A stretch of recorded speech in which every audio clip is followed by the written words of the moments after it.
You're watching NBC, home of the Breeders' Cup World Thoroughbred Championships.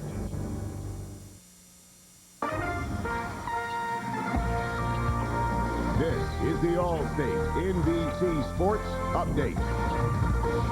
66 degrees and sunny, a beautiful day for auto racing in Martinsville, Virginia, as some 90,000 are assembled to watch the Subway 500 as we enter the final month of the NASCAR season. Hi, everyone. Jimmy Roberts in our New York studio. We'll send you out to the track shortly. And then following the race at 4:30 Eastern Time, our coverage of the Gravity Games continues right here on NBC. Well, the World Series got underway last night, and for the 39th time in its 100-year history, the New York Yankees are a part of it. The Bombers looking for their 27th World Championship, taking on the surprise team of this postseason, the Florida Marlins.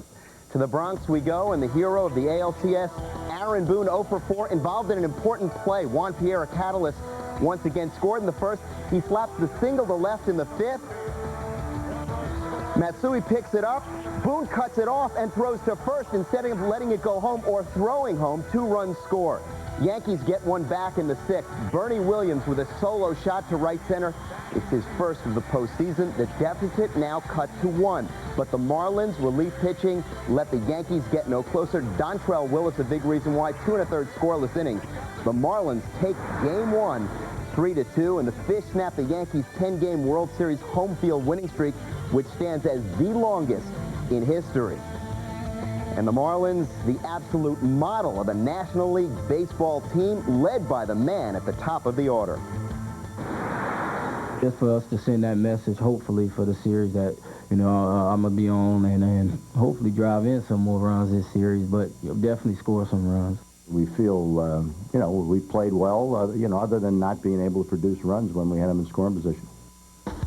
The latest on the World Series, log on to NBCSports.com. Check out in-depth coverage of last night's Game 1 and a look ahead to Game 2 tonight. It's all at NBCSports.com. Well, that's all from New York. We'll see you a little bit later. Right now, enjoy our coverage of NASCAR. This has been the Allstate NBC Sports Update. You're in good hands with Allstate.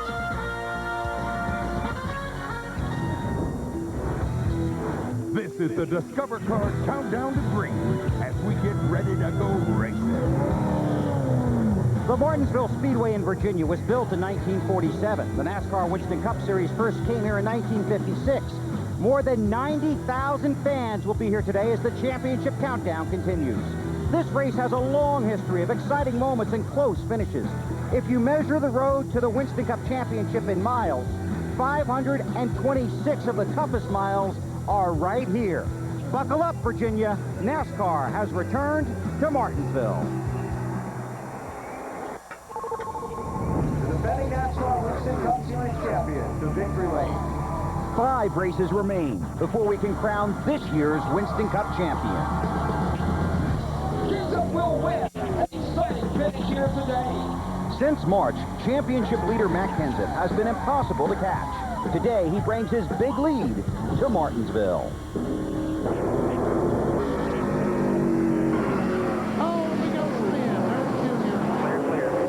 No caution, no caution. Don't slow down. But racing here is no small challenge.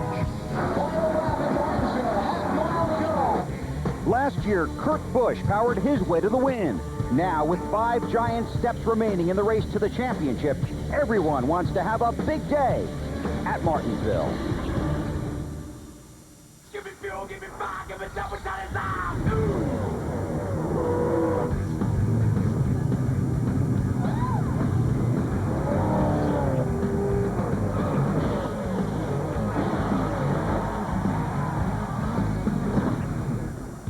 NBC Sports presents the NASCAR Winston Cup Series.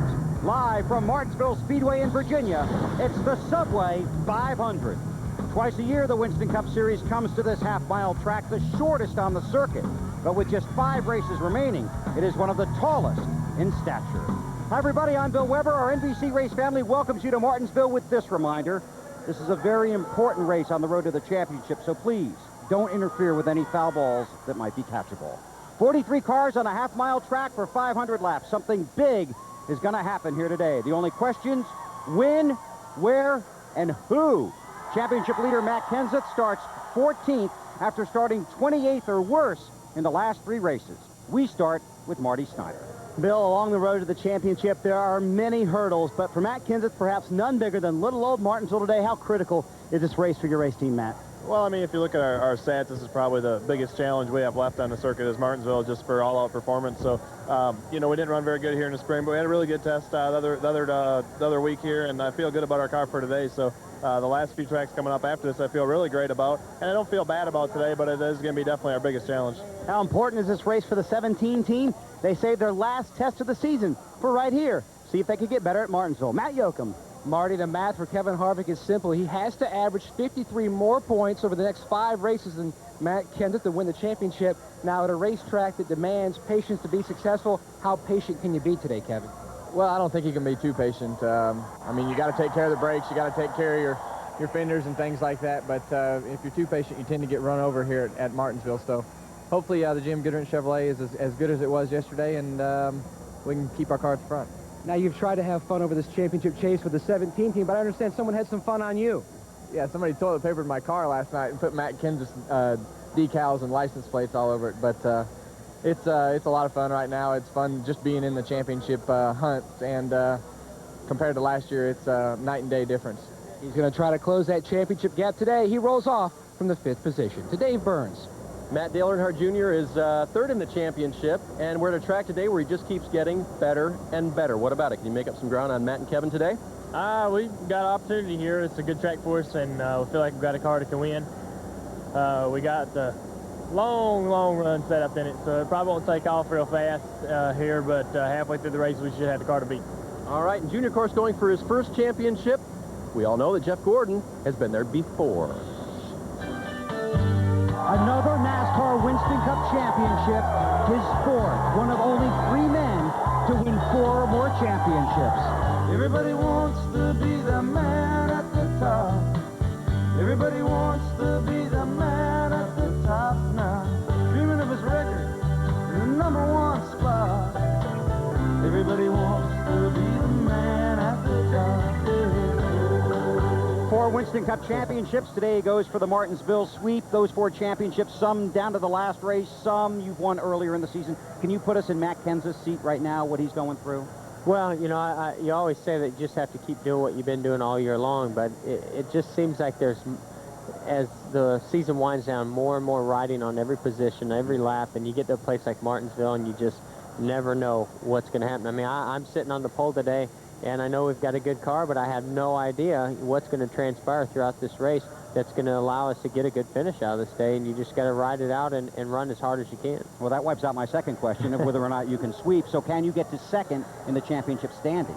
Well, we're certainly going to work as hard as we can. This is a great way for us to do that. The last 4 or 5 races for us have been really good, but they've been good for all the other guys who are racing in points, too. So, you know, we're going to try to take advantage of being on the pole and having that #1 pit stall over there, and hopefully we can just be as solid as we have been the last few races and get to victory lane for the first time since we were here in spring. All this racing going on, and you got a book coming out now? What's that all about? Yeah, you know, I'm really excited. I've been working on it for a while with a guy named Steve Eubanks, and, you know, it really is about rebuilding this team to get them back in championship form like we did over 99, 2000, 2001, and sort of where we're at today. And there was a lot of interesting things that transpired then, and a lot of really exciting things that led up to that are still happening today. Okay, and that book comes out the end of the month, and you're raising some money for charity. You're giving a car away? We are giving a car away. I think it's a great way for somebody to get a Monte Carlo. It's going to cost you $100. We've got a raffle.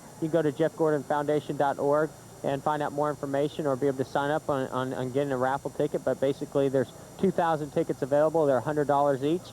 And in December, I'm going to draw a name out. We're going to hand over that special edition Jeff Gordon Hendrick Motorsports Chevrolet. All right, well, good luck with that, and be careful on pit road today. It's a little narrow. Right, yeah. All right, Jeff Gordon, the pole sitter, takes him to the green flag. Here's a look at the NASCAR Top 10 heading into today's race. Matt Kenseth leads by 267 points with 5 races remaining. From 2nd place, Kevin Harvick, to 6th place, Gordon. It's just 140 points. Tony has climbed to 7th in the standings. The Labonte brothers dropped a spot. And 10th place, Kurt Busch, has 5 drivers right behind him within 157 points. That's the first lap. Here's what's coming up on the Discover Card Countdown to Green. Dave discovers the secrets of fuel mileage magic as we get ready for 500 laps at Martinsville. Benny Parsons introduces us to one Winston Cup Jackman who doesn't just travel on the weekends, he's always on the road. We'll hit the track with Rusty Wallace and his son Steven, and we'll hit the water with wild man Robbie Gordon. All just ahead on the Discover Card Countdown to Green. Judy has a difficult job called 3 Kids. She uses her Discover Card to buy things like gas, household supplies, and pudding. Because Discover Card pays her a cashback bonus award, so far she's earned $103. It's money she used to buy herself a little time off. Discover Card. Why not get paid for the things you buy anyway? The Discover Card is welcomed at Bed Bath & Beyond, Staples, AT&T, and more than 1,000 new places every day. Here in my car, I'm for safest of all. I can lock all my doors. It's the only way to live in cars.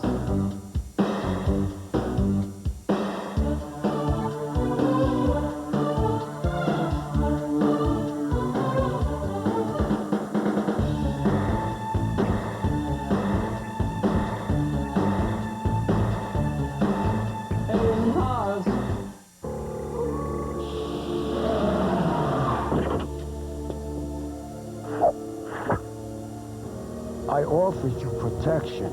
You refused me. Well, look at you now. Yeah, I know. Boy, show him the trunk. If you want protection, you want the Prestone family and the convenience of topping off with Prestone Quick Fill. It's funny how topping him off sounds like knocking him off. Hey, not that funny. Prestone protection, inside and out.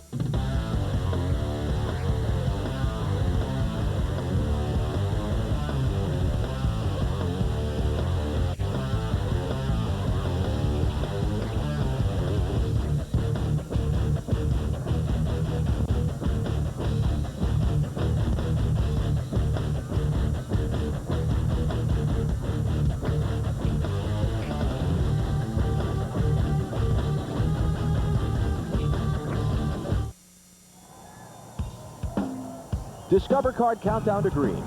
Brought to you by Discover to Go. It pays to discover. By Subway, fresh-made sandwiches on fresh-baked bread. Subway, eat fresh. And by Prestone. When you want protection inside and out, you want the Prestone family. This track in Southern Virginia is about 144.6 miles from the airport in Charlotte, North Carolina. I upgraded the rental car for the travel odometer. So here's my question. Since I took the fuel purchase option and can return the gas tank empty, will my fuel mileage be good enough to get me back to the airport without stopping because I'm not stopping? Or will I run out and end up just coasting along while everybody else races by? Well, as Dave discovers, 43 other drivers are wondering the same thing. Bill, the big question is, how does anyone in this sport get better gas mileage? There are 100 different things you can do. I'm going to let you start with 3 today. Carburetor choice is important. NASCAR sets a maximum limit on the size of the carburetor. But if you can afford to give up a couple of horsepower, you can run less carburetor and save yourself fuel. The gear you choose makes a difference. If you can give up a little performance, you can save fuel, perhaps make that stretch to the end. And the other thing is a driver's foot. What he does with that foot does matter. Is he smooth as he goes to the gas? And does he know when to take advantage of times when he doesn't have to have the pedal entirely to the metal? Now, when Ryan Newman began running on fuel mileage, a lot of people said there must be something amiss in the amount of fuel he's getting into his car, storing it somewhere between the fuel cell and the motor. But you know what? NASCAR checks this stuff at least 3 times every weekend, and every time, the 12 car is clean. Now, not every race is going to be won on fuel mileage, but it's a strategy that when it comes time, you better know how to play well. Bill? Thanks, Dave. The one drawback to a half-mile track, where to put 43 pit stalls. Since the fall race here in 1999, all the stalls have been located on one long and winding pit road. It is always congested and often confusing. For the pit crew, roadside assistance is a very demanding job.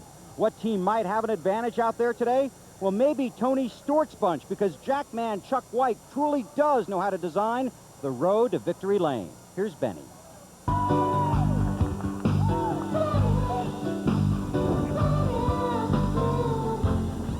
What's your job Monday through Friday? I am the county maintenance engineer. I work with the Department of Transportation in North Carolina, and I have all of Rowan County, which consists of about 1,000 miles of roads we maintain. So So if it's got a pothole in Rowan County, call you. Yeah, you'll get me in trouble doing that. But on Sundays, Chuck works for Tony Stewart at 6 foot 5 inches, 260 pounds. He's one of the biggest jackmen on pit road. You big guy like you play football? Ballet. Oh, you were? I'm just kidding. I can see you in a tutu, right? Yeah. I look good, yeah. Right now. Oh, you look. Pete looks good on me. Yeah. No, actually, people were surprised at how much it does take to jack the car for me. They'll go out there and like, oh, it won't take that much, but it does take a little bit of effort. But like I say, on the right side, you want to get it in one pump because you're back there trying to pull the right rear tire off to help the tire changer catch up because he's got to chase the car down. And so you're going to widen the road to somewhere in here? Yeah, we're going to widen the road, like I say, 3 foot on each side to give you 6 foot more road. So what we'll do is we'll come out here and we'll move the ditch from there over to here. But as you can see, you've got rock in the way. Yeah.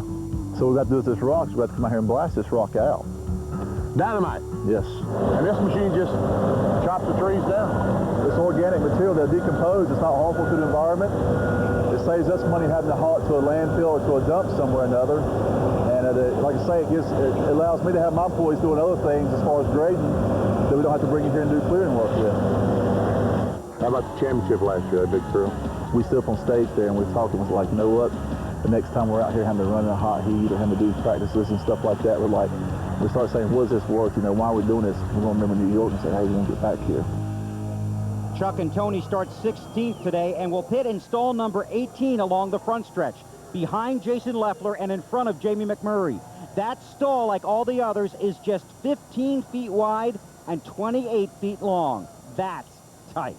Next, the wet and wild world of 3-time winner Robby Gordon. You're watching NASCAR on NBC. When you're in the water, just a little movement changes the pitch a ton. So since your buddy invented it, were you the guinea pig? No, actually, these guys are really good on it. I'm not that good on this thing. So yeah, you flip it? Yeah, you can flip it. Really? And it's just another tool for you to be crazy. This thing's pretty nutty. He's crazy!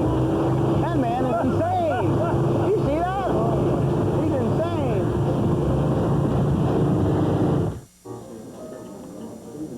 Jared? What are you doing here? I don't know. Just always wanted to try this place. But Jared, it's okay.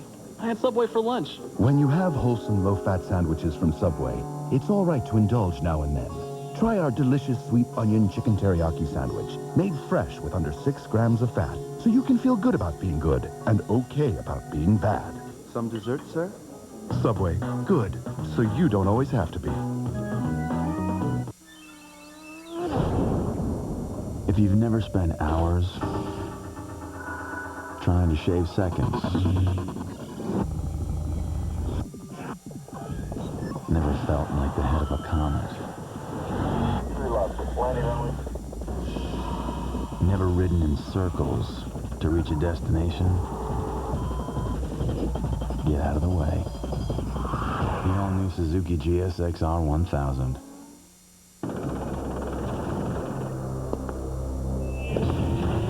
When I need to get serious, I get back to basics. And when I'm looking for a serious boost of energy, I need to feel the sting. For an extreme boost of energy and 3 great flavors, you've got to feel the sting. YJ Stinger, made exclusively by the manufacturers of Stacker 2, the world's strongest fat burner. Feel the sting. Define excitement. Stirring to activity. Putting into motion. Aroused feelings of passion. Raised to a higher state of energy. This is Martinsville Speedway, home of the Advance Auto Parts 500. Sunday, April 18, 2004. Hard racing. Hard knocks. All excitement. We give new meaning to the term contact sports. Coming up on Fear Factor, NBC Mondays. 8 all-new episodes in a row, including Halloween Fear Factor, Couples Fear Factor, Female Fear Factor, and Family Fear Factor. You're gonna cry, don't cry.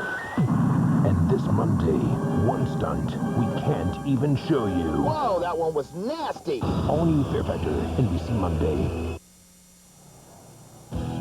The countdown continues. Robby Gordon began this season with 1 career victory. He got that at New Hampshire in November of 2001 on a Friday and had to move the other Gordon out of the way to do it. This season, he has swept both road course races, has 10 top 10 finishes, and is 15th in the championship standings, just 157 out of 10th. This is the year when the kid from California finally made a big splash.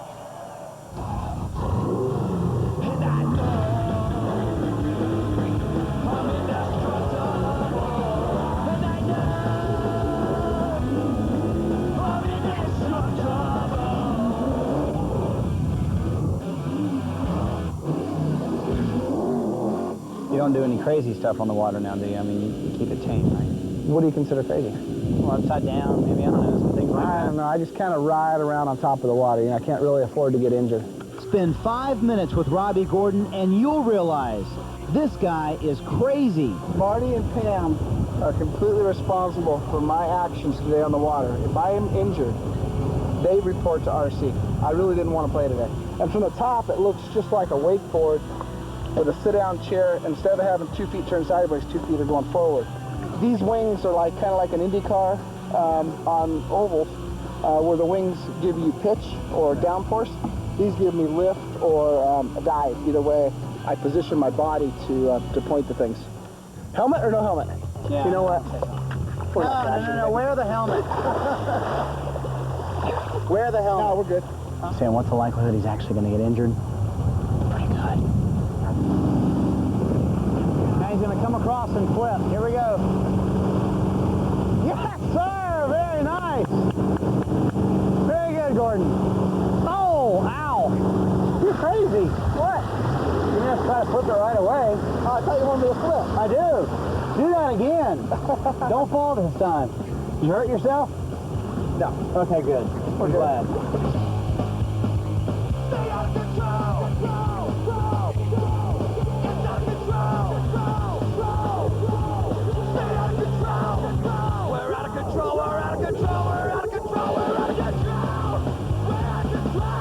I don't think we should call you Flash anymore. We should call you Showtime. Why? Guys, that's a trick. You want to do another one?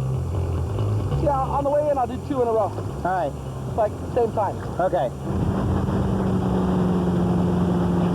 Oh, man. You're a nut. You really are a 16-year-old in a 34-year-old's body, aren't you? I told you. Isn't that the best? You're crazy, man. You are insane. I think this is one of those where you sit down and shut up.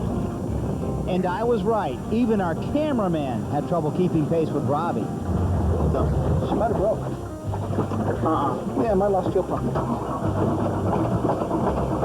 You got no fuel pressure, but you got That's why I'm thinking that. Oh, no. We're taking on water, Captain.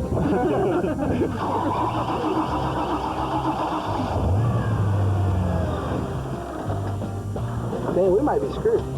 But Robbie the driver became Robbie the crew chief. And on this day, like most, nothing could slow him down. You know, I just have fun. And I think everybody that races cars in this whole racing industry sometimes gets taken way too serious. We actually race cars in a circle for a living and get paid for it.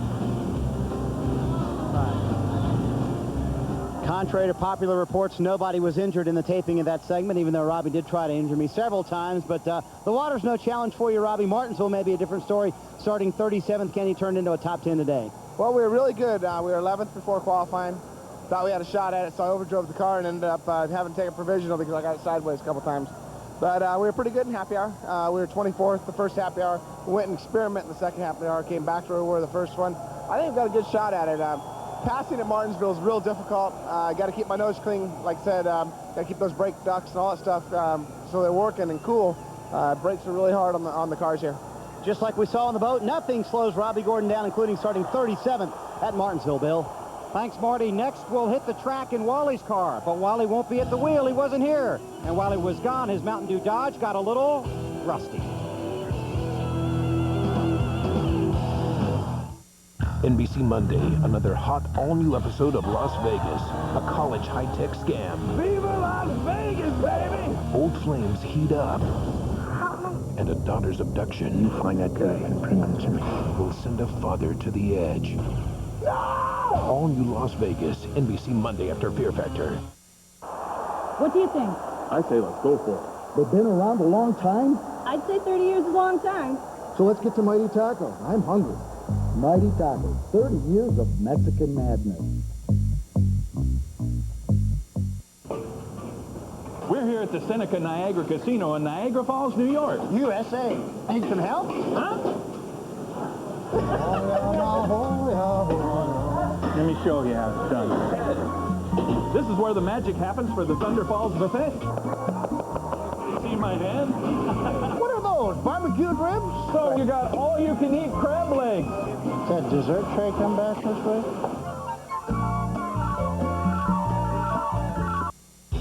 This week on Sports Extra, the Bills and the Redskins at a crossroads. Very important game.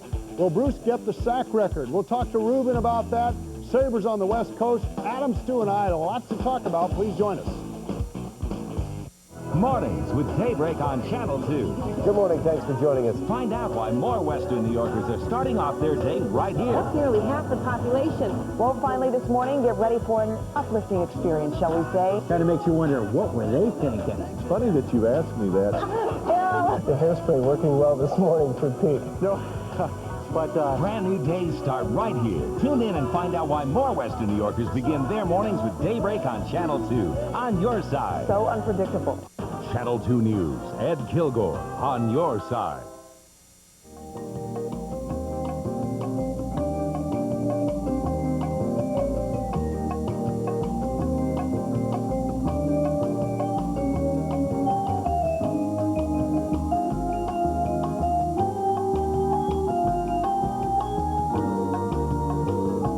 100% pure official products, and thousands of them. Check out the new NASCAR.com Superstore and special AOL offer.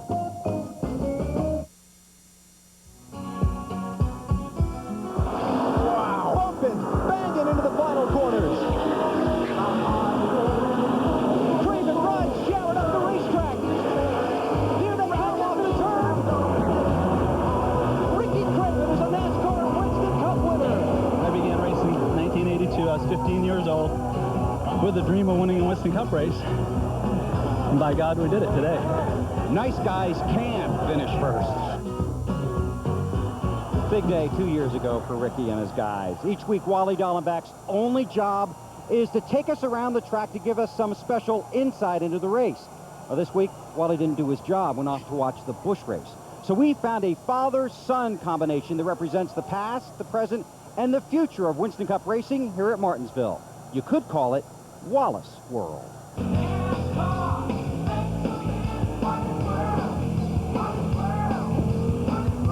Well, Steve, you had your first big win last weekend. Let's go out there. I'm going to teach you how to win here in Martinsville now, okay? All right, man, let's go. Let's do it. Steven, I'll tell you what, the key to winning this racetrack, the front end's got to turn good. You got to save the brakes. You got to keep the feel to get the car right on the bottom, drive underneath the car, exit in the corners.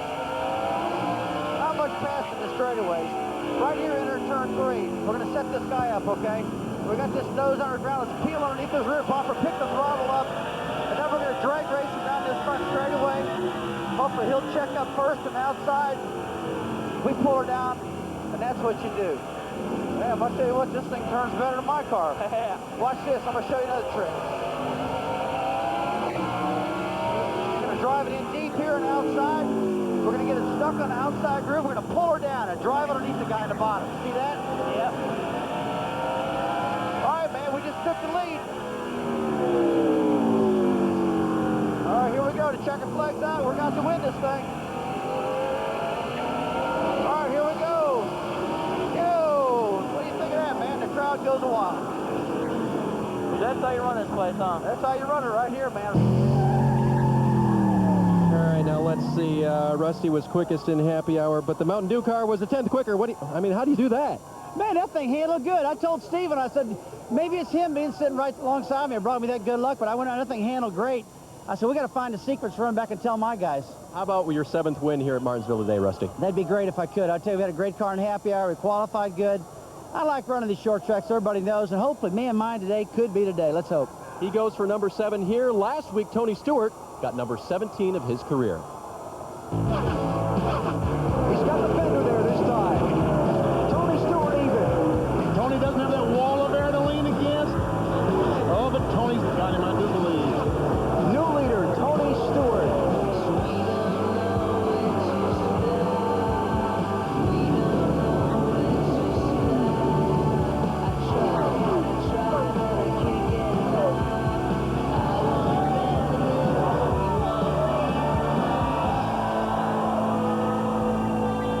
Tony Stewart enters Martinsville on a huge wave of momentum. 4 straight top 5 finishes, including an old school win last week at Lowe's. How about another old school win here at Martinsville? You struggled in the first session yesterday. Are you back in the ballpark now, Smoke? I told Zippy yesterday that this car something was wrong with it. And he responded in 1 hour and gave me a totally different race car. I mean, same chassis and all, but totally different setup, and it really brought this car to life. So I don't know if we're exactly where we need to be, but we got a lot closer than we were yesterday for sure. And I think our Home Depot Monte Carlo's got a shot if we just keep working on it all day. Tony Stewart rolls off 16, trying to win back-to-back career wins for only the 4th time in his NASCAR Winston Cup Series career. To Marty. Matt, the 9-year relationship between Ward Burton and Bill Davis Racing will come to an end after today's race. Ward, realistic that you could sign the divorce papers in Victory Lane today? Oh, heck yeah. Guys made some great changes on the camber before qualifying. It got us a good run, and, you know, we made some pretty good runs yesterday. We had some issues we had to work with, but the guys been working really hard, and I just like to say I really appreciate all the people's support, particularly from Caterpillar and the Caterpillar customers and fans, and feel like we've had a great relationship over the years, and it's a big crossroads in my life. Gonna make the best of it and excited about it, and look forward to seeing people start running that Zero program. Yeah, Ward will start driving the Zero car next week at Atlanta. Dave, back to you. Marty, this is one of Kenny Wallace's best tracks, a pole here and 2 top 5 finishes. What about it? Have you got a win or a top 5 in you today? Have a lot of high hopes for today. Hopefully to go good. You know, we've ran well in the past, so Stacker 2 Dodge, stay up front all day. He qualified great outside row 2. Bill? Thanks, Dave. The first 500-lap Winston Cup race here in 1956 was won from the pole. The last Winston Cup race, held here in April, was won from the pole. In the 47 years that NASCAR has come here for 2 races a year, how many times has the same guy started on the pole and won both races? Only once. Fred Lorenzen did it in 1964, driving a Dodge. Today, Jeff Gordon tries to do it in 2003, driving a Chevy. Now, you don't have to look it up because we already did. The countdown is at 0, and the Subway 500 is coming up. This has been the Discover Card Countdown to Green. Let's go racing. Judy has a difficult job called 3 Kids. She uses her Discover Card to buy things like gas, household supplies, and pudding. Because Discover Card pays her a cashback bonus award, so far she's earned $103. It's money she used to buy herself a little time off. Discover Card. Why not get paid for the things you buy anyway? The Discover Card is welcomed at BP Gas, Walgreens, Home Depot, and more than 1,000 new places every day.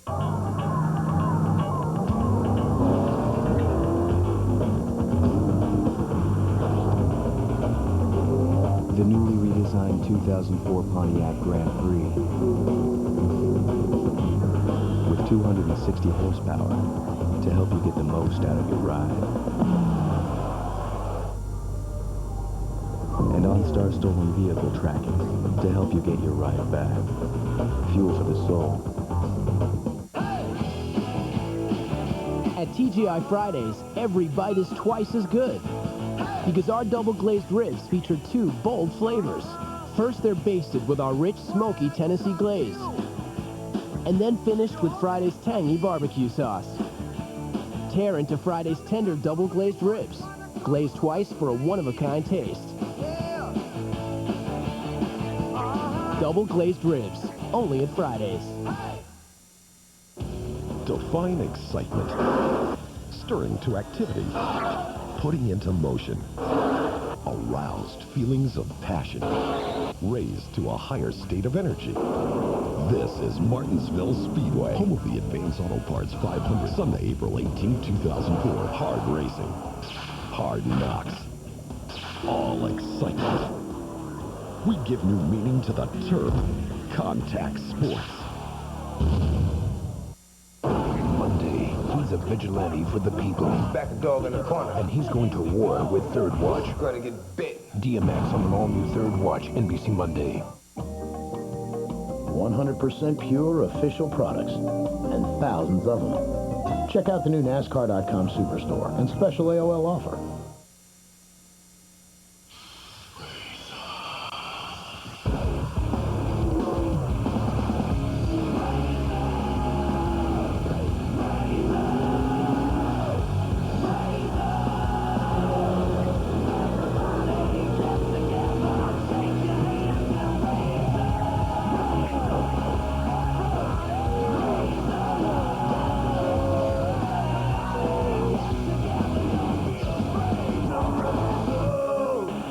right, we're going to win this race.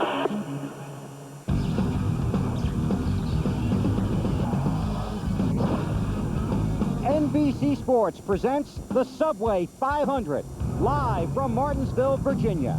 Kurt Busch is the defending champion of this race, but finished 28th here in April. He starts 13th, but has just one top 10 finish since his win at Bristol 7 races ago. Mark Martin starts 23rd. He won here in April of 2000 from 21st. Jimmy Johnson is 5th in the championship standings and 26th on the grid. He finished 9th here in April. Jeff Gordon is a 4-time Martinsville winner going for the season sweep. He'll lead the field to the green flag. The pre-race ceremony's coming up. Coming up on Fear Factor, NBC Mondays. 8 all-new episodes in a row, including Halloween Fear Factor, Couples Fear Factor, Female Fear Factor, and Family Fear Factor. You're gonna cry, don't cry. And this Monday, one stunt we can't even show you. Whoa, that one was nasty. All-new Fear Factor, NBC Monday. It's New York Lottery's numbers and win form midday drawings for Sunday, October 19th, 2003. I'm Kevin Logie. Now here's today's number. The first ball up is 0. The next is 6, and the last is 8, making the midday number 068. The drawings are being observed by an auditor from KPMG. And now for win 4. The first ball up is 8. The next is 2. The next is 6, and the last is 0, making the midday win 4 number 8260. Thanks for joining us, and have a great afternoon. Great news! The best values in America just got better. Because Northtown Dodge now has new Durangos as low as $279 a month. And Dodge Ram pickups start at just $11,995. Or choose from over 400 pre-owned vehicles starting at just $39.95. But there's more. Buy or lease any new or used vehicle by October 20th and drive away with a brand new JVC TV. But act now. October 20th, it's gone. Whatever you're looking for, you'll find it at Northtown. We've got it.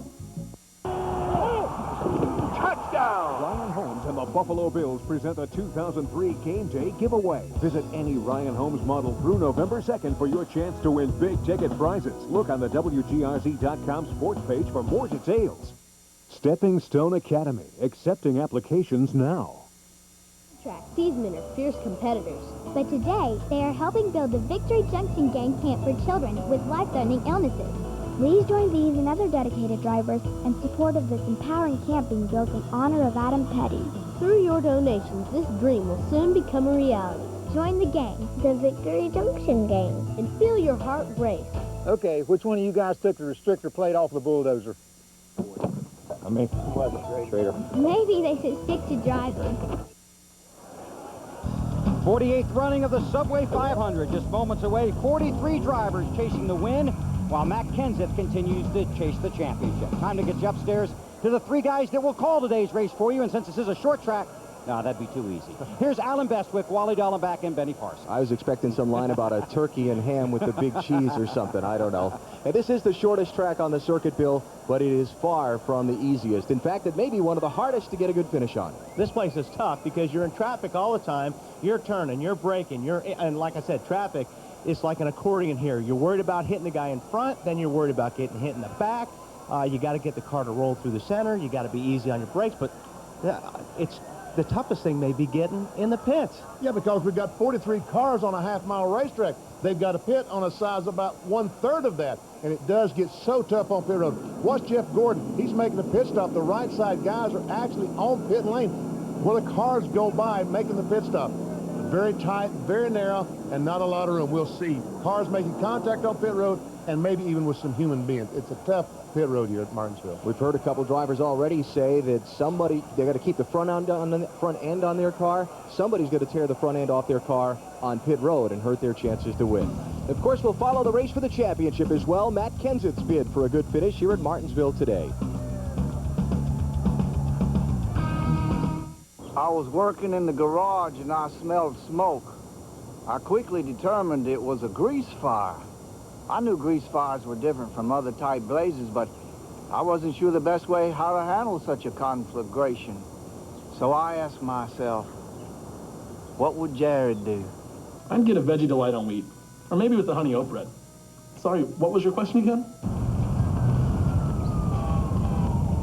The Veggie Delight from Subway. Eat fresh. Do you always have to wear the Red Wings? What? They're comfortable.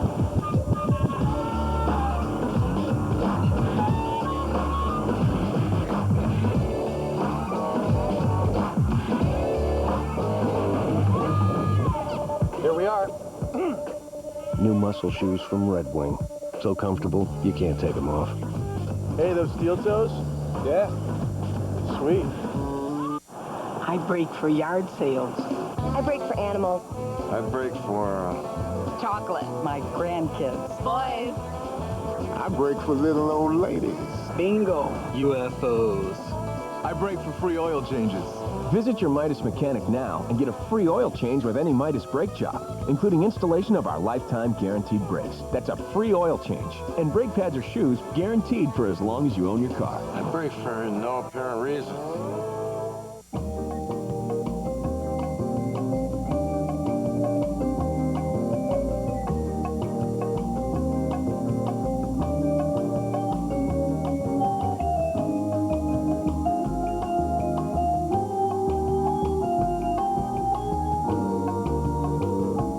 100% pure official products, and thousands of them. Check out the new NASCAR.com Superstore and special AOL offer.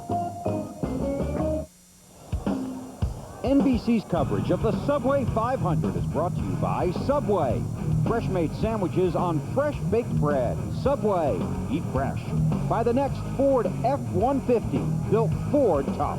By Singular, the wireless company that fits you best. And by the new Dew, Mountain Dew, the people who brought you Mountain Dew. Some 90,000 fans here to see 43 drivers for 500 laps at Martinsville Speedway. Let's go trackside for today's opening ceremony. Ladies and gentlemen, with our invocation, representing Raceway Ministries, G.H. Vaughn. Father, we are grateful today for this beautiful day.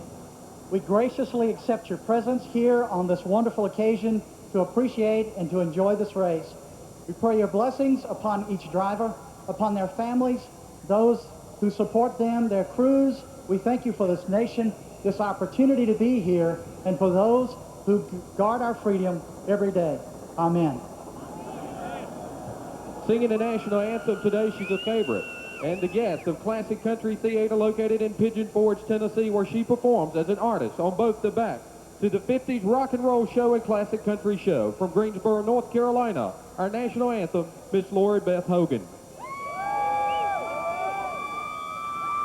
Oh, say, can you see by the dawn's early light what so proudly we hailed at the twilight's last gleaming, whose broad stripes and bright stars through the perilous fight o'er the ramparts we watched were so gallantly streaming, and the rocket's red glare, the bombs bursting in air, gave proof through the night that our flag was still there. Oh, say does that star-spangled banner yet wave o'er the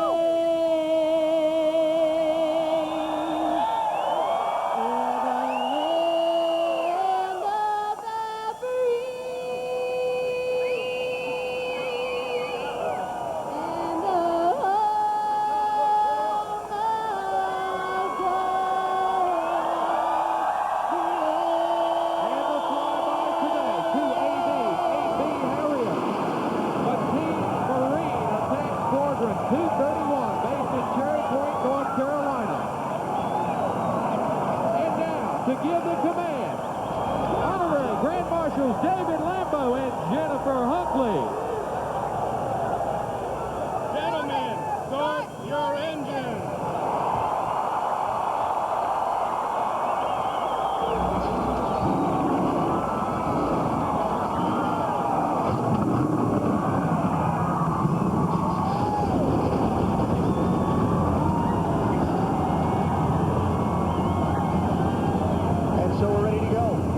Subway 500 at Martinsville. This little racing stadium surrounded by fans, and you can hear the noise. Boy, they are enthusiastic and ready to see some great hard-nosed short track racing. Because they know they're going to see action.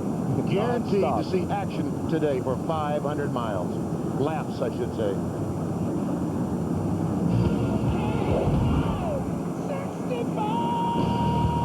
Let's talk about the Bud Pole Award. Budweiser, the official beer of NASCAR, proud to sponsor the Bud Pole Award, given to the fastest qualifier at each Winston Cup race. Jeff Gordon with his 4th pole of the season and 46th of his Winston Cup career at Martinsville qualifying.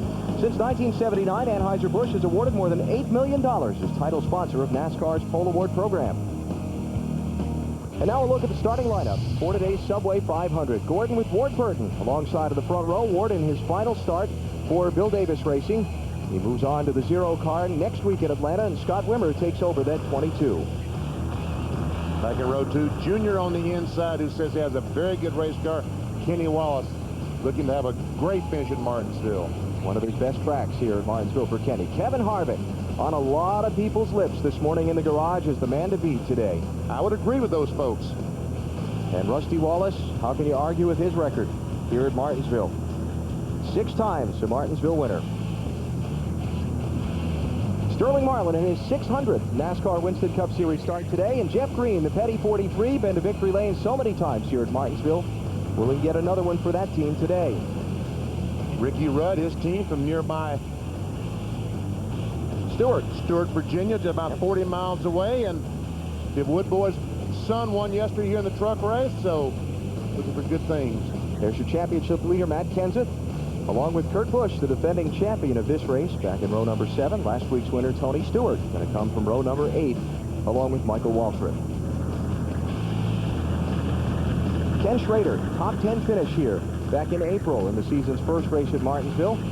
See if he can have similar success today. Craig Biffle hoping to make out better today here in Martinsville than he did in the NASCAR Busch Series race in Memphis yesterday when he got taken out in a wreck in the opening laps of the race. Mark Martin, Kevin LePage back in row 12. Mark usually runs very well at this racetrack. Two-time winner here. Jimmy Johnson, row 13. Dave Blaney, the crew chief calling the shots there this week. And Bill Elliott. And you saw Ricky Craven's victory here just a couple of years ago, and Bill's good race car. Johnny Benson finished second to Kurt Busch 1 year ago in this race. Talked with him this morning. Feels like he's got a very good car today. Has some potential for a good contending finish. Jason Leffler, his final ride in the 0 car. That's the one Ward Burton takes over next week. Todd Bodine in a backup car after a crash. He'll go to the end of the field on the pace laps. And now you see the provisional starters today. We talked with Robbie Gordon earlier. And his car was not that bad in all the practices. The only time he ran a bad lap was during qualifying. Steve Park, Derek Cope, and the final starter in the field, Hermie Sadler. Mark Green, Morgan Shepherd unable to qualify. We told you about Todd Bodine in his backup car going to the end of the field. The Winston Victory Lap honoree here, former Winston Cup champion Darrell Waltrip.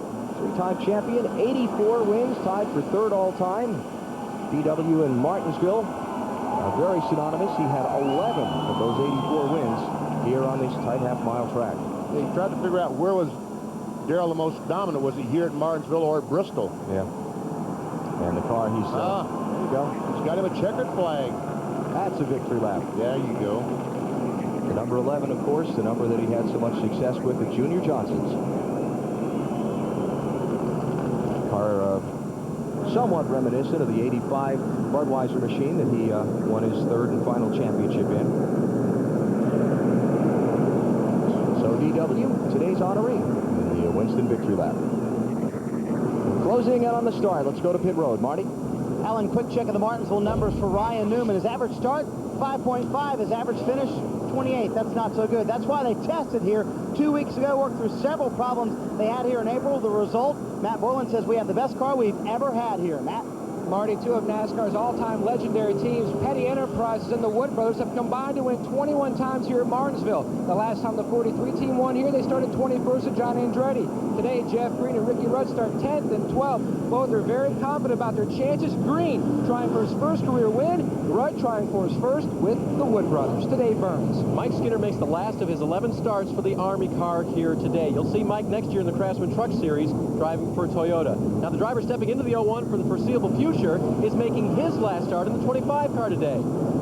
Joe Nemechek hands over this steering wheel to Brian Vickers, Busch Series championship leader, who becomes its full-time driver next week at Atlanta. Bill? The race season is 36 races long. 5 races remain. Any championship contender will tell you the most important race is the next race. But that's truly very true for Matt Kenseth and company. Tiny Martinsville is a big mountain on the way to the championship. For this team, a top 10 finish might be as good as a win. Alan? Okay, well, thanks. We'll keep an eye on Matt Kenseth today. As he comes from 14th starting spot, he finished 22nd in the April race here. 2 more pace laps before they cut him loose. Want you to remember who leads at lap 50 later on today. You could win a trip to New York City and serve as a special correspondent at this December's Winston Cup Award ceremony. It's the NASCAR Big Apple Sweepstakes. And remember lap 50 and who's the leader. You'll need to know that to enter to win. Interesting what they did to this racetrack last year. They ground the bottom groove. Kind of like taking a cheese grater going across a block of cheese. So they took some grip away from the bottom groove, did not touch the top groove. So actually what we have now is 2 grooves that work about the same. You can see the light colored section down the corner of the concrete. That has been ground down. Some of the surface taken away. On the outside, it wasn't. So it used to be, when you're on the outside, a huge disadvantage. Not so much anymore. Yeah, it's amazing. I walked across the racetrack this morning. When you're in a race car in this place, you think that you swear this place is flat as a board. And this track is banked in the corners. It's not banked very much, but you would never know it when you're driving that race car. It actually feels like it banks the opposite direction. See a beautiful day here in South Central Virginia. I like that temperature. The concrete 78 degrees, the asphalt at 90 degrees, but the cars will be getting their grip on the concrete at 78 degrees. And what that means is this is a very difficult racetrack to get a hold of. Oh, yes. Yeah. Very much so. Track surface stays cool. It's slippery. There's not the grip in that concrete there is in some of the paved tracks we go on. So this the whole key is get through the center of the corners here. And actually, there's a lot of brakes used at this racetrack, but if your car handles well and the car rolls through the center, you don't need as much brake. Well, Jeff Gordon told us you just don't know what's going to happen in a race here.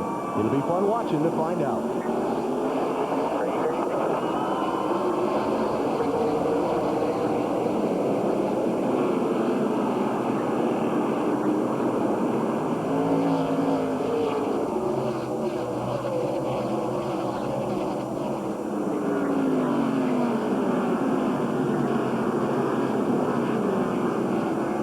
Gordon going to lead lap 1. Ward Burton second, side by side for third. Dale Jr. inside of Kenny Wallace.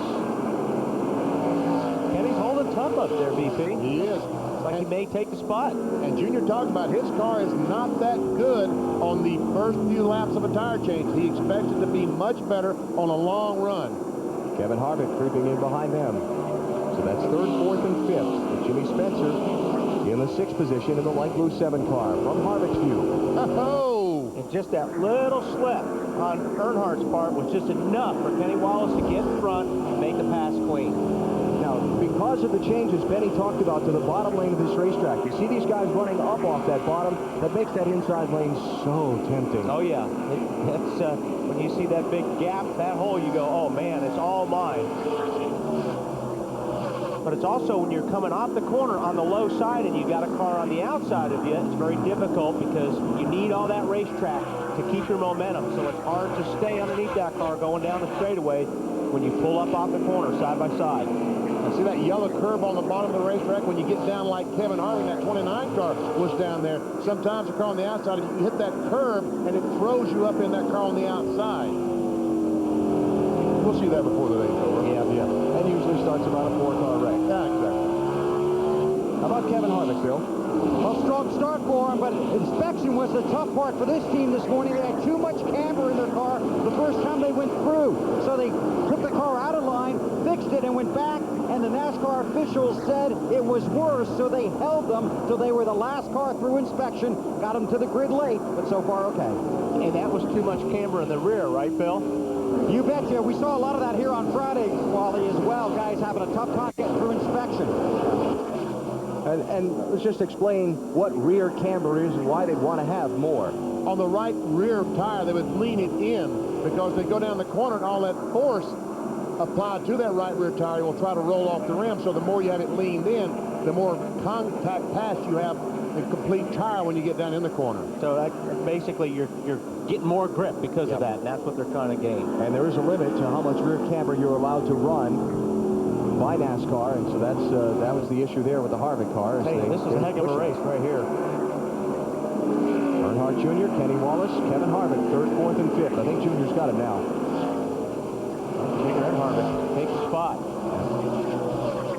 So Dale Jr. to 3rd, Kevin Harvick to 4th. Kenny Wallace now under fire from the 7 car of Jimmy Spencer. Farther back, championship leader Matt Kenseth in 14th, right where he started.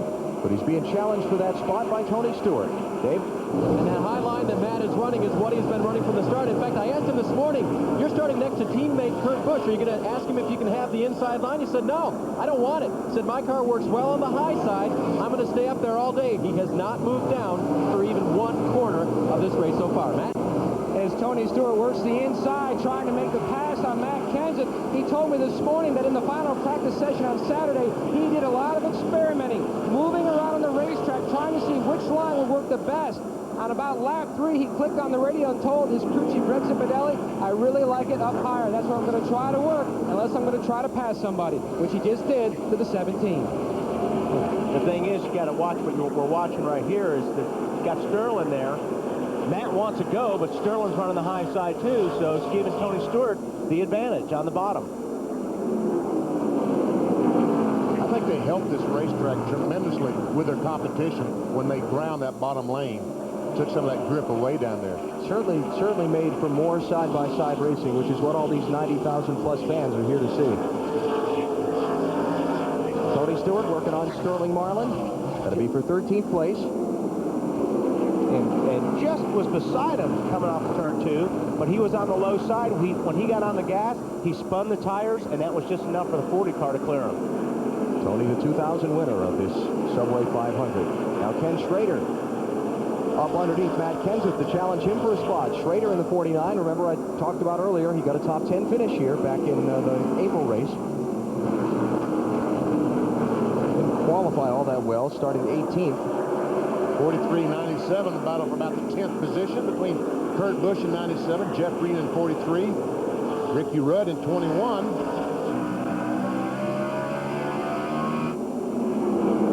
Kurt Busch started 36th and won this race last October. These cars are slowing down to about 60 miles per hour in the middle of the corner. Top speed around 115 miles per hour to 60, so you can see just how much brake it takes to slow down a 3,400-pound car. This is Rusty Wallace trying to take a spot from Ryan Newman using the outside.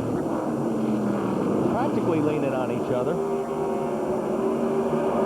And in practice yesterday, Rusty used that outside lane many laps, trying to get his car, see how his car was going to work on that outside, Bill. 93 races since Rusty's been to victory lane. The team has very high hopes here. The car pretty good since they got here. When Rusty drove Wally's car here yesterday, he was so happy with how that car handled. He asked to see under the hood to see what was in there. He said, I'm going back to my guys and see if we can help the two a little bit. So Wally, you may get a thank you for victory lane. I didn't have a whole lot to do with the setup. Yeah. Well, we know that. He can call Steve Lloyd and thank him, right? Yeah. Yep. So Steve would be the man. Rusty Wallace to 7th, and Ryan Newman back to 8th. Behind them, boy, these guys have been at it here for they have start. Stewart in the 20 and Marlin in the 40 for 13th and 14th. And looking back at them from Mike Skinner in the 01. And they're just, they're dead even through the corners, but Tony cannot get up off the corner because he needs that outside of the racetrack to help him give him the grip. He may get a break here now if he boxes in Sterling behind the 01 car of Mike Skinner.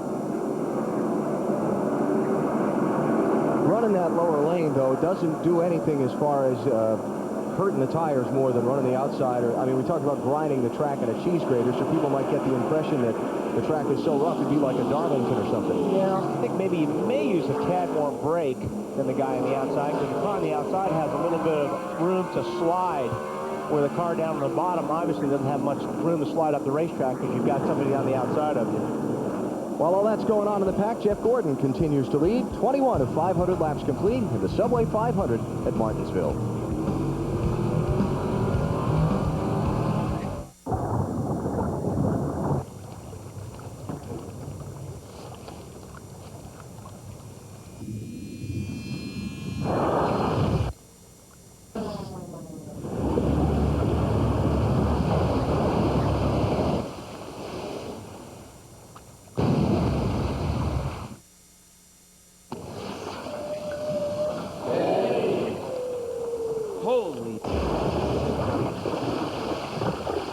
My dad taught me 2 simple rules about car care.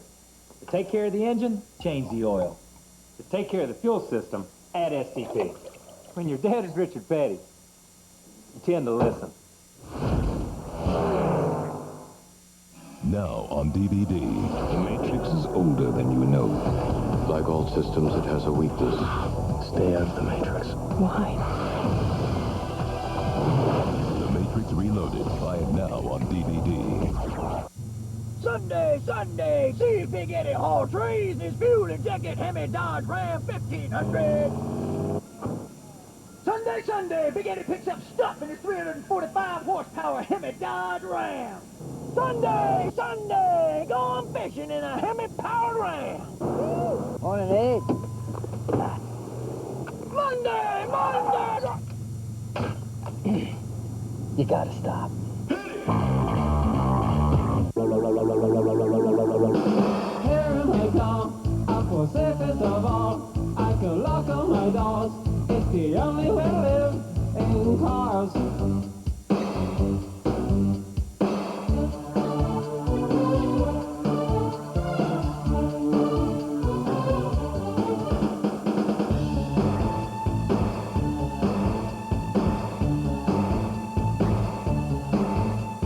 cars.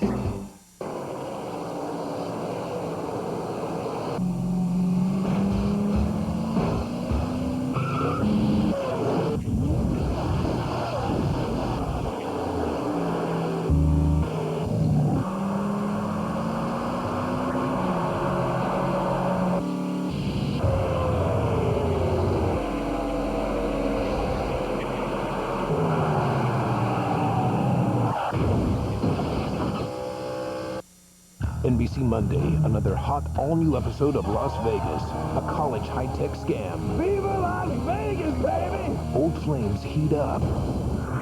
And a daughter's abduction. You find that guy and bring him to me. Will send a father to the edge. No! All new Las Vegas, NBC Monday after Fear Factor.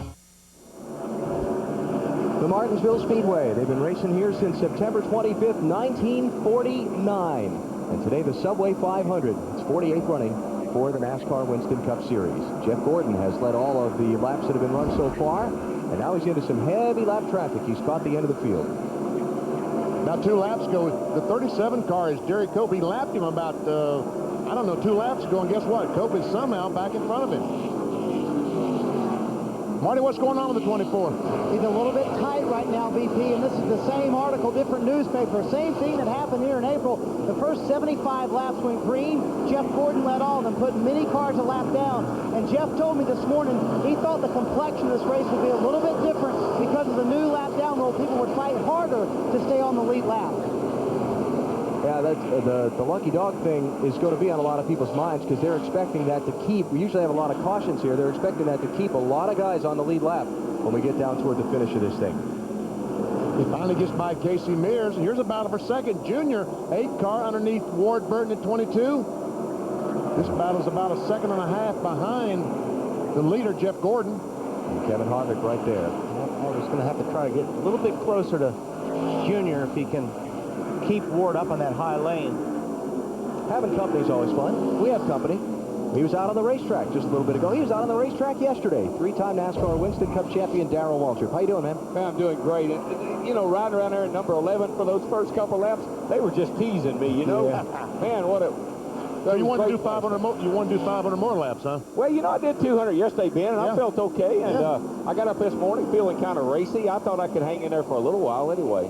Ran the NASCAR Craftsman Truck Series race here yesterday. Finished 7th. Nice job. Had a 7th here in the spring. Came back, had a 7th again this time. So I like racing here, but it is different, and it is harder because of what they've done to the racetrack, and the track is a little slicker than I found it to be in the spring.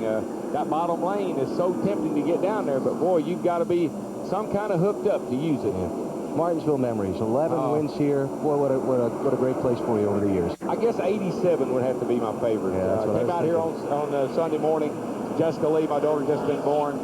Walked over to my car. There was a note in the seat that said, "Win this one for me, Daddy," and a rose. Ran all day long. I had no chance of winning. Not a prayer. Got a late caution. Got 4 tires. Dale and Terry Labonte were racing each other for the win. I'm sitting in third.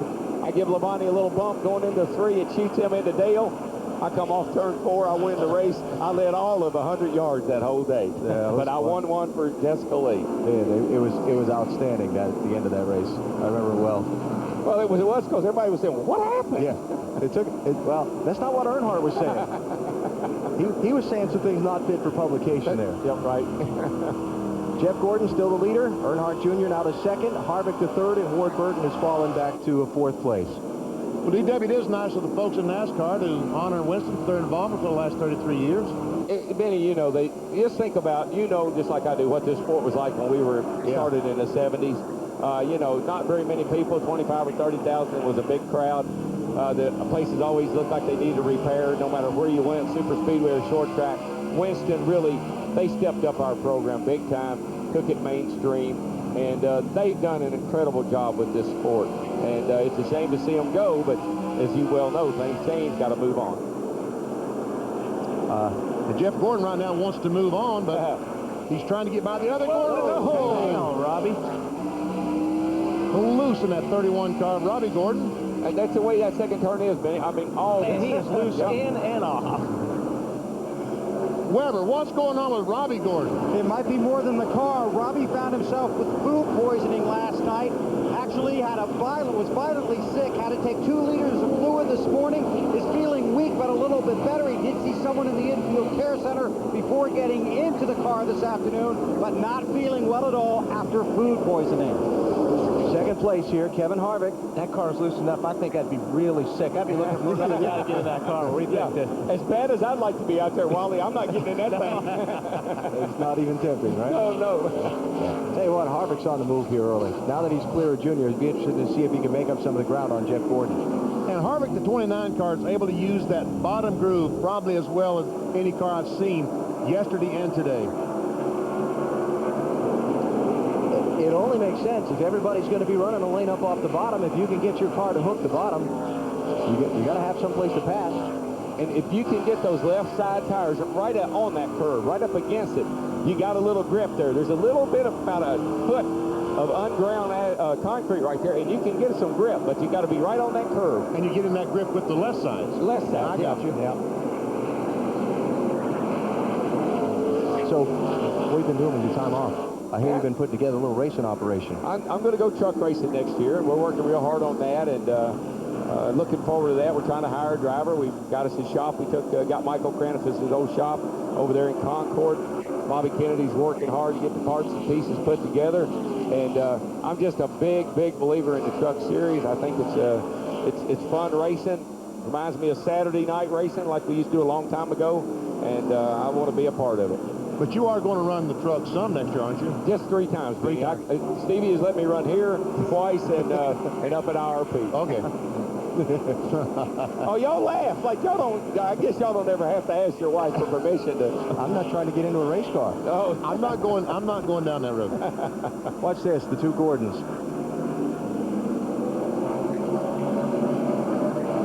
He's got to go a long way to hit him. Brian, yeah. We talked about guys trying extra hard to stay on the lead lap. Yeah, I think Robbie was there already, so no foul. I wouldn't give that a foul to Robbie. Incidental contact. And he's sick. That's He right. gets one free one, doesn't he? Hey, you've had food poisoning before, right? That's a real sick. Hurts. Yeah. Not good. Tony Raines, a 74 car, back in 35th. Jeff Gordon trying to get by him. Put him a lap down. That's the thing. When these things go green like this so long at the start of a race, if your car's not working, when the green flag drops, they're going to come and get you and put your lap down quick. So a lot of these guys are hoping for a yellow so they can get in and adjust on these cars a little bit before they get lapped. And Kevin Harvick's coming quick behind him. See Jeff Gordon give Tony the slide Drive you jump up there a little bit. He said, I need that out. I need that grip on the outside. How about the Wallace brothers? Kenny in the 23, Rusty in the 2. That's 6th and 7th place. You see that 97 car creeping into the picture also. All right, we just finished lap 50.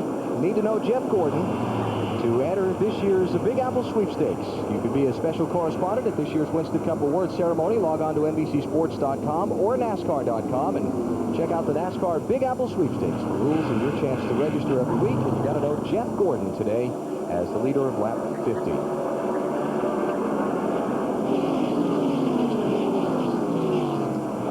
We got a phone call. Yeah. David Hill? Yeah. He said, you better save your voice. He's going to need you in a little while. No, thanks for letting me come up and spend a few minutes with you guys. This is the first time I've had a chance to really hang out with you guys, and y'all do a great job. And I love listening to you every Sunday, and keep up the good work. And thanks for letting me creep up here. I still got my uniform on. I was like Wally. I thought about that Gordon deal there. You know, Robbie, until he saw how bad the car is. I think I'm going to step on back here and slip into my street clothes and leave. In a hurry. Daryl, thanks. Great to see you. Yeah. And We got trouble. Jimmy Spencer. Oh! Caution's out. Oh, man. Spencer was 4th at the time. Who's in the smoke and who got bent up? And Rusty's blocked. He's just got passed by about 8 guys because he couldn't go anywhere. And he's got a right front fender torn up. Yep. Oh, man. Thanks, Daryl. Good to see you. Thanks, guys. See you, man. Good luck, man. DW? Thanks, Ben. Yes, sir. Yes, sir. Thanks. Something must be wrong with Jimmy's car. He's got the window net down. He's throwing his gloves. Wonder if he blew it up when he was, you know, Or something maybe with the rear end or... floored the gas to try and keep it from, keep it spinning. My guess is something is broken in the drivetrain. Yeah, it's got to be. So caution is out for the first time at lap 54. Jimmy Spencer running 4th at the time.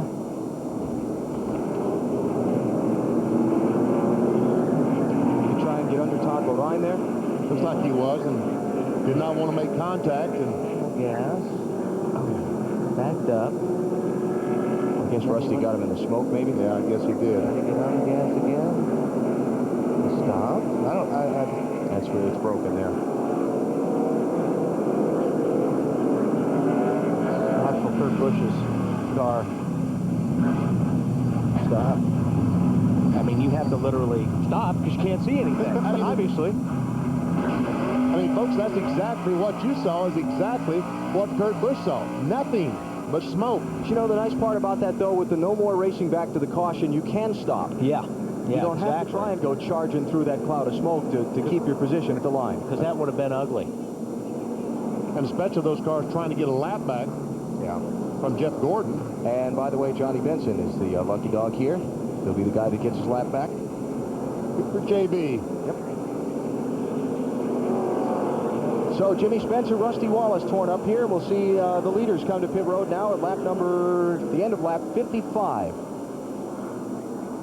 Jeff Gordon, Kevin Harvick, Dale Jr., Ward Burton, Kenny Wallace, the top 5 coming in. To make it better on pit road and safer, he needs to put about 15 more cars a lap down. But so far, we're going to have about 32 cars on this very tight pit road. Matt. And Tony Stewart's team waiting for him to hit his pit stall. He's going to stop a little short, so he'll have an easier exit around Jason left with the car. A little free in the center in 3 and 4, and a little free on exit. They're going to make an air pressure adjustment as Jeff Gooch Patterson also makes a wedge adjustment, Bill. Kevin Harvick wants more forward bite, so it's a slight trap bar adjustment. 4 tires and fuel. He's on his way, Marty. Jeff Gordon going for the season sweep at Martinsville. Bill, a little bit loose off the corner. He radioed 5 laps ago. Down a half pound, both rear tires for more forward bite, and he wins the race off by a bunch, Dave. Pretty pit stop for Matt Kenseth. The car was loose in, tight in the middle, loose off. They lowered the air pressure on the left sides, lowered the track bar. A nice thing was that the car in front of him was a lap down, did not pit. Therefore, he had a nice smooth exit. So Jeff Gordon leads on and off pit road. He's out in front, just past 55 laps in the Subway 500 at Martinsville on NBC.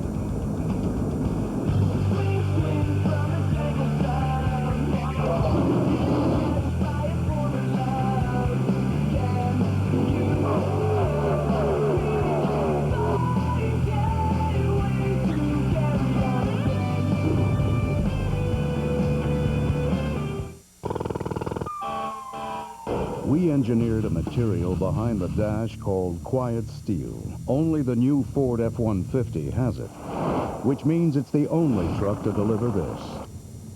The sound of quality. The sound of the quietest pickup, period. Only this truck earned the right to be the next F-150. If you haven't looked at Ford lately, look again. To try out Banquet's new resealable bag for boneless chicken tenders, we asked Bobby Labonte to take it for a test drive. Man, this bag can really handle. For race time or any time, get all the great-tasting Banquet chicken you want when you want it with our new, easy-to-drive resealable bag. Hey, Bobby, can I take it for a spin? You can always bank on Banquet. The Home Depot is more than a store. It's making a great investment in your home, like new paint in the dining room, new carpet in the family room, or new appliances in the kitchen. It's also getting a great way to pay for it, because right now you'll get 10% off your first purchase when you open a new consumer credit card account at the Home Depot or Expo Design Center. Save up to $200. Plus, get no payments or interest for 6 months on all purchases of $299 or more. The Home Depot. You can do it. We can help. It's all about learning to take care of your car the best way you can. Because when you really think about it, putting quality parts on your car is one of the smartest things you can do. That's why I love Napa so much. Every Napa part is made to meet or exceed the industry's highest standards. Take oil filters, for example. Did you know that a Napa Gold oil filter can catch up to 45% more dirt than your typical oil filter? Now let's just analyze those numbers. Man, I love restrictor plates. Napa, get the good stuff.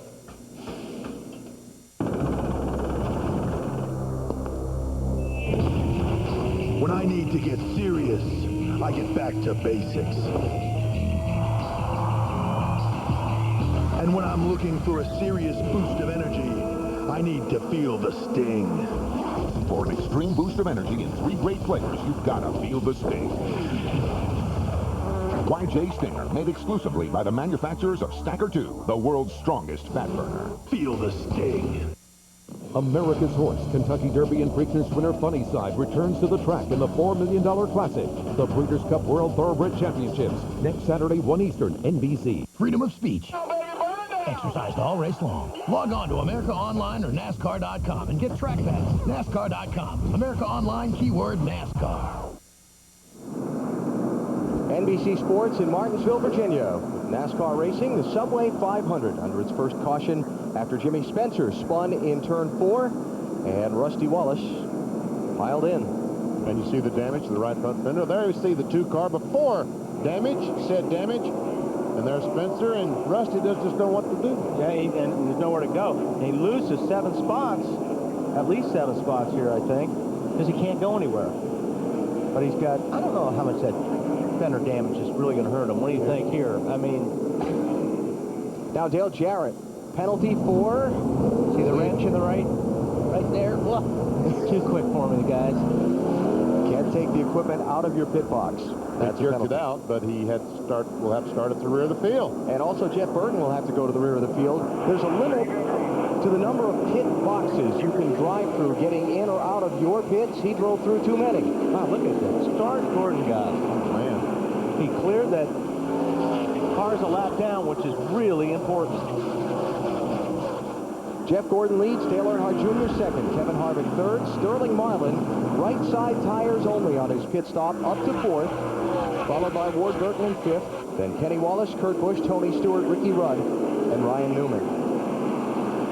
Jimmy Spencer behind the wall. Dave? All right, Alan, this may go in the stranger than fiction category. Jimmy, what broke on your car? You ain't never gonna believe it. I went down in the corner and I turned on it to make the corner and it wouldn't turn. So I just locked the brakes down to try to not hit the 54 car, and then I feel bad for Rusty that the steering box broke turning back to the left. It wouldn't turn. Weird. I've had no damn luck once again. And apparently no one else has on the track either, Alan. Yeah. Remember Sterling Marlin and that right side only tire change? Didn't work too good. He and Bobby Labonte and Todd Bodine and a few others all got sandwiched in. I think Bobby got the worst of it. I think maybe Jeff Green might have gotten the worst of it because spun out back in 3 and 4. Here we see there's a just couldn't go. Contact between him and the 22 car of Ward Burton, and there they just stack up almost exactly like Spencer. And there we see Raines and Kurt Busch and Todd Bodine all aim for the same spot at the same time. And the traffic jam. Yeah. Bobby Labonte gets punched by Derek Cope's car in the back. Watch Sterling here. He just can't get going here. That may be the tire deal. And that's what you're talking about. And the 43 car is going to come in here in the very back spinning. Yeah. Well, he didn't get much damage because he spun out of the way. And that's that accordion thing we're talking about. Exactly. Now watch the hole close in front of Kurt Busch here when he heads for the bottom.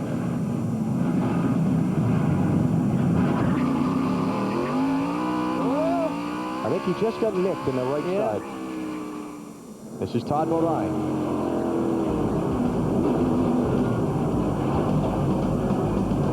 Now that's a hole closed thing right there. Under caution for the second time in the Subway 500 in Martinsville.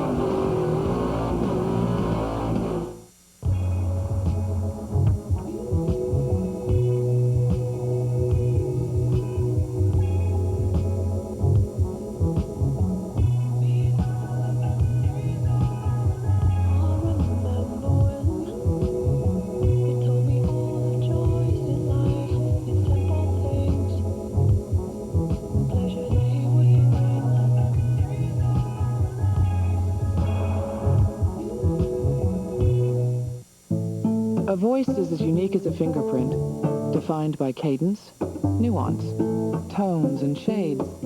So when you say, "Do you know who this is?" it's unmistakable.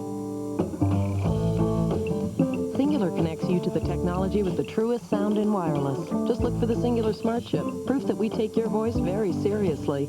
I call it my Trust Your Voice to Cingular plan. Truest sound. Another reason Cingular fits you best. My name is Sergeant Mike Leeper. I'm currently assigned to Pakalua training area on the Big Island of Hawaii. My MOS is 51 Tango. It is Technical Engineering Supervisor. Right now, our job is to move 25,000 tons of rock to build a road. What's so tough about that? The rock is on a volcano. 4 soldiers. 5 tons of dynamite. 1 volcano. Fire in the hole! Mike's story continues. Only at GoArmy.com.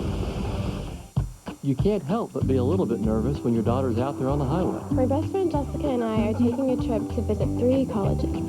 All you can really do is make sure the car is in good shape and then have confidence in the daughter that you've raised. Before we left on our trip, my dad and I took the car to Walmart for new tires and stuff. She's got new Goodyear tires and a new Everstart battery, so her mom and I feel pretty good about it. It's my first time to be on a trip without my parents, and it's going to be a lot of fun. It's her first time to be on a trip without us, and it's no fun at all. Back to Martinsville and the restart in the Subway 500. Robbie Gordon was the lucky dog. He's back on the lead lap now in 34th position. And it's Jeff Gordon leading the field back up to speed. Well, this time Junior, the 8 car, gets a terrific restart. Stays right on the back bumper of the 24 car. Don't you know Harvick and that 29 car saying, doggone it, it took me 30 laps to get by that 8. Yeah. And I lose that spot in the pits. Yeah.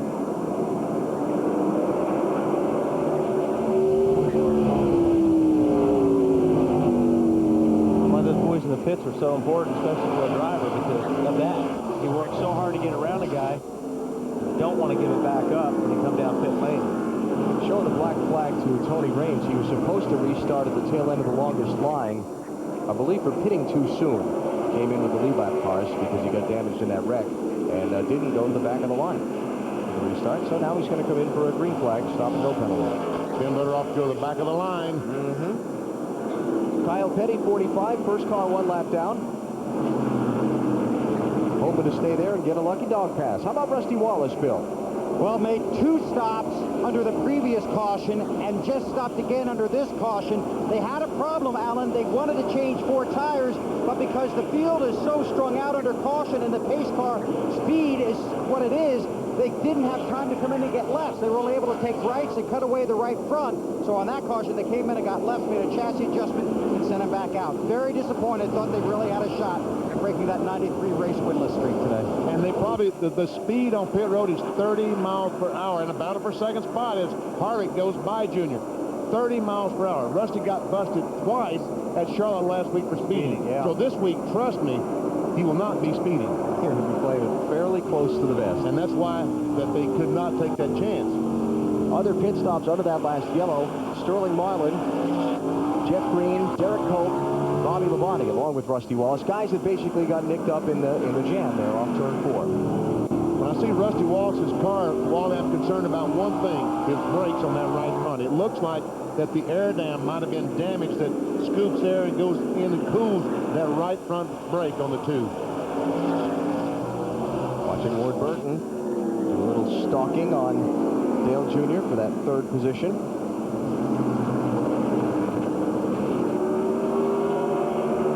Remember that Ward was involved with Sterling Marlin in beginning that last caution. He said this on his team radio right afterwards. I can't just stop in the middle of the corner. Certainly didn't mean to do it. 10-4, buddy. Message already delivered. Yeah, that was pretty obvious, really, from the replay that Sterling just couldn't get the car going. And with everybody else on 4 fresh tires, they were going. Yeah, for the record, Sterling doesn't feel that way. Yeah. Oh, yeah. Imagine that. Of course that. And you say, message delivered, they do that through the spotters up on the roof. How about a Stacker 2 NASCAR Winston Cup track fact as we look at Kenny Wallace running 5th place in the Stacker 2 car. This racetrack began its existence as a dirt track, then it was paved. Only 2 drivers won on both dirt and pavement: Lee Petty and Jim Paschal. Uh-oh, we got Ryan Newman going around in turn 2. Little loop-de-loop. Caution flags out. Looks like he got a little help from somebody. He's trying to get going and rejoin, because with the no racing back to the yellow rule, if you spin, is that my rear flat? Looks to me like his left rear tire is flat. With the no racing back to the yellow rule, if you spin, where you get back going again is where you fall into line. In his case, there was so much traffic coming by. I don't know if it's flat or not. I think it's just these guys run such low pressures here. I think 30 car gets into him right here. Yeah. Steve Park got to the back of him.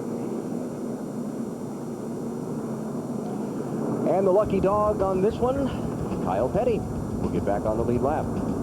You're watching NASCAR on NBC. One new car out-accelerated, out-handled, and outperformed the competition. Now you can feel it for yourself. Pontiac introduces the new 2004 Grand Prix and the 24-hour road test. Spend the entire day, and you'll understand why the new Grand Prix with Comp G is the best performing car in its class. The new 2004 Grand Prix. Fuel for the soul. You know, being teammates is about more than just helping each other win races every week. It's also about helping each other learn. That's right. Michael has taught me that Napa parts are as good or better than the parts that came on your own car, and that Napa parts professionals can always help you get the job done right the first time. Yeah, and Junior taught me how to do this. I'm not taking credit for that. That needs just a little work there, bud.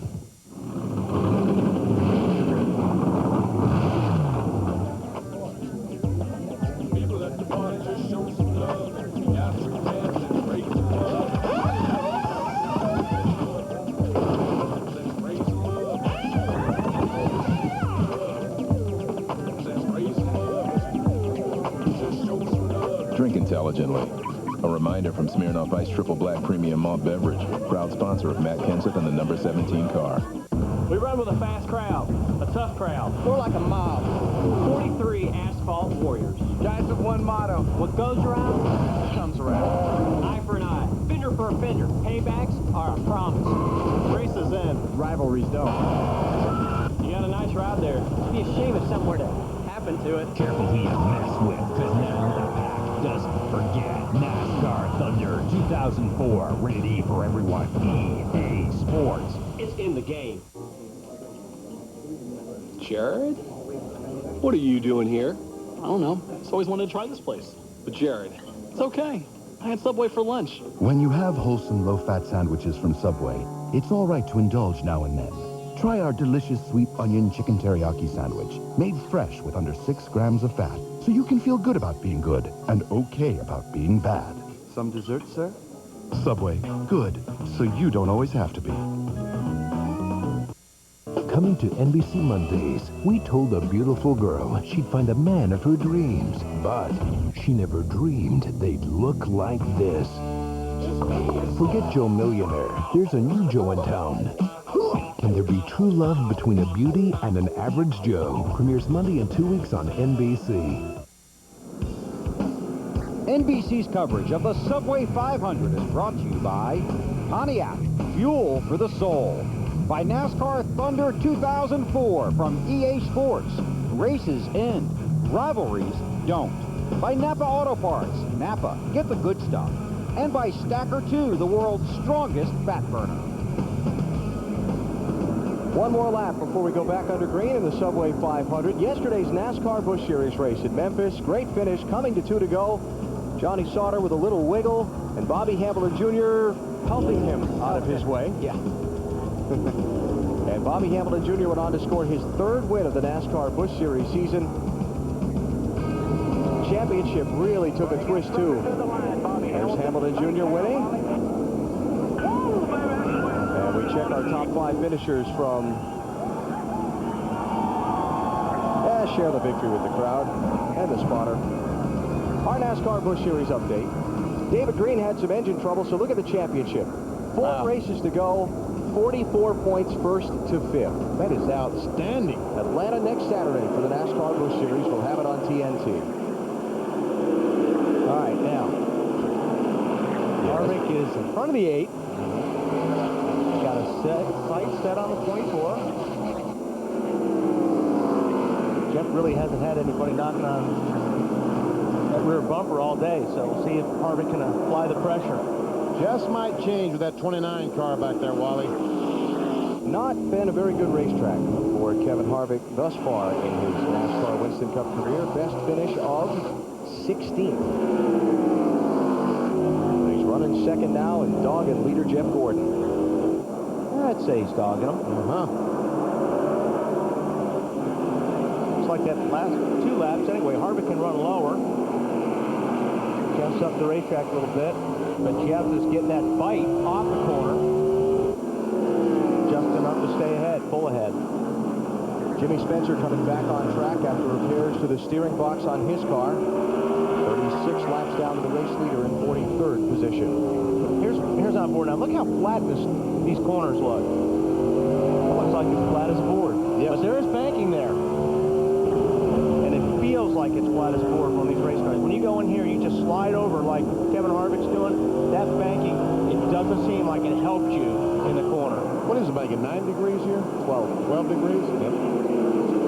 Race for 3rd place. Ward Burton working on Dale Jr. 22 and 8. Ward not quite able to squeeze around it. Ward's former winner here, won this race 2001. Check that. Best finish here, 3rd in 2001. I got to read my own writing. Yeah, you're sloppy. I am. Bill, can you help me out here? Can't help you out reading your own writing, but I'll help you out on the 22. Scott Wimmer came here and tested that car with Frank Stoddard. They were very pleased with not only the car, but how Wimmer drove. Now, as we talked about on the Discover Card Countdown to Green, this is Ward's last ride for Bill Davis Racing. The team this morning confident that they could finish their marriage, so to speak, with a win. And you heard Ward talk about that earlier today. So far, so good.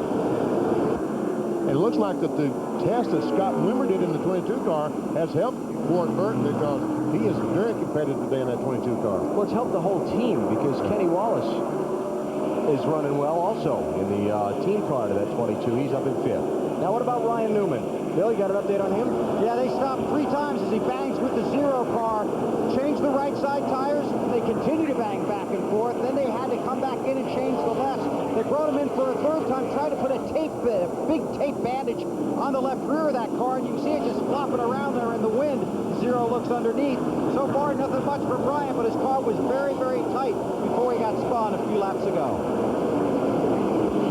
Brian Newman, 8-time winner so far this season, but in 3 previous Winston Cup tries at Martinsville, his finishes have been 41st, 15th, and 38th. And we talk about track position all the time and just how crucial it is.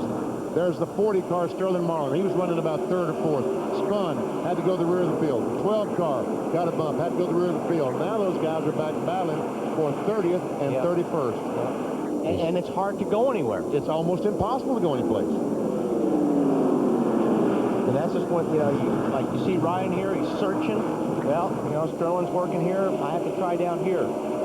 Going to take a look underneath, get in there hard, try to outbrake him, get beside him now. If he can drive off the corner, but see, that's the problem. Right there, you spin your tires when you're low.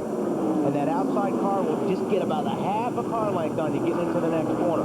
You do that 5 or 6 laps, then you get impatient. Then you start leaning on him. The guy down on the bottom will start driving the guy up on the high side, up the racetrack a little bit. And now they're trying to drive Ryan in behind the 37 car. Derek Cope was a little bit slower than this group of cars, and yeah, they picked him. Yeah, and Ryan's going to have to back off, get in line, start all over again. Sterling Marlin in 30th, Ryan Newman in 31st. So they also have to worry about the leader coming up behind them quickly to put them a lap down. This is a race for 5th, 6th, and 7th. Kenny Wallace, 23, Tony Stewart, 20, and on board Kurt Busch. And Kurt Busch being able to drive through that small hole and accept whatever damage that he had has helped him. There he is, still with track position in 7th spot. Matt, how's Tony doing? Well, he is making progress as he tells crew chief Greg Zimbinelli about their race car, knocking on the door of the top 5, trying to work on Kenny Wallace. The car, remember earlier, was 2 free in the center and 2 free on exit. They have held the exit, they have hurt the center, but he feels like it's going to come back to him, Marty. Kenny Wallace has been having an outstanding day, Matt. Very quiet on the radio. They say the car is a little bit loose right now. Kenny's very happy with it, though. Very quiet on the radio, very confident. Same car he finished 12th with here in April. And that 12th place finish, the second best finish of the season for that team. It's really been a struggle, and they're hoping for a couple of good runs before they bring the curtain down on 2003 for Kenny Wallace. Right along with Kurt Busch. See Kenny Wallace using the real high line, about the highest line you can use for any grip here. There's another car, that 97 of Kurt Busch, that needs a good run. The last month or so has been a struggle for he and Jimmy Finnegan, their Roush car. Failed to finish 3 of the last 4 races, BP. Yep, been ugly. I'd say that is a struggle in capital letters. So that's Kurt there, slogging around in 7th place, trying to take 6th from Tony Stewart. How about Rusty Wallace? Rusty's back in 18th place, Bill. Yeah, qualified and started 7th, then fell back after that incident on the track. Spent a lot of time on pit road. You hear about how aerodynamics have to be perfect and the car has to be perfect. You can't win ugly. Well, listen to this. We're going to have to do some creative things to get back to the front here, so we may have to stay out a time or 2, or we may have to take 2 tires or something just to get some track position. I don't think that the front end being tore off has hurt the speed at all. It's handling good, turning good, and I was worried about that. I believe we're going to be okay. You'll be just fine. Your lap times are just as good now when you get a little open track as you were before. And the last communication to Rusty Wallace, just take care of that car. We might be okay. Bill, have you had any conversations about the brakes and the fact that these brake ducts were destroyed in that crash? Bill Wilburn saw that when the car came on pit road. He's Rusty's crew chief. He said, just make sure we can get some air to him, trouble on the track. Dale Jarrett going around in turn 2. Oh, and he gets lapped by the leader before he gets the car going again. Now, does that make him the lucky dog? If he is the first car not on the lead lap when the caution comes out, that's a good question. We'll let them make the call on that. Yeah. I don't think we've had that happen. No. They're calling the 38 as being the first car 1 lap down. I guess maybe if you caused the yellow. Well, they're the 38's in front of 88. He was able to get by. Okay. Let's see. Contact there. Yeah. Derek Cope in the 37.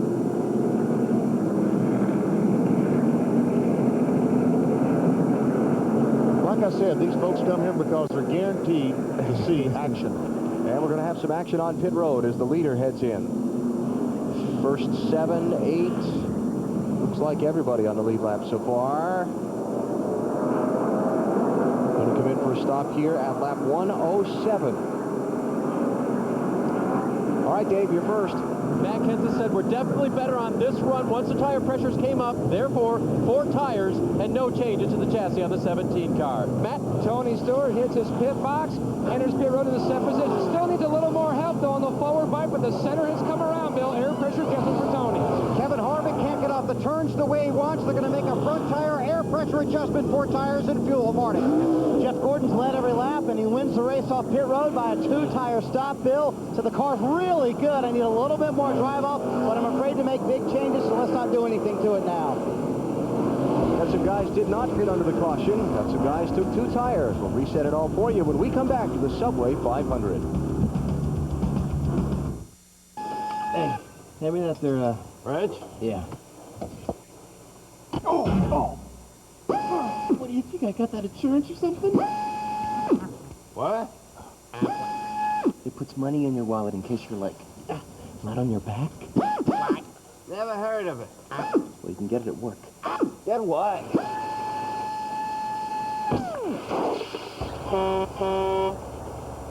Aflac. Ask about it at work.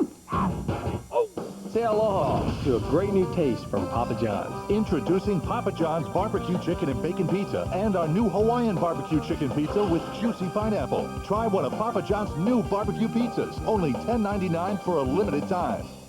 I break for yard sales. I break for little old ladies. Boys. UFOs. I break for free oil changes. Visit your Midas mechanic now and get a free oil change with any Midas brake job, including our lifetime brake pads or shoes. Guaranteed for as long as you own your car.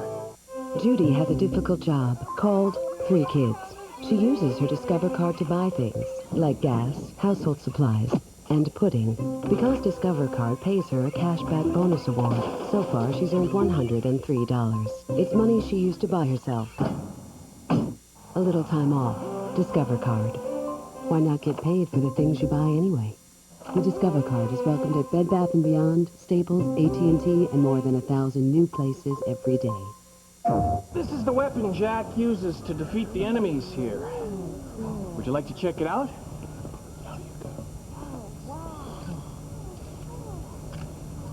Uh-oh, here comes the Crimson Guard. Is he part of the tour?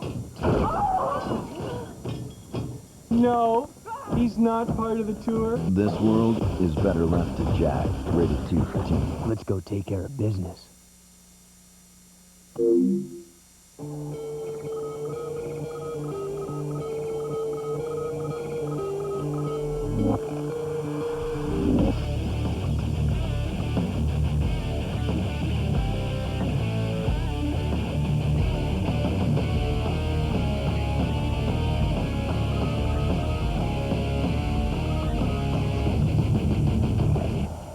Coming October 13th on GoArmy.com. Speed's the name of the game as NASCAR zooms into Atlanta. Next Sunday, 12 noon Eastern on NBC, Winston Cup Racing presented by Home Depot. Kevin Harvick and Dale Jr. look to hit the gas and put the heat on Matt Kenseth at the fastest track on the circuit. NASCAR, next Sunday, 12 noon Eastern, NBC. Hey, we agree. Well, thank you very much. Thanks, guys. Love you too. Mean it. Those aren't your kids, are they? No. Oh, okay. Don't think so. Just check. Craftsman Truck Series update ran here yesterday at Martinsville. What a great day for the Wood family. Based in Stuart, Virginia, about 40 miles from here, John Wood with a win at their home track, and the championship is tight with 2 races remaining in the season. Another outstanding championship battle. Yep. Now, we're going to have a championship battle here in just a second for the lead of this race. Cars did not stop. Cars changed 2 tires. Yeah. Man. All right, Bonnie, on the point. Here we go with the list. Cars that did not pit: Terry Labonte, Bill Elliott, Jeff Burton, Sterling Marlin, Jason Leffler. Those are the first 5 in the running order. Guys that got 2 tires include Ken Schrader, Kurt Busch, Bobby Labonte, Brian Newman, Rusty Wallace, and Greg Biffle. Scattered throughout the top 17 or 18. Didn't Jeff Gordon just change too? Jeff Gordon was first off pit road. Did not catch that report for pit road. We'll follow up there, VP. 2 tires on the 24, okay. I didn't write him down. I will now. Ooh, looky here. Casey Mears Mears, that 41 car, trying to get up and get in front of the leader. He don't want to be a lucky dog. Yeah. He wants to be faster than the leader. He did it. Boy, Casey. Now, meanwhile, Bill Elliott, the 9 car, is going to battle for the lead. Yep. So Casey Mears now last on the lead lap in 36th place. Dale Jarrett is the first car a lap down. Hoping for a lucky dog pass. Hoping for a lucky dog.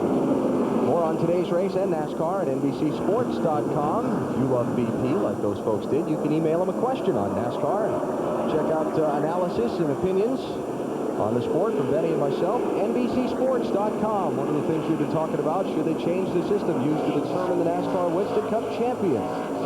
How about this Kurt Busch trying to get alongside Jeff Gordon, trying to take the spot away? There's Tony Ray. 74 there. And he's going to get under the 74, I think. Oh, no, but 74 pushed Jeff Gordon up out of the way. Kurt Busch goes by. Junior goes by. And Kevin Harvick tucked in there now. Oh, trouble. Junior ran right all over the 97 car. Come on, come on. And that's being run over. Yes. What was that you said about action? Look at the right side of that car on the 97 car. Kurt Busch, left side's clean, but wait till we get a shot of the right side. Oh, yeah. There we go. Ooh, and look at that opening there right by the exhaust pipe. I'm surprised that didn't hurt Junior's car. I'm sure it did. Let's take a look, see what happened. Did he hit the curb? No, he just kind of slid up the racetrack into Kurt. Dale Jr.'s field. Down there. Kurt's trying to get under 74 about the same time that Junior tried to get under Kurt. Where did the right side damage come from? Well, that must have been from the earlier deal over there in turn. Yeah, when 4. the car stalled down there, spun and stalled, and he tried to drive through there, and actually did drive through there. Yep. Junior's got a little damage on the right front, but nothing too severe. Bill, what are they saying about the 97 car? Kurt hasn't said a thing, only now there's trouble. Kyle Petty. Caution's out. Kyle running in 30th place on the lead lap. He's going to stay on the lead lap, gets it going again. And Casey Mears, the 41 car, stays in front of the leader, Terry Labonte. And the lucky dog will be Dale Jarrett. We said that lucky dog thing here at Martinsville was going to have a lot of cars on the lead lap. What's this, the 5th caution flag? And that's not going to be good for all those cars trying to make pit speed. Pit stops. Yeah, for Kyle Petty. This is from Robbie Gordon's car. Uh-oh. I got a feeling. Yeah. I knew what was coming, didn't you, Wally? Yeah. Whenever you get on board the car behind the car that crashed, pretty much know what's coming. Just about a quarter way through the Subway 500. You're watching NASCAR on NBC.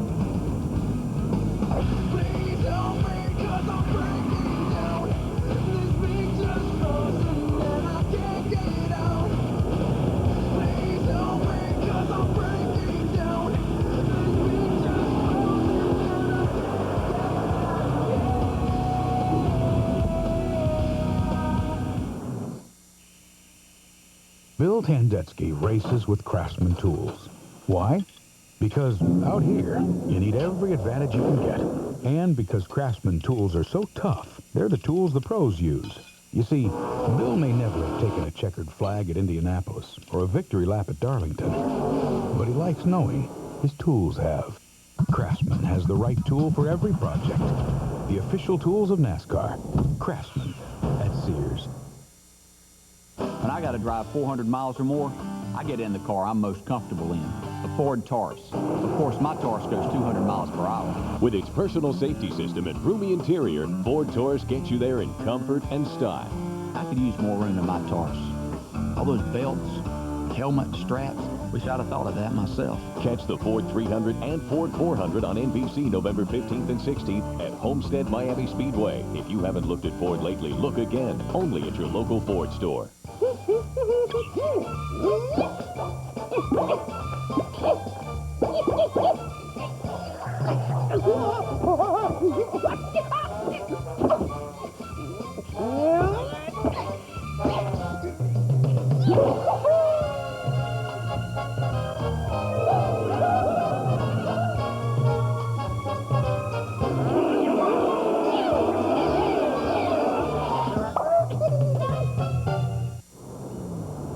Making deliveries at Hendrick Motorsports is one of the best parts of my job. To be around these professionals and their cars is so exciting. It really gets your blood pumping to work with such pros, which is why I'm proud to be part of the team. Northwest Auto Parts and Hendrick Motorsports, two quality companies working together. If they could just be a little faster,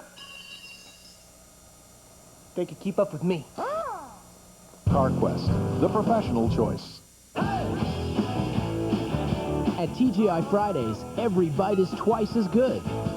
Because our double glazed ribs feature two bold flavors.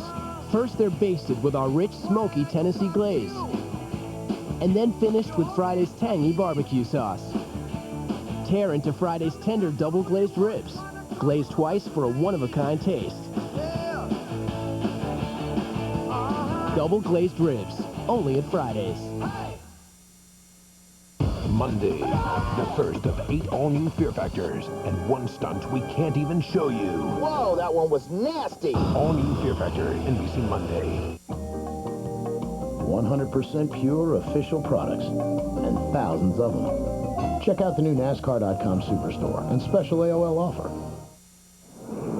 Under caution at the half-mile Martinsville Speedway, 126 laps of the Subway 500 are complete. Benny says people come here to see the action. Well, there's been plenty of action. This is a tire off the car of the 43 machine driven by Jeff Green. See this orange color here? That orange belongs to the 31 car. Apparently the 31 made contact not only with the 45, but also with the 43. So while they're out there under caution, Jeff Green says, leave our guys alone, Robbie. We'll see if the message was delivered or not. Not very happy with Robbie Gordon out there. Yeah, he's also telling he's not very happy with him. What's up with that? It's basically the... Exactly. What's up with that, Robbie? And the 31 car has also been issued a message from NASCAR Race Control that they would like for him not to have any more contact with other cars through the rest of the day. Oh, that's easy here at Martinsville. Oh, yeah. And could perhaps be a visit to the penalty box later in the day. How about a Singular Wireless Race Talk poll? Talking about the action in the 90,000 plus here. What type of track is your favorite? You like the short tracks? You like the speedways like Charlotte, Kansas, and so on? Or the Daytona, Talladega super speedway races? What do you think? Okay. A, Bristol, Martinsville. B, Charlotte, Kansas, Chicago. C, Daytona, Talladega. This is what, the third or fourth pit stop under this caution for Sterling Marlin, Bill? Yeah, they've been in here several times. Now the hood goes up. Overheating problem for the 40. The water light's on. So they've been here to try and work on it. Sterling back on pit road with the hood up. And the guys go to work. But it's an overheating problem on the 40. It's like a leak of some kind. They've got a hose trying to put water in it, but exactly. Lee McCall said, what is it? Must have a hole. Maybe he's got a hole in it. Could have. Hole in the radiator or something. Radiator, the hose or something, because it's not really hot enough to be having overheating problems here today. Pouring out of it right there. The water pouring right there. Yeah. Well, that's not good. They will be going behind the wall, I would assume. You would be correct, sir. Thank you. When they slam the hood down and do not put the hood pins in, not a good sign. They're not going far. It's not a good way to go back out on the track. No. Green flag. Terry Labonte is the leader in the restart. That is track position by not stopping under the prior caution. The leaders did. Bill Elliott second, Jeff Burton third, Kurt Busch fourth, Dale Jr. fifth. The challenge for sixth behind him. Jeff Gordon has jumped to the inside of Kevin Harvick. Problem is Jeff's got a slower car in front of him, the 02 car, so he may get boxed in right here. That's Herbie Sadler in the 02. Oh, he's trying to go. Jeff wants to make him a hole. He wants to make a hole, but can he? Oh, he can. But he's going to make a lot of people angry. Yeah, right. And he falls back in. He decided a little bit too early to be doing that. That's Tony Stewart trying to follow through that same lane, yeah. He's going to find the same trouble once he gets up there a little bit further. Dale Jr. inside of Kurt Busch. Going to be for fourth place. But the lane is blocked. Oh, Junior just drove in that corner, drove on the inside. What a terrific corner he made there. Now he's going to squeeze back up in front of Kurt Busch. He tried, but no. Okay. Not going to do it. So I'll try and get in front of Jeff Burton and see if I can find a lane there. lap car ahead is Tony Raines in the 74, but now he's moved up into the outside lane. So that bottom side is free now for Junior. And this looks like third place. Looks like he's getting decent bite off that bottom. I can't believe how well he drives in the corner. I know he's got to be using a lot of brakes, but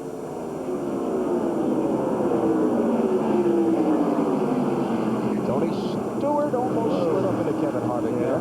And Stewart's been able to get by Jeff Gordon in that 24 car, and so has Harvick. I hear him on the rev limiter there. Kevin Harvick in 6th. Tony Stewart 7th. Ward Burton 8th. Jeff Gordon trying to take that back from him. And here's Junior trying to get by Bill Elliott for 2nd position. Elliott slipped coming off turn 2 the last time. Could not get off the corner and let Junior get up alongside, and here he goes. But see, now the 2 lap cars have moved up to run the higher lane. Tony Raines in the 74 and Steve Park in the 30 are using the higher lane now. So it's Bill Elliott that's blocked in. Now Kurt Busch is going to try to follow Junior. Doing a pretty good job at battle for 3rd. Trouble, turn 4, Rusty Wallace, Jamie McMurray, Jimmy Johnson. Did you stop? You stopped, didn't you? Yeah, he stopped. Yeah, Okay. I stopped. He ran out. He ran out of cars? Yeah. Good. 6th caution flag. But the 48 got away pretty clean. Yeah, I think he got Jimmy bumped. Johnson's car looks pretty decent. I think Jimmy just got bumped afterwards. See that accordion, maybe? Okay, we got the front end, we got the back end. Here we go. This is going down the backstretch. Mark Martin's going to be right behind Rusty Wallace in 6th. And all right, what's happening? It's not going to work out. Like Rusty got a little bit loose getting in, and then Mark finished him off. See, McMurray got pinched by Hermie Sadler and Jimmy Johnson. Jamie was in the wrong place at the wrong time. Todd Bodine's view. Briggs. Oh, Todd's been having a lot of these views today. He's going to get done with this day and say, man, I've worked hard today. Ooh, look at this. Yeah. Kevin Harvick, Jeff Gordon. Oh, looks like, is that coming back to the caution, or that's earlier, before the caution?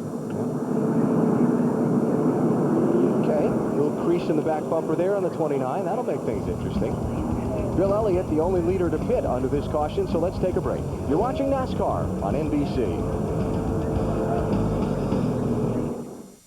I received this wedding gift from my husband's aunt, but I don't need a monkey lamp. I was extremely torn. I didn't know whether I should just keep the lamp or return it and risk hurting her feelings. So I asked myself, what would Jared do?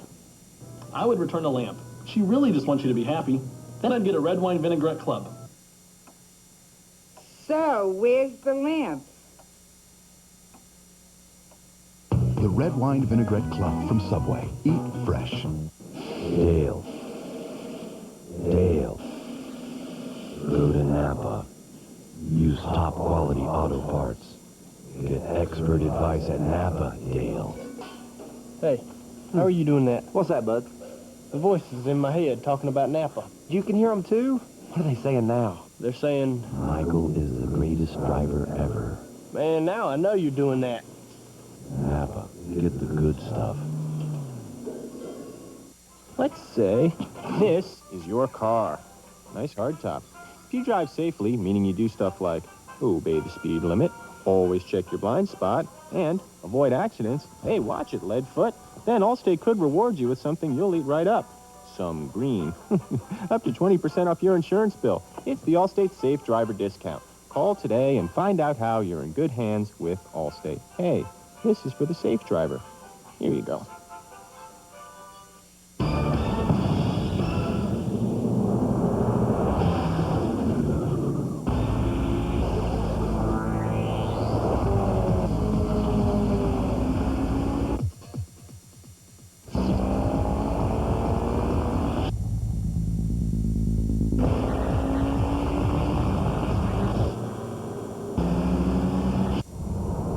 Nothing outperforms Mobil 1, now the official lubricant of NASCAR.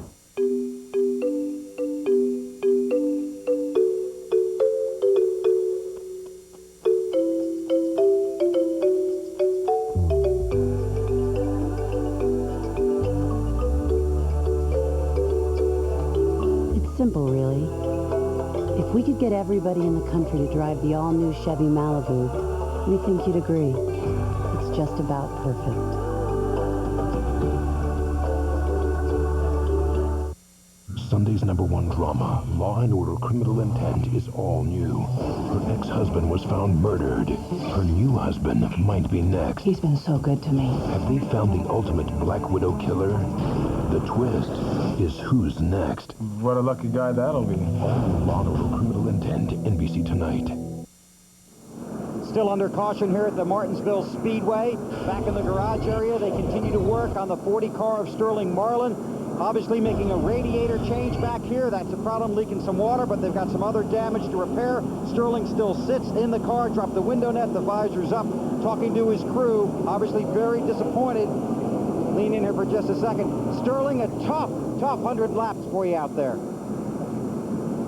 Yeah, it has been. We had a good car early. We gained on a bunch of guys, gained on leaders, and put on 2 tires when it first stopped, and gave Ward all kind of room, and he run the back off, turned us around, and got against Benson. He checked up, went off turn 2, and barely hit him and knocked a piece of ductwork in the radiator. So had been a good day.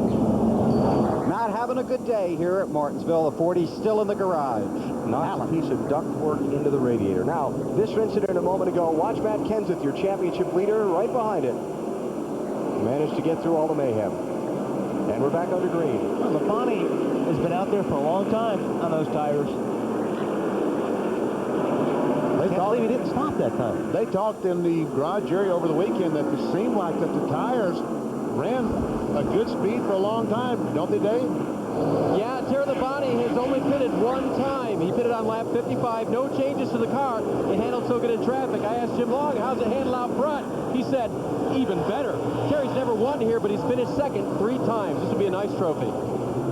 Terry continuing to be out in front. Guys that stopped under this caution, I mentioned Bill Elliott came in. Matt Kenseth also stopped. Mike Skinner, Casey Mears, Jimmy Johnson, Rusty Wallace, and Jamie McMurray. My guess is that Matt Kenseth in the 17 car tried to stop to avoid that accident and stopped so suddenly that he put some flat spots on those tires, because you don't have to slide these tires very much to put them flat spot on them. One car might have a left rear flat. It's like both left side tires are flat. John Andretti creeping down on the pit road. You can see the left rear is down, and he's going to stop back there in the turn 3 into that pit lane. For the race lead, Dale Jr. is all over Terry Labonte. Let's see how long it takes him to cut and go. Well, how about right now? Yeah, not too long. Well, I tell you, Junior was bragging about his car, and he has every right to, because that 8 car is terrific today. Junior stopped at lap 107.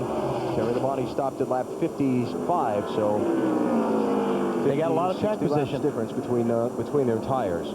Working for him. And Kurt Busch now working on Terry for second.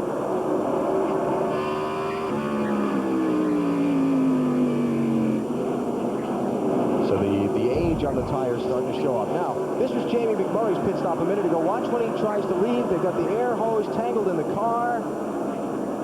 Oh, that's... Well, that, Gary, is removing equipment from the pit box, Matt. And Alan Bates speculated about the flat spotting of the tires. He cut down a left front when he got mixed up in that accident. You're talking about Matt Kenseth there. Jamie McMurray. Oh, okay. Dave can tell us about Matt. I got it square. Yeah, that's okay. On the 17 car, actually, Benny, he didn't mention flat spotting the tires, but what he did talk about was, boy, how many laps we've got on our tires, we better make a pit stop. He didn't realize he didn't have that many laps on the tires. So after they did that, Robbie Reiser calmed him down in the car. He said, that's all right, I've got an idea. We'll see what the idea is as time goes on. An idea. That's got to be scary. I'll bet that has to do with staying out on another caution. Check out race for 7th and 8th. Ward Burton, 22. Jeff Gordon, 24. Gordon has fallen back another position. Jeff Gordon goes by, and Jeff getting a lot of heat right now from Kenny Wallace and Kenny Schrader.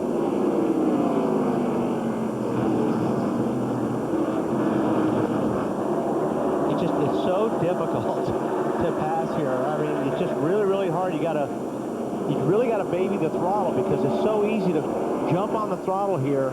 And if you do, you're just going to spin your tires. Now here's Kevin Harvick. Working on Terry Labonte for third place. Bill? Well, Kevin Harvick out there going around the 5, having a good run here, but earlier some on-track traffic he was involved with, and this was the radio conversation between Kevin and crew. I didn't have anywhere to go, and the 24 is just jacking me out, so I had to do something about it. Yeah, 10-4 on that. He tried to jack your 20 up, and he did the same thing you did. Wind up with no hood if he's not careful. 10-4. So that's Kevin Harvick getting a little bit of what he'd been given the last couple of weeks, don't you think?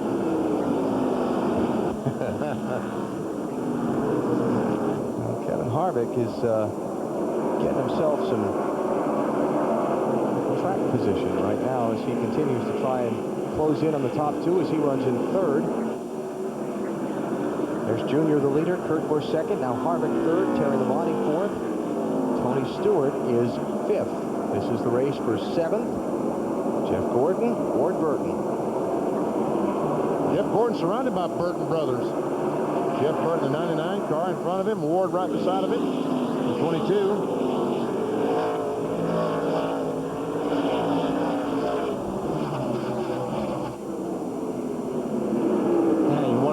Which lane in front of you is going to go or open up. Is Tony Raines going to go, or is Jeff Burton going to go? Well, right now it's Tony Raines. Those guys move to the high line, which opens the low line up for Jeff, but hard getting that traction down there.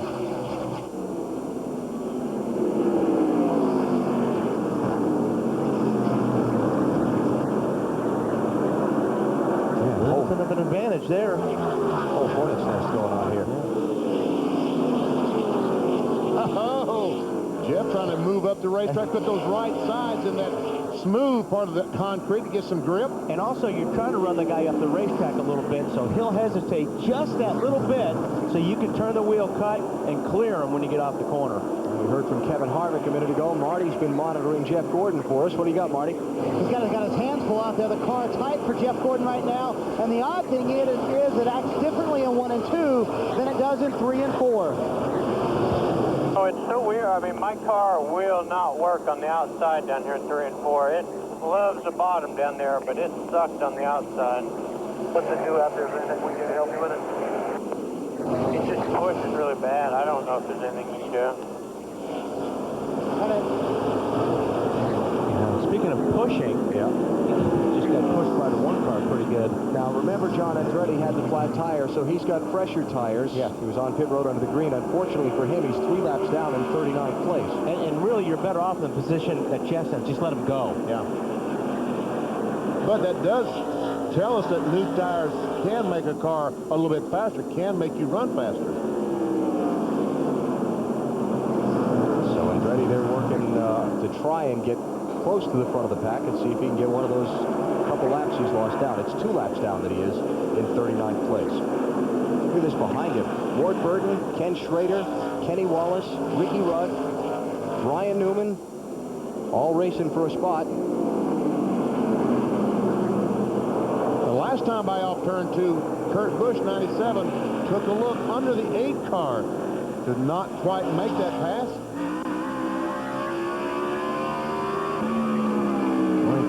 Hard on the brakes. Hear how he picks that gas up? Easy.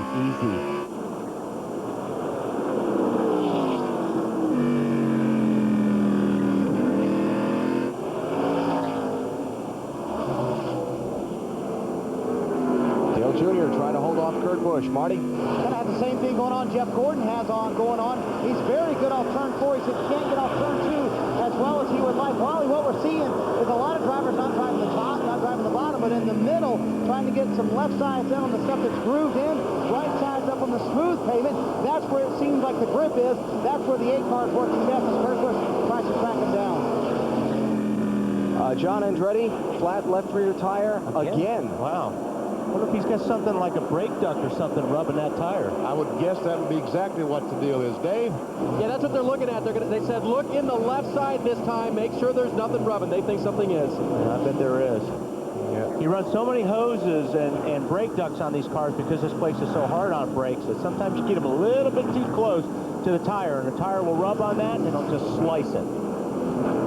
And he was running the inside lane, so any contact with cars would have been on the right side. Yeah. So John Andretti with troubles in the Subway 500. Dale Earnhardt Jr. No troubles right now, except maybe Kurt Busch kind of pushing him for the race lead.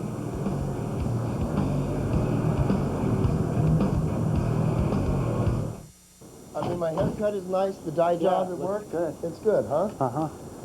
You charge the batteries, right? Yes. And I look good? Yes. Hey, Dale. We're here for the interview.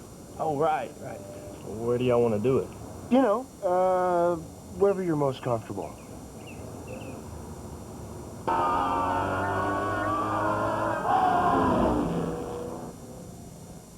Thanks, guys.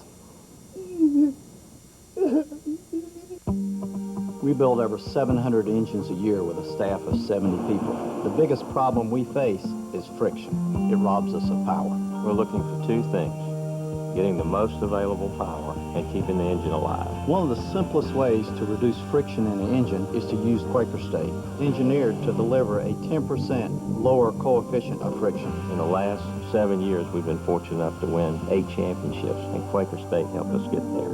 The power to reduce friction.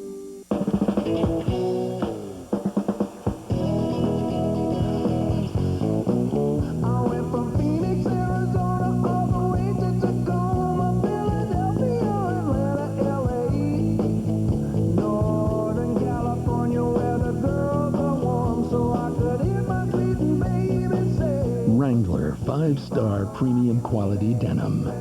Wrangler, real, comfortable jeans.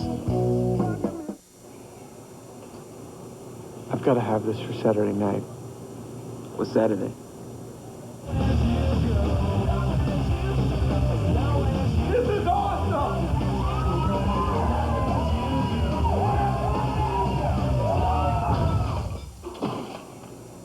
You might want to check out these speakers too. They're shorter. Shorter is good, man. Yeah.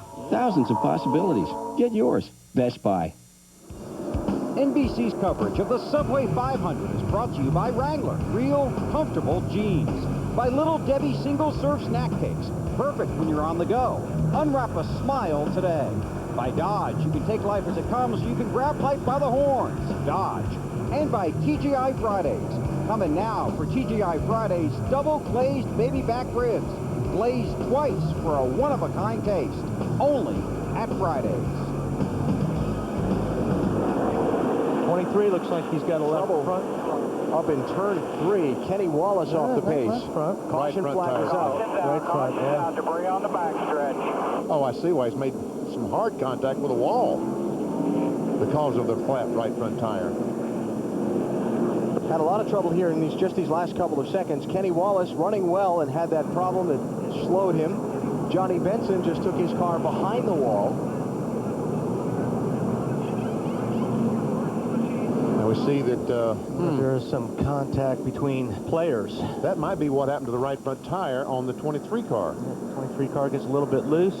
Goes up. Ooh, the two teammates. Oh, man. A lot of contact. Both running in the top 10. Bill Davis has got to be happy. No, I'm only kidding, folks. Yeah.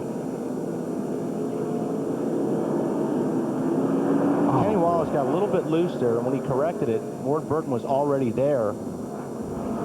Now, Jamie McMurray is being waved past the pace car right now. Under the last caution, we saw that problem he had on his pit, but the penalty that was assessed to him was the wrong one. It was too stiff for the infraction. He should have just started at the end of the line instead of being held for a time penalty. The time penalty caused him to go a lap down, so because NASCAR says we made a mistake on that, they're putting him back on the lead lap to give back what they took from him by error. Well, that's good. That's great.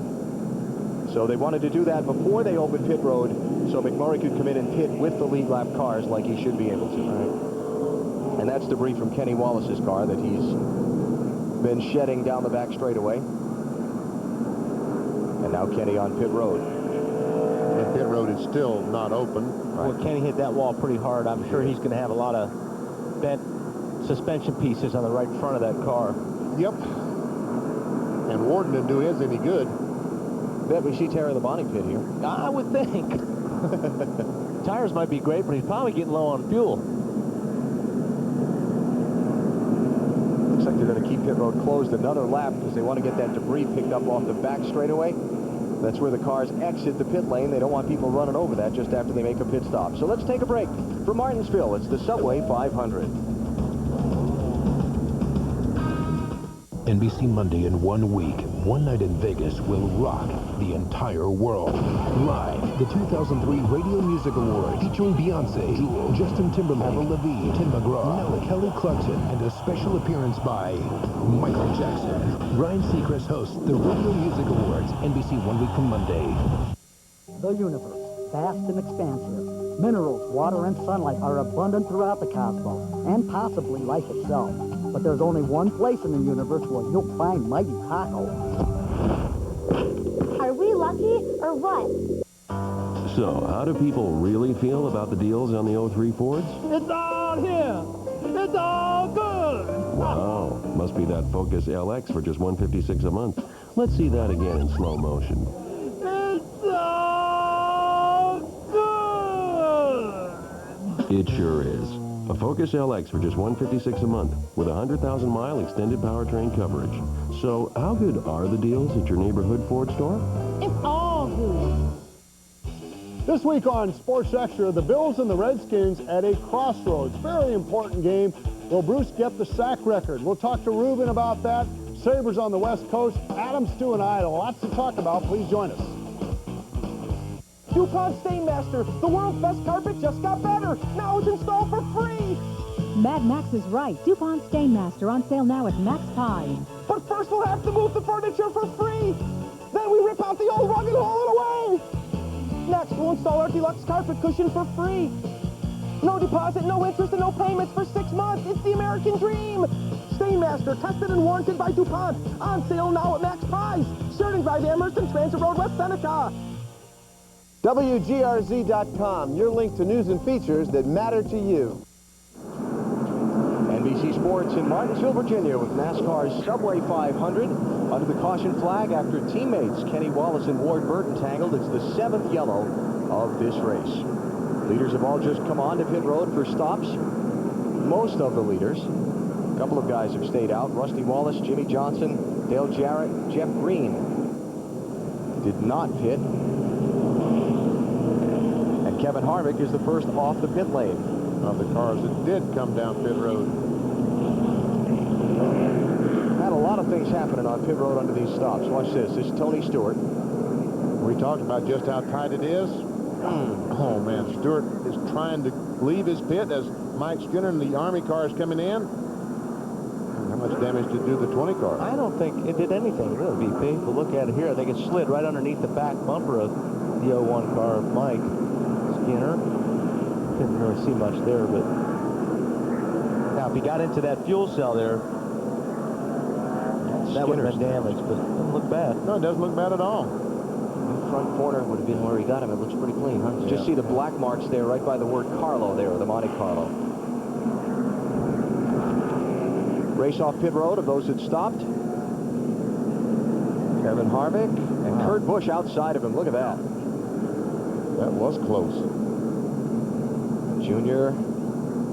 Jeff Gordon should creep into the picture here in a second. Tony Stewart, Terry Labonte. Jeff Burton.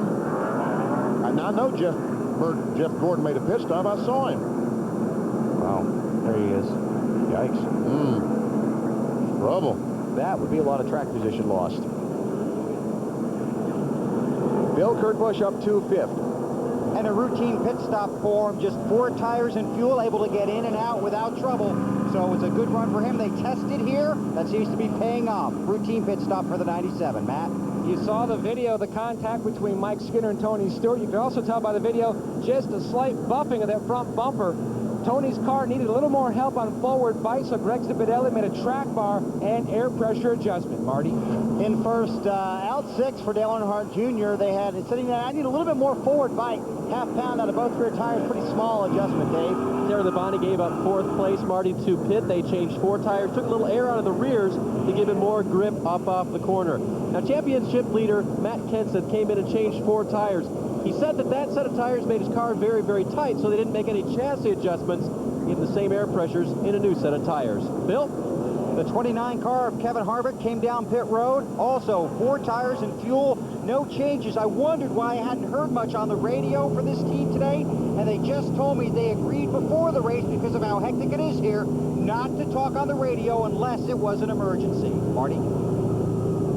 Jeff Gordon has fallen all the way back to 15th, Bill. What happened when Shane Parsnow took off the right front tire? A lug flew in the air, landed on the stud, so when he put the new tire on, it wedged itself in between the new tire and the stud. Had to pull the tire off, take the lug out, put a new tire on. Took him a long time on pit road, Bill. And the leader of the race is Rusty Wallace. How about that? Bashed up race car and all. Of course, they stayed out under this caution period. Last stop on lap 139 and lap 140. Took 2 tires on 139 and 2 more on 140. They tell me the race car is excellent, despite how it looks, and they just need a track position. We'll see what happens. Lap 185 of 500 complete under caution in the Subway 500 in Martinsville, Virginia.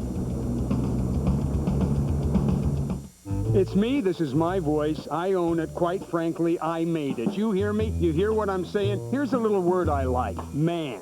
Just like the way it sounds. Go get your own sound. This one's mine, man. Cingular connects you to the technology with the truest sound in wireless. Just look for the Cingular Smart Chip. Proof that we take your voice very seriously. I call it my Trust Your Voice to Cingular plan. Truest sound. Another reason Cingular fits you best. My dad taught me 2 simple rules about car care. To take care of the engine, change the oil. To take care of the fuel system, add STP. When your dad is Richard Petty, you tend to listen. You want to know why I rent from Enterprise? Because having the right car can make all the difference. Pick Enterprise. We'll pick you up. Say aloha to a great new taste from Papa John's. Introducing 2 new pizzas with a zesty barbecue taste. Papa John's new barbecue chicken and bacon pizza and our new Hawaiian barbecue chicken pizza with the added taste of juicy pineapple. Try Papa John's new barbecue chicken and bacon pizza or Hawaiian barbecue chicken pizza. Your choice, just $10.99. Call us now or order online at papajohns.com. Better ingredients, better pizza, Papa John's.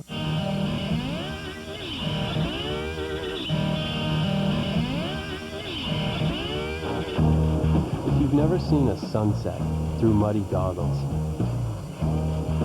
if you've never had to remind yourself to stop for lunch,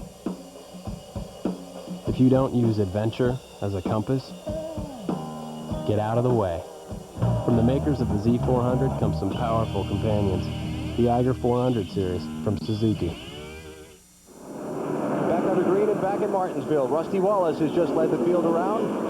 First time back at full speed. Jimmy Johnson second, Dale Jarrett third. Did not pit under this caution flag.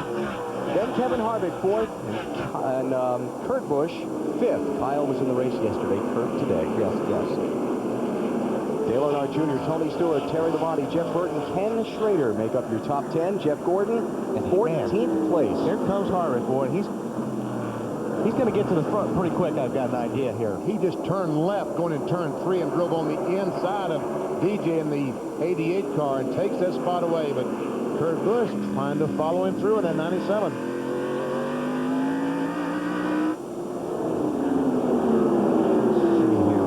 Tries in a little bit deeper.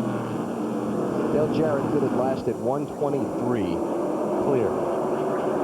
So that's about 60 lap pressure tires that Harvick and some of these other guys have. He realizes he's going to lose some positions. 10 or 15 would be reasonable, but it would gain him some position if he can just hang on till the next caution flag and everybody pit. He'll pit with him. talking about Dale Jarrett, the 88. As Dale Earnhardt Jr. on the 48 gets on the inside. Harvick getting alongside Jimmy Johnson. Be for second place. He was there, but Jimmy Johnson had a little bit better grip off the corner. Now he's going to take a look again.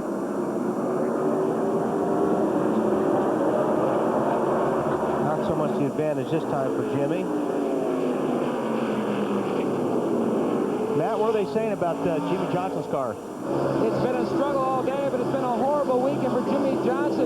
After running back-to-back top 10s here, they have just not been able to dial that race car in. Chad Knaus kept him out for track position. In fact, at one point this weekend, Wally, they had Jimmy go out and follow Jeff Gordon just to see if he can pick up anything to help that race car. Jimmy finished 6th in this race last year. Was his best Martinsville finish. 9th in the spring race this year, so a couple of top 10s in a row for the 4018 here. Asked you earlier in our Singular Wireless Race Talk poll, what kind of racing do you like most? The short tracks, the 1.5 mile, 2 mile intermediate tracks, or the Daytona Talladega super speedways? Pretty even split. Yeah, I kind of felt like A and C would be swamped, that folks would like the Daytona Talladega races, but I'm glad to see that A, short track, got the most. I think we needed a D in there for all of the above. I think it's one of the great things about Winston Cup racing is the variety of tracks and the variety of challenges that these drivers have to conquer to win a championship. Terry Labonte. So 7th place he's working on Dale Jarrett. Don't take that spot. Hard to believe all the success that Terry Labonte has had in NASCAR Winston Cup racing, a 22-time winner. He's never won here at Martinsville. He's finished 2nd 3 times, but he's never been able to just get that one more spot. Dale Jr. looking for 4th place and got it on Jimmy Johnson. And Harvick has caught the 2-car Rusty Wallace, and he's going to take a look downstairs. And with those fresh tires, there's not much Rusty can do except say, go, big boy, I'm going to try to follow you, get me some tires on our next pit stop, and hopefully I'll be close enough to you I can do the same thing to you. So new leader Kevin Harvick. Just let him, if you got to let him go, get your rhythm, we'll be in good shape. That's Billy Wilburn talking to Rusty Wallace. As he told him earlier, we're going to have to do some things that we don't want to do to try to get this track position back after he was involved in that crash with Jimmy Spencer. Kurt Busch on Rusty for 2nd. Tell you now, Kurt's hanging right with Kevin. Yes, he is. They've gotten away from Junior a little bit, but 97's hanging right with him. How about a check of the championship standings as they run? Matt Kenseth, wow, is way back in 22nd place. He pitted one more time than some of these other guys have. Pitted on that last caution as well. Dave, how about Matt Kenseth? All right, 4 guys working on tires back here for Matt Kenseth. Didn't like that last set. Todd Millard leads this crew as a tire specialist. What they're doing is resizing, rechecking. They brought tires from somewhere that they weren't here before, making sure they have the best sets for Matt, doing everything they can not to try to have another set that he doesn't like. So Matt Kenseth mired back in traffic now in 22nd place. Here is the race for 5th. And we haven't talked too much about Tony Stewart, the winner last week at Charlotte, but in the 20 car, but he is fast. It looks like right now that Harvick, Busch, Stewart, Jr., pretty evenly matched. Listen to this on Tony Stewart's month, the last 4 races. 3rd, 3rd, 4th, 1st. Up from 11th to 7th in the championship standings in that time. Something about this team late season. It's like when the leaves change color, the leaves turn to orange. There you go. I don't know whatever it is, but boy, they really come on strong and finish each season so well. When Tony Stewart won the race here 3 years ago in the fall of 2000, he led 179 of the 500 laps for his win that day. Do you ever have in your racing careers just a part of the season that was yours? I wish. Off season. Yeah. Off season? Yeah. Too many easy losses there. Trying to help you out. Yeah. got to make it a little more of a challenge, okay? It has been unusual, the success that they've had in the second half the last 3 or 4 years of that 20 car. Look at this. Busch closes in on the back of Harvick. Kurt's not yet led today. Started 13th. Looks like Kurt gets in and just through the center a little bit better, but Kevin Harvick is getting off the corners a little bit better. Kurt running a little bit lower there than Kevin was. And Kurt kind of goes down. Lets the car slide up a little bit. Junior trying to take over that 3rd spot from Rusty Wallace, and he will. A couple of laps ago, I checked the score monitor, and Junior in the 8 car running a little bit faster than Harvick or Kurt Busch. Busch is trying. And they're going to come up on a couple of slower cars pretty quickly here. Oh, here check this out. Man, he can drive that car in, can he? Yeah, that car is getting into the corner like dynamite. So Kurt Busch out in front as we close in on halfway in the Subway 500. One of 6 different drivers who traded the lead today. A truck like this isn't built in a factory. It's built in the farms and fields, concrete streets and construction sites that map the landscape of an entire country. Because when Ford builds the new F-150, there are promises to keep. And only one truck earned the right to be the next F-150. If you haven't looked at Ford lately, look again. Look, I can't give both you guys my number. Great, then I'll just grab a pen. We'd appreciate that, Jeff. So you guys are close? Oh, yeah, we're like brothers. I'd do anything for that guy. Just phone. Hey, Sharon. No, your fiancé just stepped away. He's thinking about you right now. I'll tell him. Later. Smirnoff Ice Premium Malt Beverage. Intelligent nightlife. I've made a lot of news on the baseball diamond, but if you want to find out about this diamond, you got to go talk to your doctor. See your doctor and find out if Viagra's right for you. My doctor says it's right for me. That's why I stay with it. For more information, go to Viagra.com. Buy The Matrix Reloaded on DVD. With special features that show how the Matrix phenomenon came to life. Upgrades. The Matrix Reloaded. Buy it now on DVD. I break for yard sales. I break for little old ladies. Boys. UFOs. I break for free oil changes. Visit your Midas mechanic now and get a free oil change with any Midas brake job, including our lifetime brake pads or shoes. Guaranteed for as long as you own your car. Here in my town, I'm for safest of all. I can lock on my doors. It's the only way to live in cars.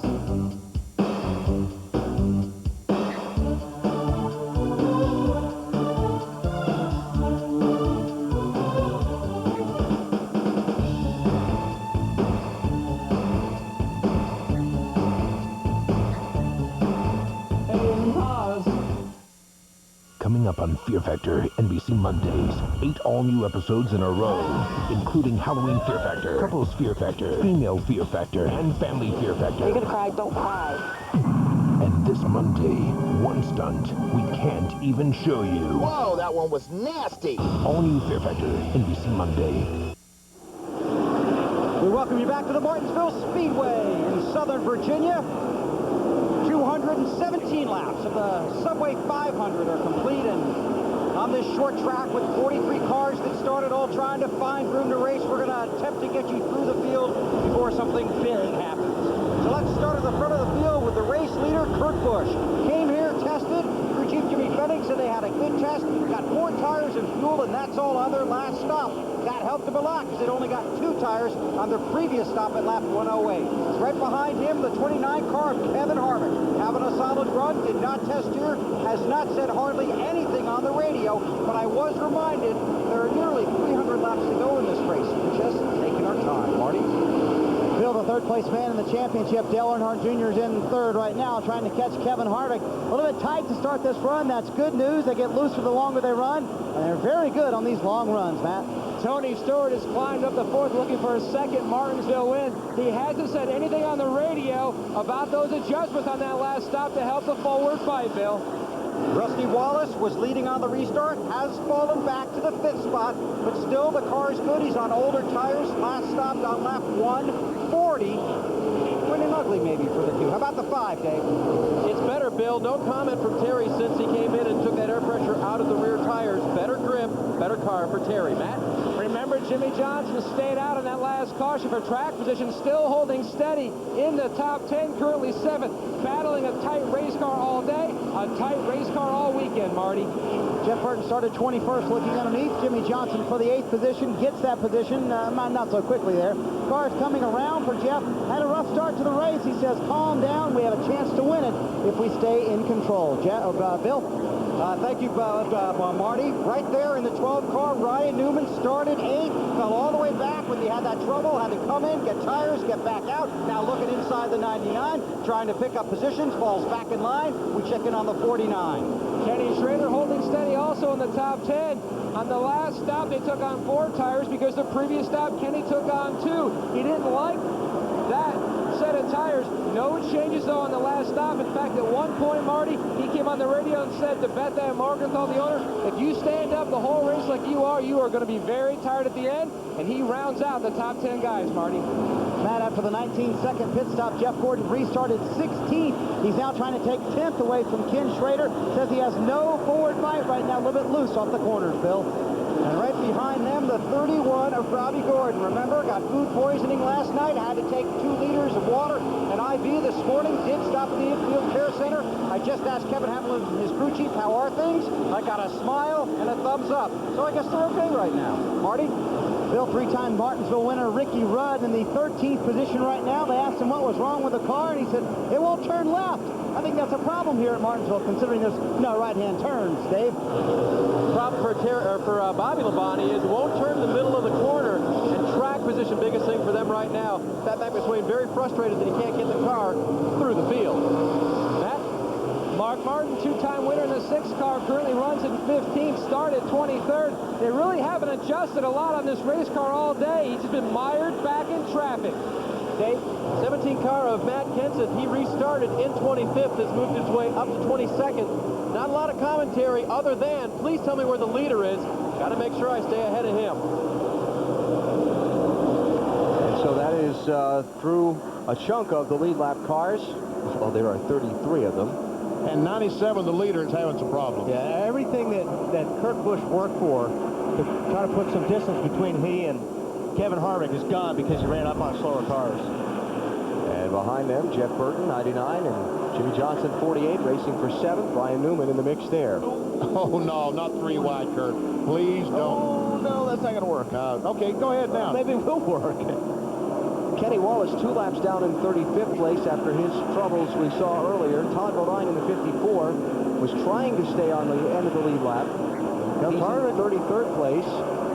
Oh, that was a good move. That was a great move by Kurt Busch. His Trent Jr. goes into 2nd position, the 8 car. Harvick said, and around goes Kenny. Right rear flash is spun. And a right rear tire flag. The caution flag is out. Dave, something up with Matt Kenseth? What a huge break for these guys. They think they have a left rear tire going flat. Very tight in the middle for Matt and a little bit loose off the corner. But he thinks he's got that left rear down. They may have had to stop under green, which would have been a big blow. Wow. So a great break there. He may have made some contact with someone with the left rear tire on the 17th car because, you know, these tires of Goodyear's have Goodyear in yellow, and you can see as the car goes around when they're all black. And that yellow is gone. That means that we've made some contact with someone, and sometimes that does have a punctured tire when that happens. I'm going to take some air all the way around, but too late. We're up the road here. Here come the leaders, Dave. Terry Labonte, no chassis adjustments on this car, just 4 tires and fuel. They'll get him on his way. Matt? Tony Stewart already in, a track bar adjustment, 3/4 of a round as they come around to the left side.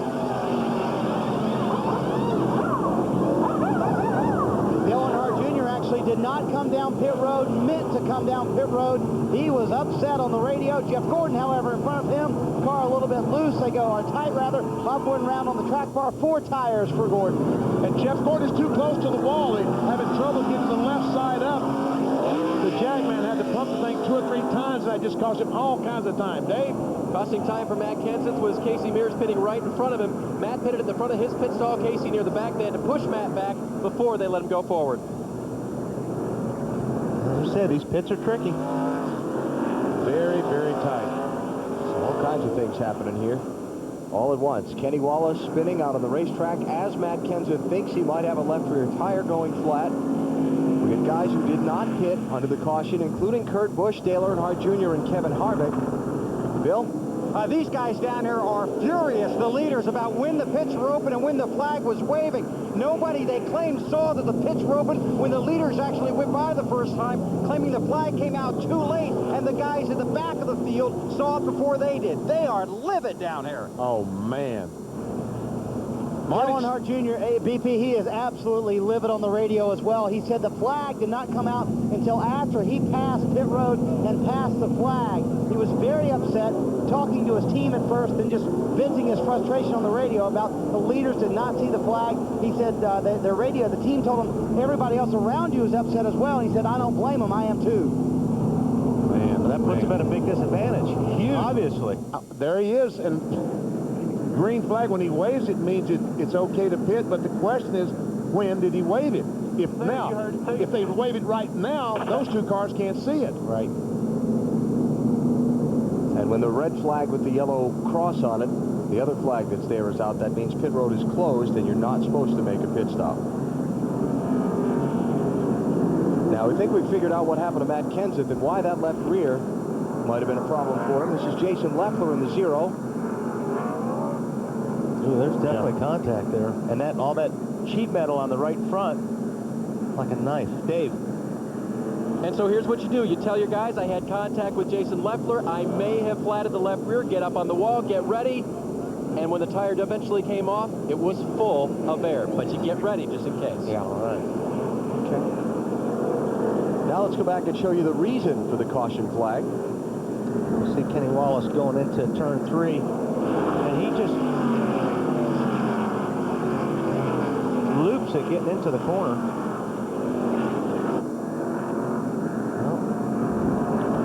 We'll show you later. We're still digging for what caused the caution. But we'll catch up to it. Because when we say, ooh, ooh, ooh, yeah, we got it. Now let's try a different machine. Yeah. Look at 23 there. He's got a flat going into the corner right there. So he's lucky he didn't back it down the fence that time. Yeah. And sitting right in the middle of the racetrack, cars going down the inside and outside. Bill? Well, down here in Kurt Busch's pit, that's crew chief Jenny Fennick talking to the NASCAR official that has his pit. This could be adults-only television. Tell us what happened, what Kurt did or didn't see. I don't know. NASCAR, they'll do what they want, you know. In the meetings, in these meetings we have Sunday with NASCAR, they say they're going to go one lap until they get everything straightened out. It was automatic. And that is part of the argument down here, that it has been, since they went to the lucky dog rule, that the pits do not open right away. There was some concern about whether the pits open too soon down here. The message that Kurt on the radio was, these guys make up the rules as we go along during the race. Marty. Tony Eury Sr., what did Junior say on the radio, and what did you say to the official? Well, you know, when the new pit road was open, we'd have pitted, but since they come up with all these crazy rules they got, at Dover, they said the first time you go by pit road's going to be closed so they can sort out the alignment so they know who gets their lap back. Now, all of a sudden, they've changed the rule and don't tell nobody. We drive by the pit road, don't know the thing's open. They look on the race. They got so many rules, they can't keep up with it. Junior said he had 5 car lengths before the green flag came out on pit road. Not enough time to make a decision like that. Kurt Busch, Dale Jr., and Kevin Harvick do not pit under the caution, as well as Dave Blaney. He stays out and takes over the 4th position. Then the first car off the pit lane, Tony Stewart, who rides in 5th. Now you got 3 guys up there that have lost a lot of patience in this race. Yes. 3 guys that are real angry. And all of a sudden, I think that the advantage is swung heavily over to Tony Stewart. Yes. Because he made that pit stop. He has fresher tires than these cars.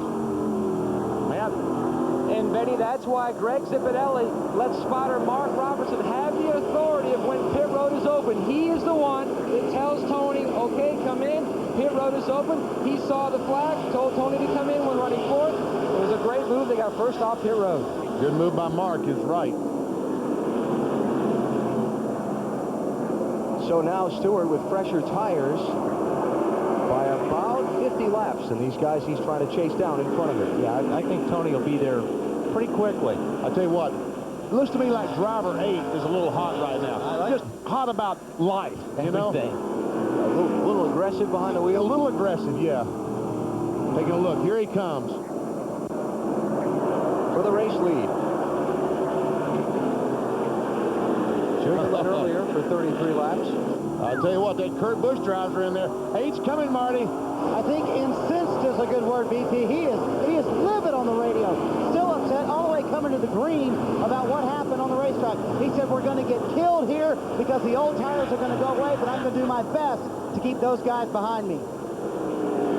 Probably what they need to have happen is for this thing to run green for about 50 laps and then get another caution. Because then if you get about 50 laps on the tires, then the other guys are going to want to pit. If I was NASCAR, I probably would throw a caution flag. I'd find a piece of debris someplace to try to even this thing up. We just let the cat out of the bag. Oh, BP. Oh, okay. Well, that's what I would do anyway. With all this junk, there's got to be debris someplace.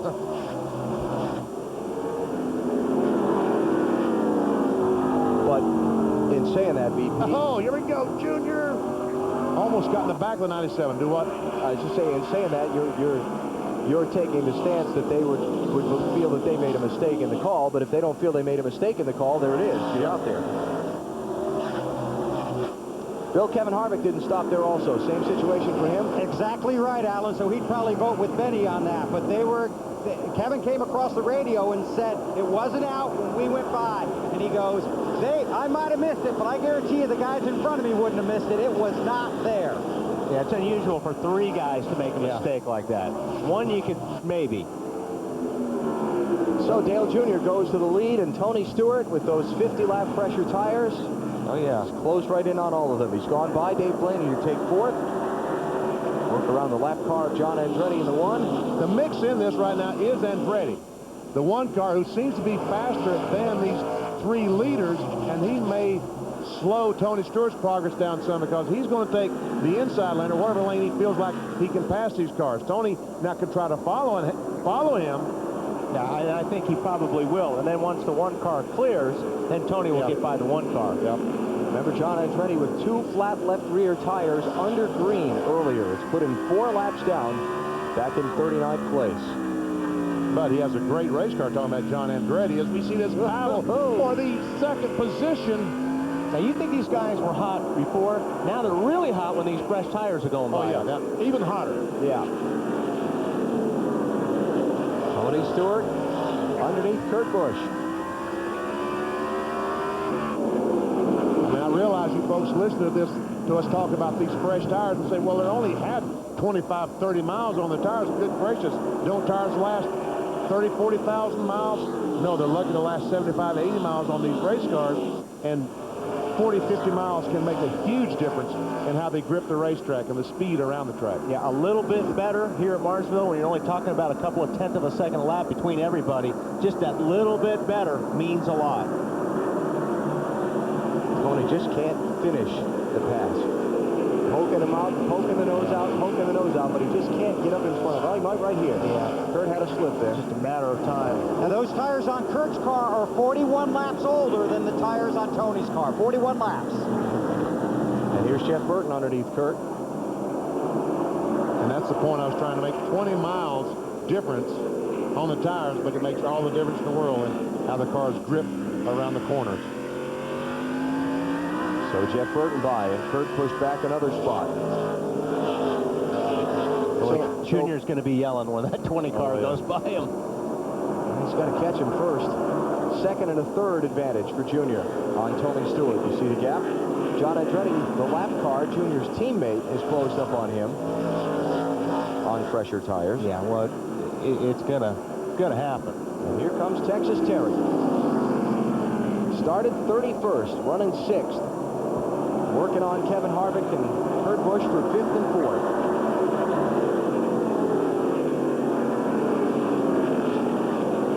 Terry there, Dave. Yeah, I just want to remind you what a great strategy move this was. Remember, they started 31st way back in the pack. And when they stayed out and stayed out and stayed out, they needed it to stay green long enough for everyone else to want to pit.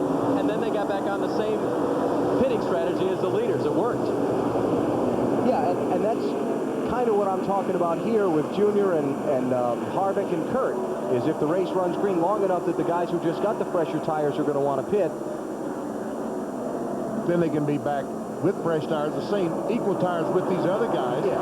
And they'll lose some track position. They'll lose from first, second, third, maybe back to 7th, 8th, and 9th, but at least they're in contact with the leaders. Now, John Andretti trying to get one of 4 laps back. Now, Junior really, if he's smart here, should just let the one car go and not be forced to race up there side by side, because that's going to help Tony Stewart track him down. Marty, what's Dale Jr. said now? Anything? Well, his team has told him a couple of times to let the one car go, just what Wally said, but I think he's so mad in the race car, he doesn't want to let anybody go by him right now. I think that's the whole point. He's just angry right now. We're just past halfway in the Subway 500. Martinsville Speedway in Virginia, NASCAR on NBC. Dale Earnhardt Jr. is out in front of this race, but his lead shrinking rapidly as Tony Stewart closes in on him from behind.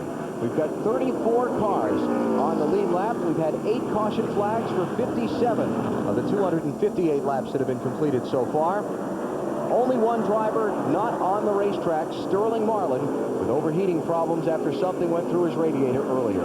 In this situation right now, you basically eliminated the 3 of the fastest guys that have been here all day.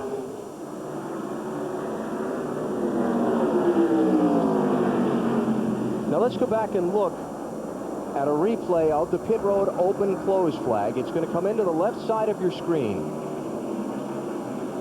Kurt Busch, the leader. Now it should be waving now if Kurt Jr. There's the official. That green flag's up. Wait a minute, back it up.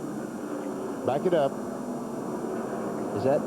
It's coming up, yes. Right, I'm not colorblind. That flag is green. I understand, but these guys are already past where they can see it. It should be waving somewhere when these cars are back in this area. Now it starts waving. I would like to see a shot from inside a race car if that would be the way to, because you're right, we can see it here easy, you know, but it's a different perspective when you're on the racetrack. Bill? I think we also need to determine what lap that was, because the concern is nobody was looking for it at the front because they didn't think it would be out that lap. They expected it to be out the next lap. And that's a good point, Bill, because if you're a driver and you're coming down out of turn 2, your spotter's probably going to say pits are not open. Yeah. So you don't even look at that flag. You start looking at your gauges and you start, messing around with other stuff. All right. You're not going to believe this. Third strike and you're out. John Andretti's got another flat left rear tire. There's definitely something rubbing on that. And Tony Stewart has caught Dale Earnhardt Jr. to race him for the lead. Now we talk about what a huge disadvantage this was for Junior and for Kurt Busch, but how about Kevin Harvick, who is second in NASCAR Winston Cup point standings, who had a real shot, a very good race car today. He's now back in 7th, and Kenseth is not having a good day. He's all the way back in 29th. Another look at it, back to determining when the flag waved.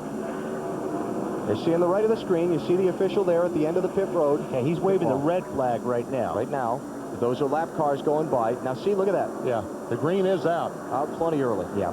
So I think there is time if the drivers had expected to be out. Yes. So that's where the question then becomes. And see, Junior started to move the pit road there, but couldn't make up his mind if he should or not. Yeah. That's going to be a hard one to argue. Oh, it is. Because the flag was out. Yeah. Marty? And remember what we said, Junior said he only had about 5 or 6 car lengths. Once he saw the flag to react to get to pit road, that's not enough time. He also said to Tony Eury Jr., I didn't want to come if you weren't ready for me. I wanted to ask you first. Didn't have enough time to do that either. Well, the second part, you're probably right. He had enough time to get that car on pit lane. But if you don't know whether to come or not, you don't want to do the wrong thing as a driver. You don't want to get yelled at if you come and go, what are you doing? We didn't tell you to come in. And I never got yelled at before, so you drivers don't take being yelled at well. No. Yeah. There's Tony. Ooh. Wow, he had a handful of power steering slide there. Swatting flies in there. Hands going everywhere. Hey, what, Junior's did a good job for keeping them off this long. Anger will help you do that. Yes, it will. And we keep talking about Tony Stewart. How about Jeff Burton at 99 car? He is hanging him right in there with these guys. Yep. Let's see if he can get him this time.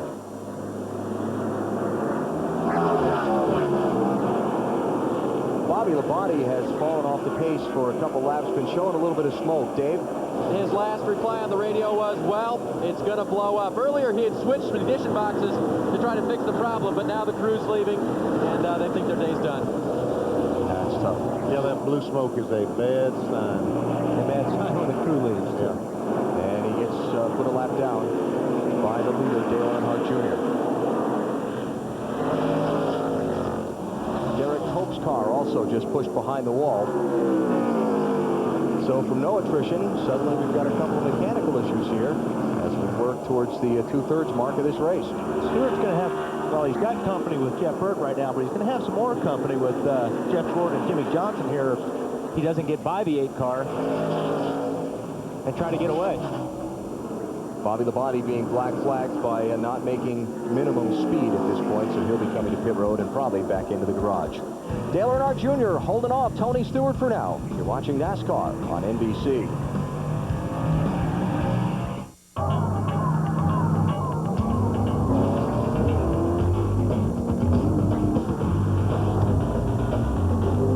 The newly redesigned 2004 Pontiac Grand Prix. With 260 horsepower to help you get the most out of your ride. And OnStar stolen vehicle tracking to help you get your ride back. Fuel for the soul.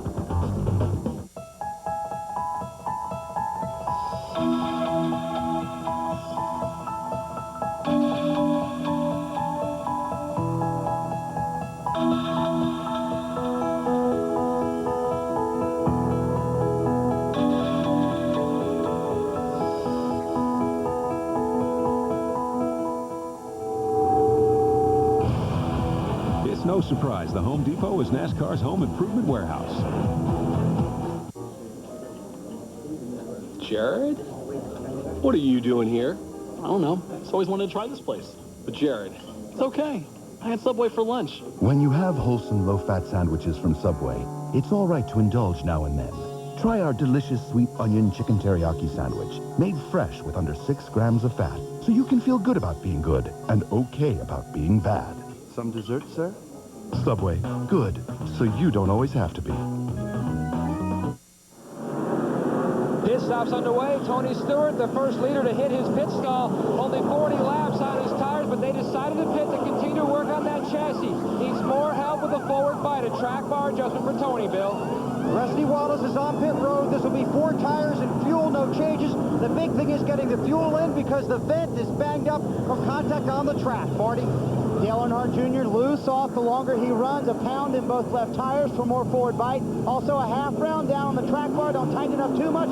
4 tires. He may win the race off pit road, Dave. Matt Kenseth's very frustrated with his car not turning through the middle of the corner, so they pulled a spring rubber out of the left rear and hope they can live with the loose off. Big rush off the end of the pit lane, but Dale Earnhardt Jr. is going to come out first. Stewart, Gordon, Burton, Johnson, and Rusty Wallace. Now, why are we under caution? Top of the screen, Dave Blaney. Hard to tell if Casey Mears in 41 got in the back of Blaney in the 77, or he just lost it going in the corner. Joe Nemechek, Michael Waltrip, Casey Mears did not pit. They take over the top 3 spots. You're watching NASCAR on NBC.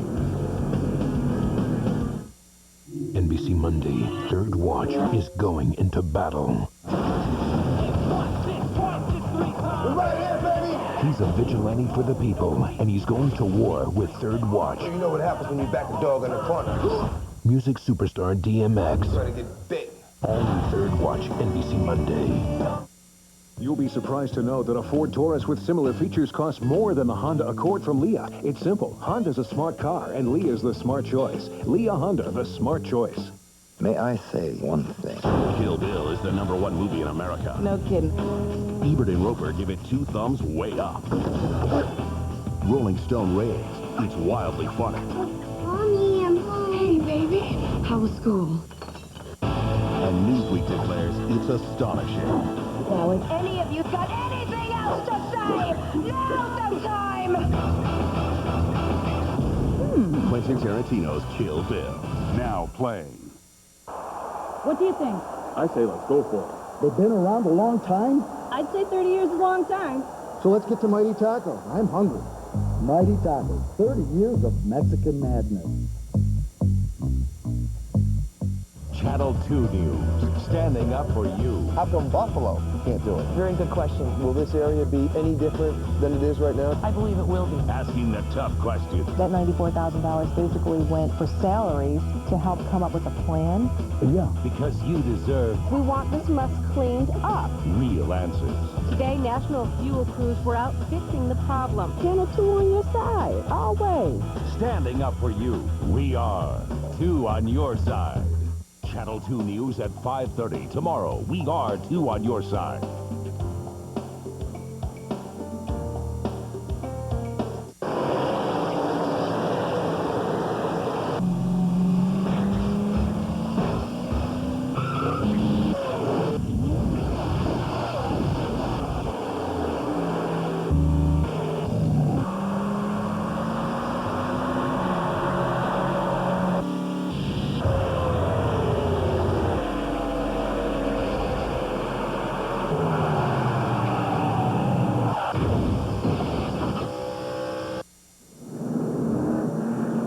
NBC Sports in Martinsville, Virginia, the south central part of the state where the Subway 500 is under caution at the Martinsville Speedway. This is the 9th caution of the race. A lot of discussion here in recent moments about the prior caution and when the pit road was open. More specifically, what race procedure is now under the no racing back to the caution rule. Kurt Busch has just taken that caution flag. The pace car comes off pit road here. All right. Picks him up. Now, the flag is waving down on the left-hand side. The green flag is waving. Well, it's going to start waving, yes. It may be waving now. We see it is now. The green flag is out. But here's what Kurt Busch said, and his spotter talked about it. Pit road was open that time right there. Pit road was what? Open. Could they open it like that now, damn it? I can't believe they did. They've never opened it that soon. They opened the damn pit road. As your nose came across that line. Never did that before. No, it's just no damn hole. They always wait one lap. And Jimmy's right. They have always waited one lap. They didn't that time, nor they did this last caution flag. As soon as the pace car picked them up and took them by, the pit road opened. So back underway, Joe Nemechek is the race leader. Michael Waltrip is second. Casey Mears third. Those three did not stop under this caution flag. Then you get Dale Earnhardt Jr. being challenged by Jeff Gordon for a spot there in traffic. But Gordon's going to get pinned in. Oh, this is going to get ugly. Oh, three wide. Oh, this is going to get ugly. Oh, he got away with it. Clunk, bang. So Gordon by Dale Earnhardt Jr. for third. And Jeff Burton is on the inside of Tony Stewart, has him pinned in behind Casey Mears.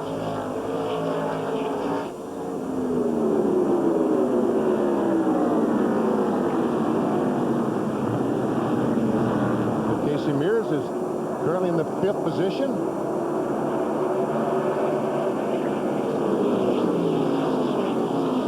Now Tony pins the Casey Mears car behind Hermie Sadler's 02 car.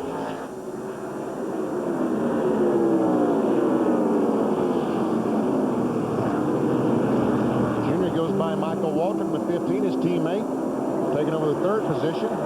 Stewart can do the same thing.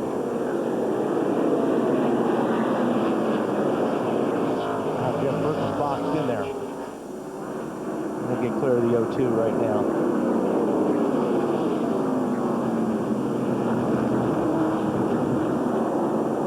Boy, you got to pick your lane right. And it's something, you know, I mean, and it changes every other lap. Trouble, turn 4. Elliott Sadler. No caution yet. Now a caution comes out. Yeah, he doesn't have the car running there. Yep. And the no racing back to the yellow. They'll all slow down, which will certainly make that a safer situation for Elliott Sadler. What happened to bring out caution number 10? Little contact between the 0 car going down the backstretch. Elliott Sadler and cut a tire, maybe? Yeah, must he have. did. Left rear tire flat. They don't turn real good when you get here at Martinsville to the corner with the left rear flat tire. So, M&M's team with trouble here. Elliott Sadler, involved in a spin, brings out caution number 10.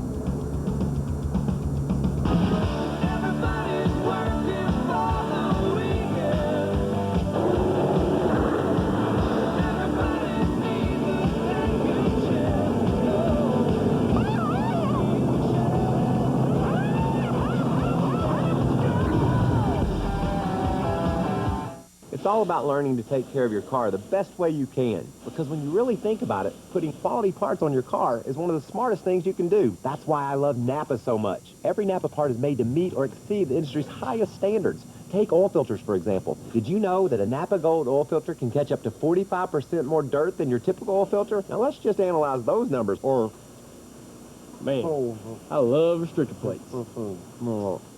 Napa, get the good stuff.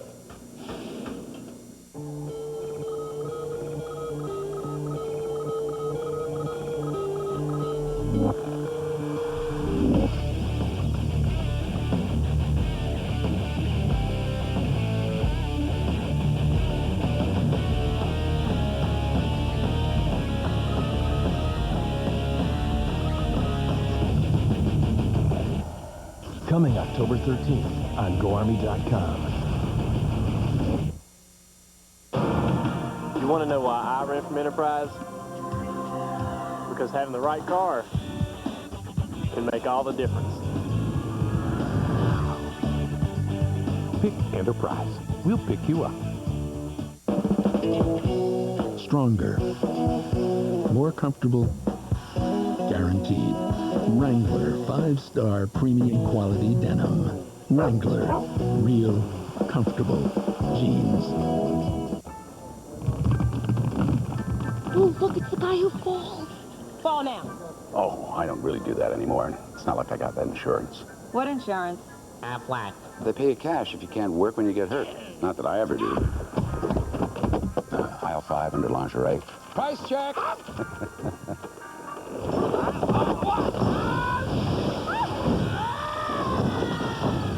Aflac. Ask about it at work. Aflac. America's Horse, Kentucky Derby and Preakness winner Funnyside returns to the track in the $4 Million Classic, the Breeders' Cup World Thoroughbred Championships, next Saturday, 1 Eastern, NBC. 100% pure official products, and thousands of them. Check out the new NASCAR.com Superstore and special AOL offer. Subway 500, Martinsville, Virginia. NASCAR on NBC. Race under its 10th caution flag at lap 291. Bobby Labonte has taken his car behind the wall, Matt. And Bobby Labonte's actually climbed from his car, leaning against his hauler. Bobby, any idea what happened to the engine?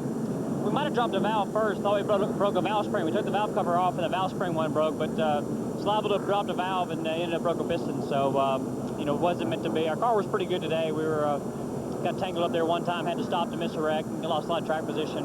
Back and forth, back and forth. The car was pretty good. Just guys did a good job. Just had another motor failure. Tough day for a former Martinsville winner, Alan. Yeah, they've had a few of those this year. It has been a tough season. While the caution, Bobby Labonte. Alan, while the caution flag is out, these cars are going slow. We need to cue the duck. Oh, okay. Because he'll be run over if we throw the green flag with these cars.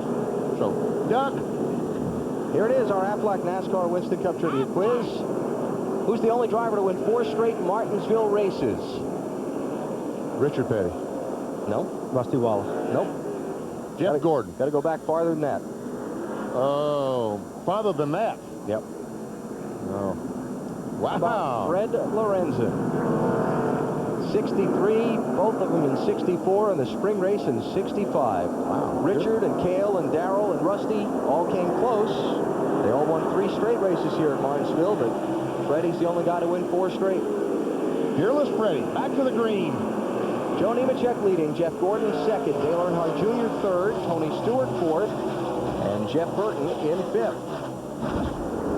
And here comes Gordon on the inside of Nemechek for the lead. Didn't do it that time. Probably will this time. Only a couple of pit stops under that caution. Elliott Sadler, Mike Skinner, Dave Blaney, Jeff Green pitted. Ricky Craven, Kevin LePage as well. There he goes.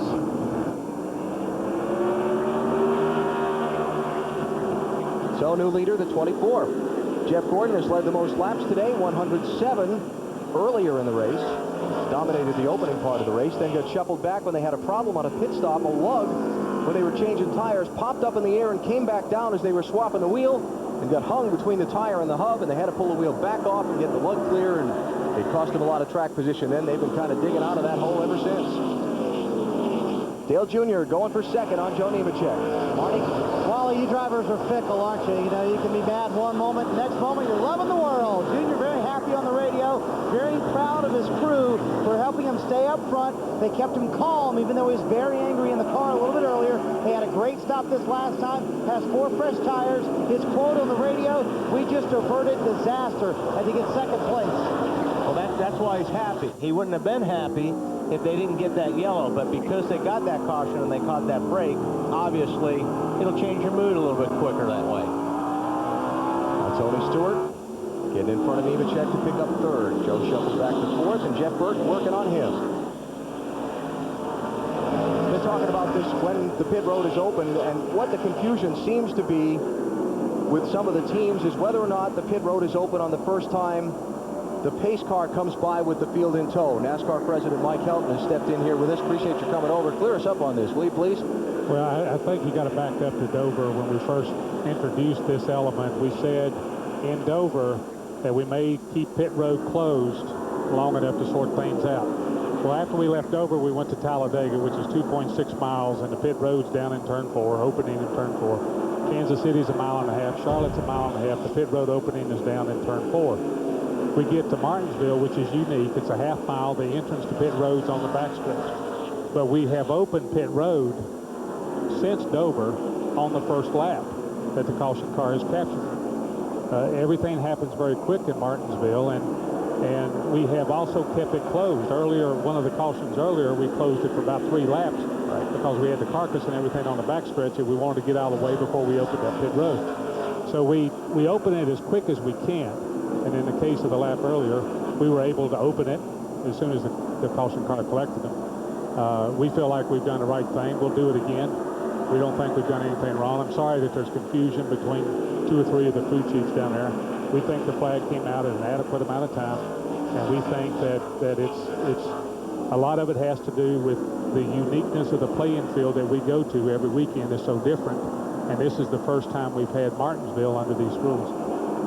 There you go. Well, obviously, when we replayed it, you could see the flag, and those guys had an opportunity to get the pit lane. The flag was out early enough, so we've had earlier cautions today where the caution came out right after a caution period, and we brought the green flag as soon as the pace car collected it. The green flag came back out. Maybe only a couple of cars pitted, maybe a couple of leaders pitted, maybe a bunch of them didn't pit it. So I think we're consistent. If the circumstances allow us to do that, it's unfortunate. And as it's sorted itself out already, it's fixed itself. But we would not have modified anything because we felt like we were fair across the board with everybody else. And the last deal is you've got to be looking for that flag. I mean, it's up to the guys on the roof and the drivers to be looking for the pit opening flag. Yeah, and we put him in a visible spot. They're spotters. We tell him in the driver's meeting where he's going to be, and David announces it over the radio. The race director announces it over the radio. The pit road is open when we do open it up. But as you said in Dover, this is a work in progress, and the drivers obviously did not quite understand that, so now they do. And we're all back on the same page again, and really no harm is done. Well, yeah, but I think it's more than that, Benny. I think that a lot of it has to do with the tightness of Martinsville. The entrance of pit road begins in turn 3 instead of coming off of turn 4. Everything happens very fast in Martinsville. I think from NASCAR's perspective, we've been consistent in the progression of this rule. That particular set of circumstances highlighted a situation that I don't think was NASCAR's fault. I think today we have done it both ways, depending on the circumstances, allowing us to open it if there's not a clustered up somewhere to do that. And this is something that is discussed in the drivers' meeting, drivers and crew chiefs meeting 2 hours before the race. That's correct. Appreciate it. Okay. Thank you, Mike. Mike Helton, NASCAR president. Jeff Gordon has opened up a big lead. 2.5 on Dale Earnhardt Jr., trying to reestablish the dominance he showed in the opening miles of the Subway 500. I was working in the garage and I smelled smoke.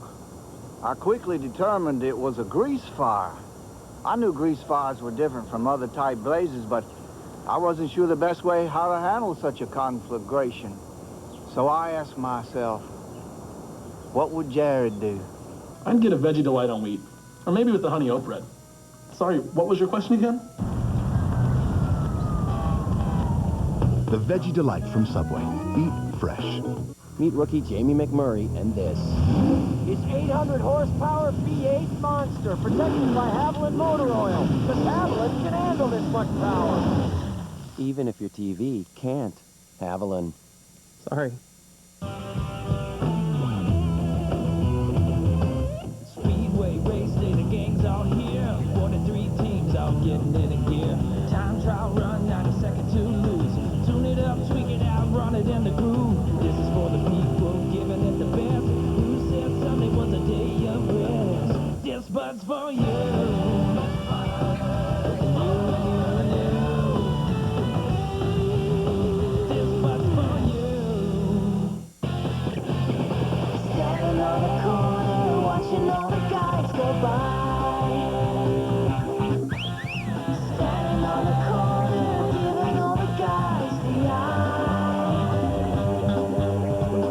Old Navy Painter's Pants at a price that really turns heads, starting at just $20 for men. Whether you won't find it or maybe Painter's Pants go by. Meet rookie Jamie McMurray and this. It's 800 horsepower V8 monster protected by Haviland motor oil. The Haviland can handle this much power. Even if your TV can't. Haviland. Sorry. NBC's coverage of the Subway 500 is brought to you by Subway, fresh-made sandwiches on fresh-baked bread. Subway, eat fresh. By Aflac, ask about it at work. And by Budweiser. The best things in life are the things that are true. Budweiser. Got 185 laps to go here in the Subway 500, and Jeff Gordon is the man of the hour right now. Second up on Dale Earnhardt Jr. with Tony Stewart, Jeff Burton, and Jimmy Johnson rounding out the top 5. 32 cars on the lead lap. 10 caution flags so far today. 8 different leaders. Jeff Gordon has led the most, followed by Dale Jr., Terry Labonte, Kurt Busch, Joe Nemechek. Other leaders, Rusty Wallace, Kevin Harvick, and Tony Stewart. Boy, Jimmy Johnson, that 48 car, is trying his best to get around 99. Little Debbie lap leaders give you the picture on who spent the most time out in front today. It's Gordon, Jeff Gordon, easily now, getting those 5 bonus points for leading the most laps in an event. Still racking them up. Yep. Jeff Burton having a solid run, trying to hang on to 4th spot. Marty? Just a terrific run from the 21st starting position. He came on the radio about 15 laps ago. He said, you know what? It's a little hard to pass out here. Paul Andrews came back and said, hey, you're doing the best you've done all day long. Car looks terrific. Just keep doing what you're doing because it looks good. He has to run that higher line. That's what Jimmy Johnson's trying to take advantage of. Jeff Burton, 5 top 5 finishes in the last 7 races at Martinsville, and this is a home game for him somewhat. South Boston, Virginia, about an hour's drive up the road from here in Martinsville. Jeff Gordon, the 24 car, trying to put Ricky Craven 32 a lap down. That's allowed Junior to close right up on the back bumper. So it is a little difficult to pass around this racetrack. Craven 32nd place, now goes to the first car 1 lap down, and you see that big pack of traffic ahead that driver 24 is going to catch up to in a hurry. Jason Leffler, 0 car. Left Looks rear. like he's got a flat tire. And that's right in the middle of that traffic in front of the leader. Man, and he's going to get to pit road. Luckily. That was ugly. Yeah.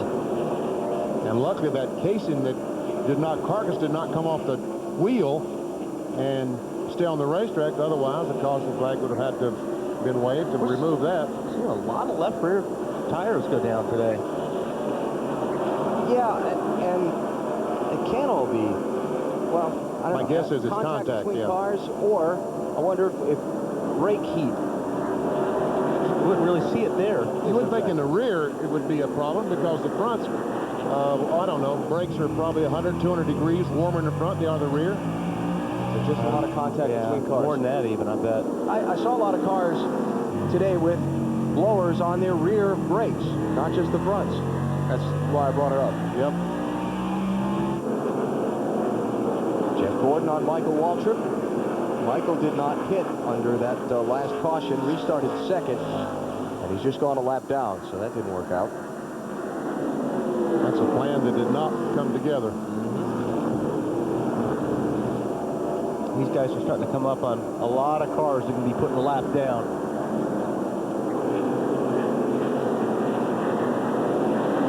Derek Cope's car has been retired from the race. Mechanical problems for him.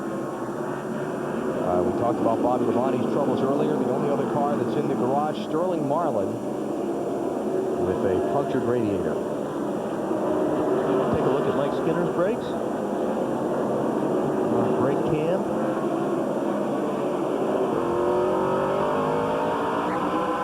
See down the straightaway as he applies the brakes. You can see the reflection. We can't quite see the rotor because the tire's deflected so much. But they don't look bad. No, they don't. What's that tire, the bottom of the tire, just how much it deflects, tries to pull itself off that rim. That baby's getting a grip, isn't it? Yeah, you'll be able to see the reflection right there. The rotor's glowing. But like you said, Benny, he's getting some pretty good grip. You get good grip, you don't use as much brake here. Mike in the 0-1 car, running in 28th place. He's last on the lead lap. That is Jeff Gordon coming up behind him to try and put him a lap down. Gordon still holding off Junior. Tony Stewart is a couple of seconds behind this battle for the lead. Dale Earnhardt Jr. last 3 Martinsville finishes, 5th, 4th, and 3rd, excuse me. Led 195 laps of the race here in April, tangled with a lap car pretty late, and spun around. They box him in here. Boy, he gets through those corners so good. Now see if Junior can keep him up. He may box him in behind Mike Skinner. See that right front fender kind of pushed under on a bigger track. That would be a big issue. Not so much so here at Martinsville. Marty, how about that 8 car? Pretty good, and I think he works the bottom line a little bit better than Jeff Gordon. That's what he's trying to do. He actually came on the radio a moment ago and said, I'm afraid to use the brakes. In fact, I think I'm not using enough brakes. That's something you very rarely hear. Goes back to his rookie season at Richmond where they lost the brakes during a race. He said, they come back here with half a pad sometimes left, BP. That's rare you hear a driver say, I think I'm not using enough brake here at Martinsville. And Marty, I talked to Tony Uriseem this morning, and I asked how Junior taught himself to be so easy on the brakes. He said after that time, when he used all the brakes up here at Richmond or someplace, his dad said, listen, you're going to have to learn to drive these cars without using so much brakes. Follow me. He took him on the racetrack, made him follow him during practice. He said after that moment, Junior has never been hard on brakes again. Matt? Benny, we were speculating a lot about the left rear tire on the 0 car. An interesting note, Mike Ford told Bill Elliott that on the last set of tires that came off his car, the left rear tire was actually 20 to 25 degrees hotter. Than any of the other tires, huh? Than the right front tire. Wow. That's amazing. When that race that Marty was talking about, the race that Junior came up here, his first Winston Cup try here, and he hit everything, including a tow truck. Remember that? Got done at the end of the day, and his dad shook his head and said, He's got a lot to learn about Martinsville. He obviously has learned well. Now, Dale Jr. third in the NASCAR Winston Cup Championship standings. What about the guy he's chasing, Matt Kenseth, who was just taken, the 21st position away from Jeremy Mayfield. Dave? Well, during this run, Matt sort of assessed his day here. He said, I'm using up my brakes. I don't like that. And the leader has been too close to me from behind all day. He said, but the balance is pretty much better than it was in the spring. And they've gotten the car to rotate a little bit better through the turns. Matt has just been worried about his track position mostly all day.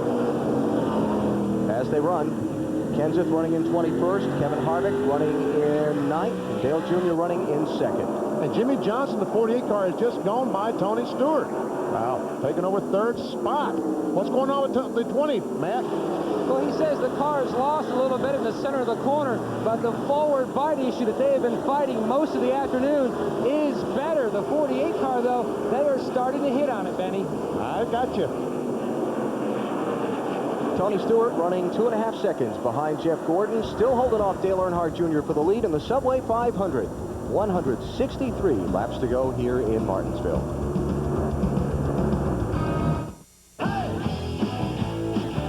At TGI Fridays, every bite is twice as good. Because our double glazed ribs feature 2 bold flavors. First, they're basted with our rich, smoky Tennessee glaze. And then finished with Friday's tangy barbecue sauce. Tear into Friday's tender double glazed ribs. Glazed twice for a one-of-a-kind taste. Double glazed ribs, only at Fridays. Only one truck has crossbars that are welded through the side rails.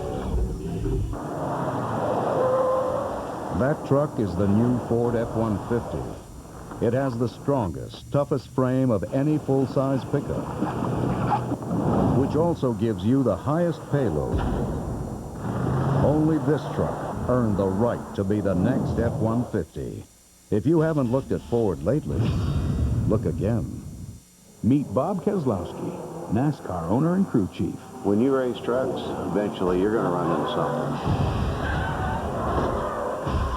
When that happens, Bob knows what his weekend project's going to be, using high-performance Craftsman tools to get his truck back on the track. We're out here to win, and we won't let a little thing like a wall get in our way. Craftsman has the right tool for every project. The official tools of NASCAR. Craftsman at Sears. We run with a fast crowd, a tough crowd. More like a mob.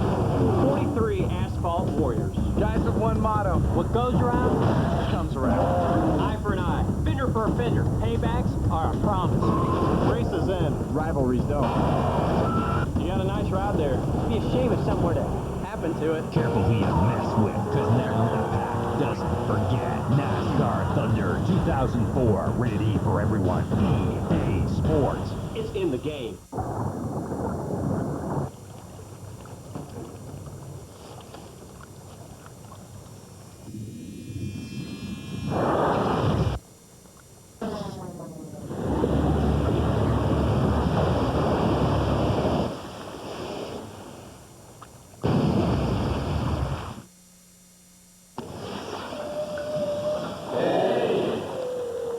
Holy.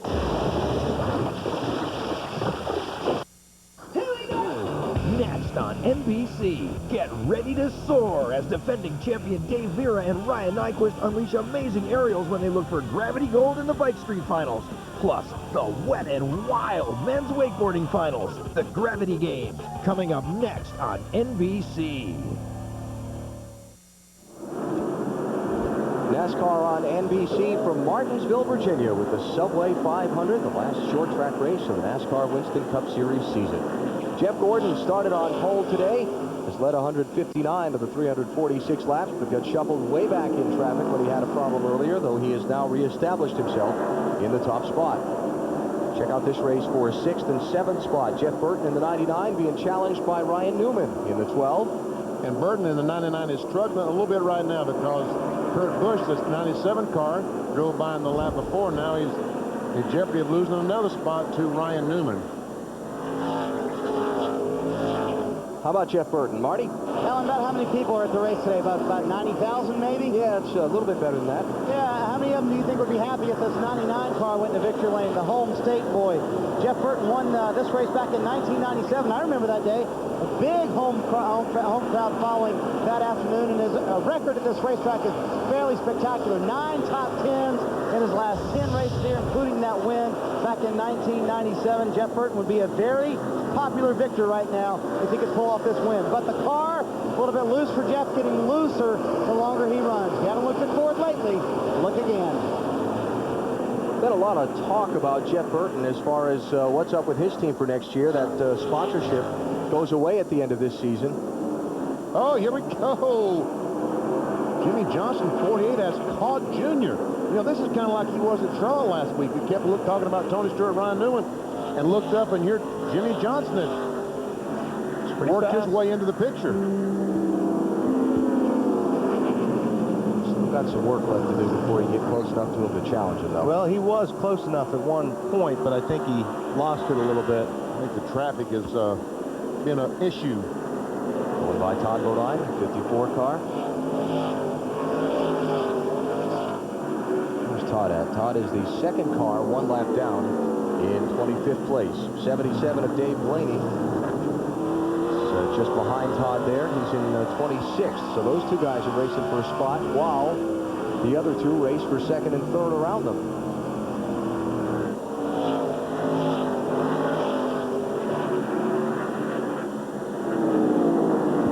Jimmy Johnson, best finish here at Martinsville. 6th place run this race, 2002.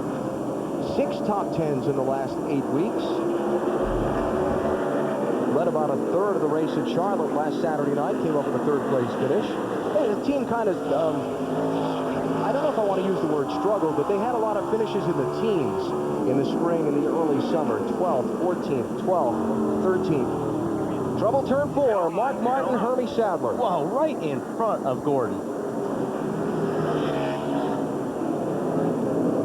I can't believe he got through that. Because he could not see a thing, I'll promise you that. Hey, sometimes you got to be lucky to win these things. Most of the time. Hermie Sadler, James Madison University colors.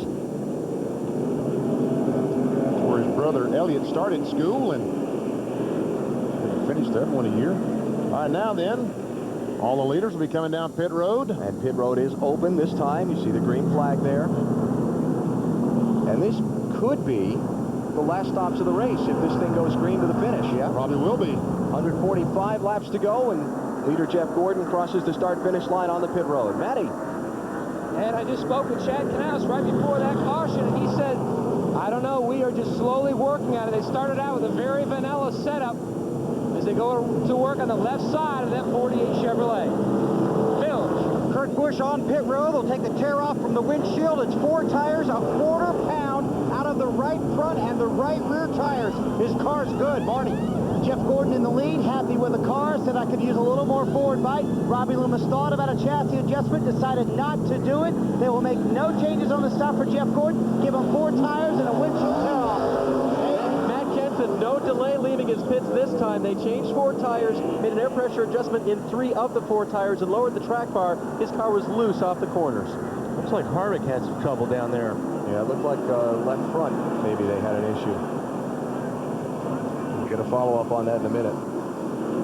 Looks like the race off pit road was a close one.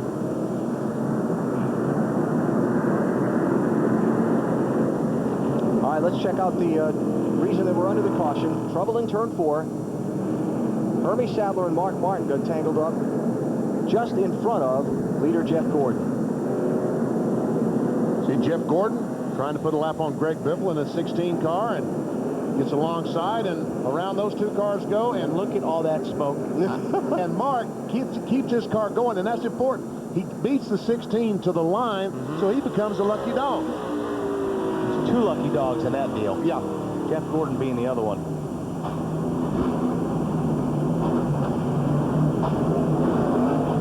And if Mark wouldn't have gassed it, if he would have just stopped there, Jeff Gordon would have run into the 6th car. Probably would have, yes.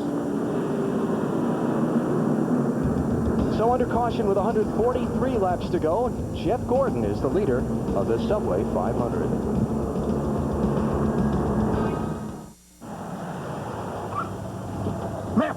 You may want to take cover. We've had some reports of wild animals in the area. Ooh, my. Come on, Donnie.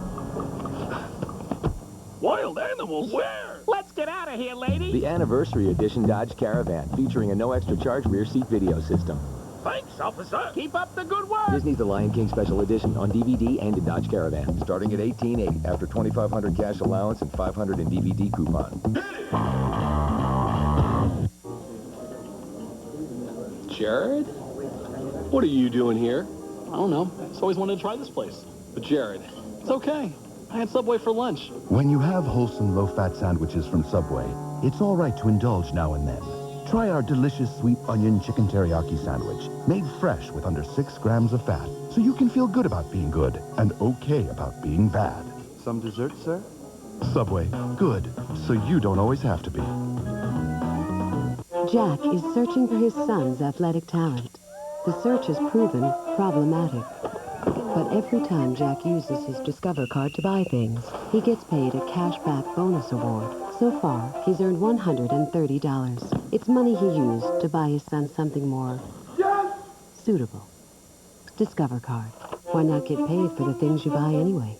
The Discover card is welcomed at Foot Locker, KB Toys, Ace Hardware, and more than 1,000 new places every day. We build over 700 engines a year with a staff of 70 people. The biggest problem we face is friction. It robs us of power.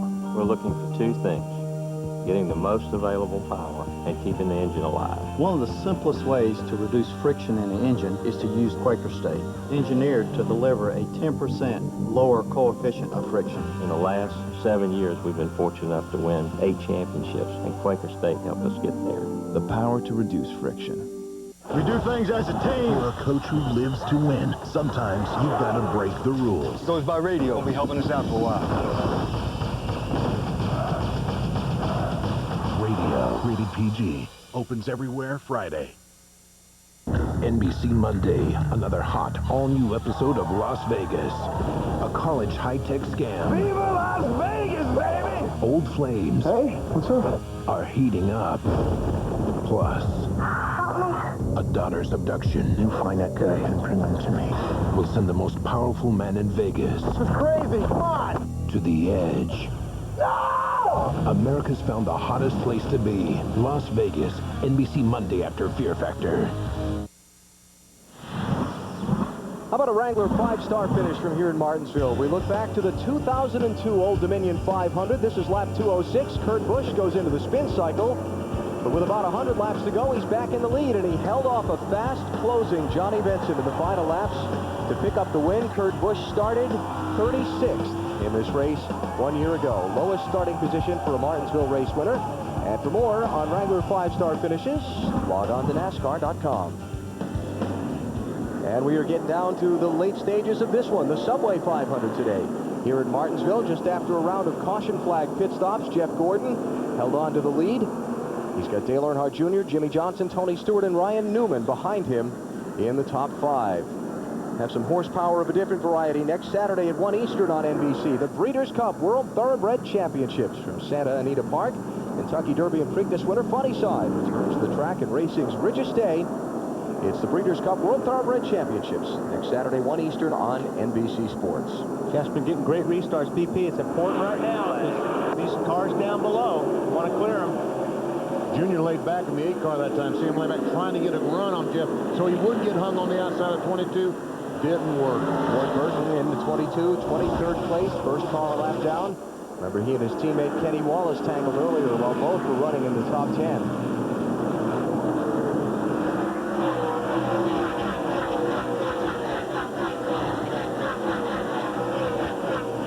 138 laps to go, just after we've gone back racing. Have we seen the leaders pit for the last time today? I think it stays green. Absolutely. For sure. What about if we get a caution? I think lap 425.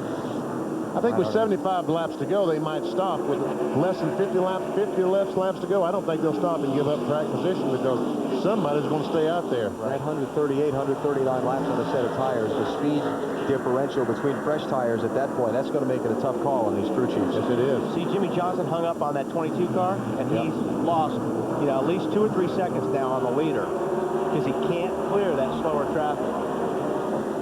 2 seconds. Doesn't sound like a lot, but it's a lot here.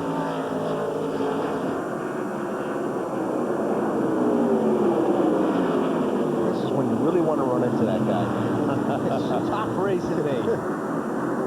Now, temper. That's what you're thinking, believe me, because these guys are getting away. It goes back to what you said at the top of the broadcast, Wally, about traffic all day. You're in traffic, and it gets frustrating. It really does. And, you know, Jimmy Johnson finally clears the 22, but now he's got a lot of ground to make up. Tony Stewart, Ryan Newman, all those guys are going to have to deal with the 22, and that's one way of dealing with it. A little contact there. Nice save by Ward. That's an easy way to deal with it.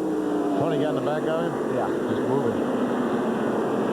So Stewart and Ryan Newman clear the lap traffic. Now 2 lap cars are side by side. John Andretti in the 1 and Ward Burton in the 22 are both not on the lead lap. Andretti's about 4 or 5 laps down to the leader. And the 16 of Biffle's not on the lead lap. And the 43 of Jeff Green. So the next lead lap car is 99 Jeff Burton. And he's hung up behind all those cars. And these guys are racing, though. The guys a lap down are racing for position. They're racing hard. They can't just give up because you got a leader there. They're racing for the lucky dog. Yeah, and stay up there to try and be the first car lap down. Burton gets alongside Biffle. Continue towards the front.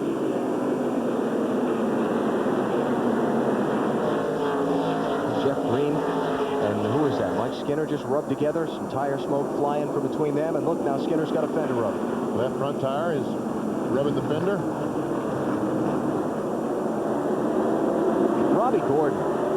What a job. Food poisoning or not. Remember, he was going a lap down earlier when we saw him hanging it out trying to stay in front of Jeff Gordon at the time. And now he's up in 7th place. Oh. He got that Lucky Dog Award, moved up to 7th. Oh! Boy, Skinner bounced off the wall, getting off a 2, and then I'm not sure what was going on in between the 31 and the 01, but something up there. Bill, how about Robbie Gordon's day? Well, that's just one car maybe he hadn't made contact with yet today, but Robbie has not said anything about his health, so we're taking that as a good sign. You talk about the food poisoning. Last stop, 4 tires and fuel. They lowered the track bar, made an air pressure adjustment, trying to give him more grip. The car's a little free in the center. These guys are having an outstanding day. I think his best finish here, Alan, was his 15th in all of his starts at Martinsville. Yeah, he's having by far his best run here. And Robbie has been loose. I mean, that looks like it's a little bit more than a little loose to me. So he's been driving the heck out of that car today. See Rusty Wallace hanging in there. I can't believe the 23's got another left rear flag. 88 car spun.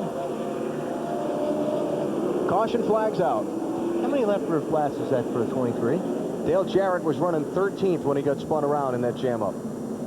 That's twice he's gone in spin cycle today in the Oops car. Yeah. Should put OOS. OOPS on it today. OOPS. Oops. Ward Burton will get the lucky dog. All right. Persistence. Paid off. And there's Kenny Wallace with another left rear flat. You want to sing that lucky dog little ditty for us again, or only when I get it I sing? Oh, okay. You'll be racing next Saturday in Atlanta. NASCAR Busch Series race. We're going to get a look at what happened forward from Jeremy Mayfield's view. It's just that jam up. I mean, you can't see down the racetrack very far here. When they start stopping in front of you, sometimes you don't get stopped quick enough. The accordion factor. The accordion factor comes into play. And it's not a pretty tune. And none of the leaders made a pit stop. All the cars, 4 or 5 cars laps down, pitted, but all leaders on the racetrack. Jeff Gordon leads. 125 laps to go. 3/4 of the way through the Subway 500.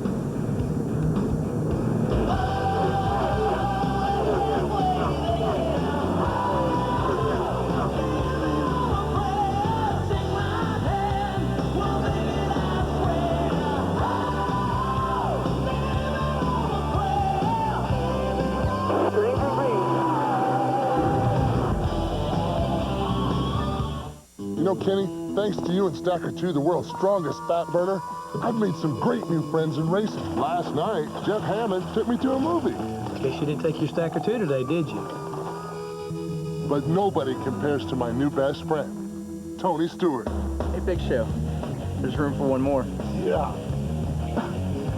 Wait! Burn fat, crush cravings, and supercharge your energy. Stack or two of Veggie Free, because you never know when you're going to need it. Who said Kenny can't run fast?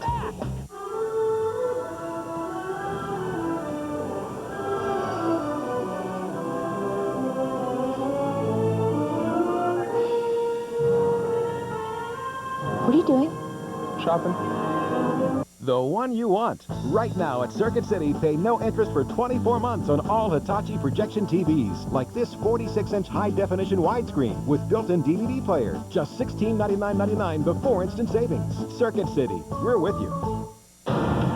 You want to know why I rent from Enterprise? Because having the right car can make all the difference. Pick Enterprise. We'll pick you up. Stronger. More comfortable. Guaranteed. Wrangler 5-star premium quality denim. Wrangler. Real comfortable jeans. We're ready in advance, no matter when or where.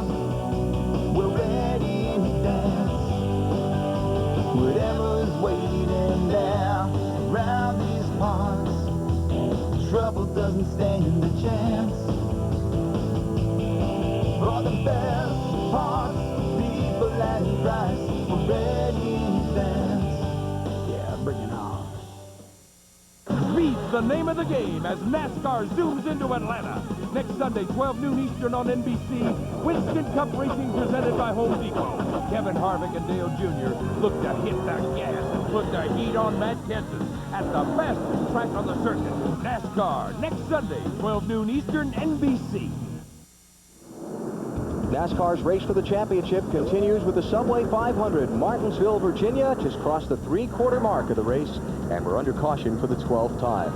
I just love when things happen between drivers in the championship and they start throwing barbs and comments at each other. Kevin Harvick somehow made note that there was a website that was allowing you the opportunity to pre-order Matt Kenseth Winston Cup champion items.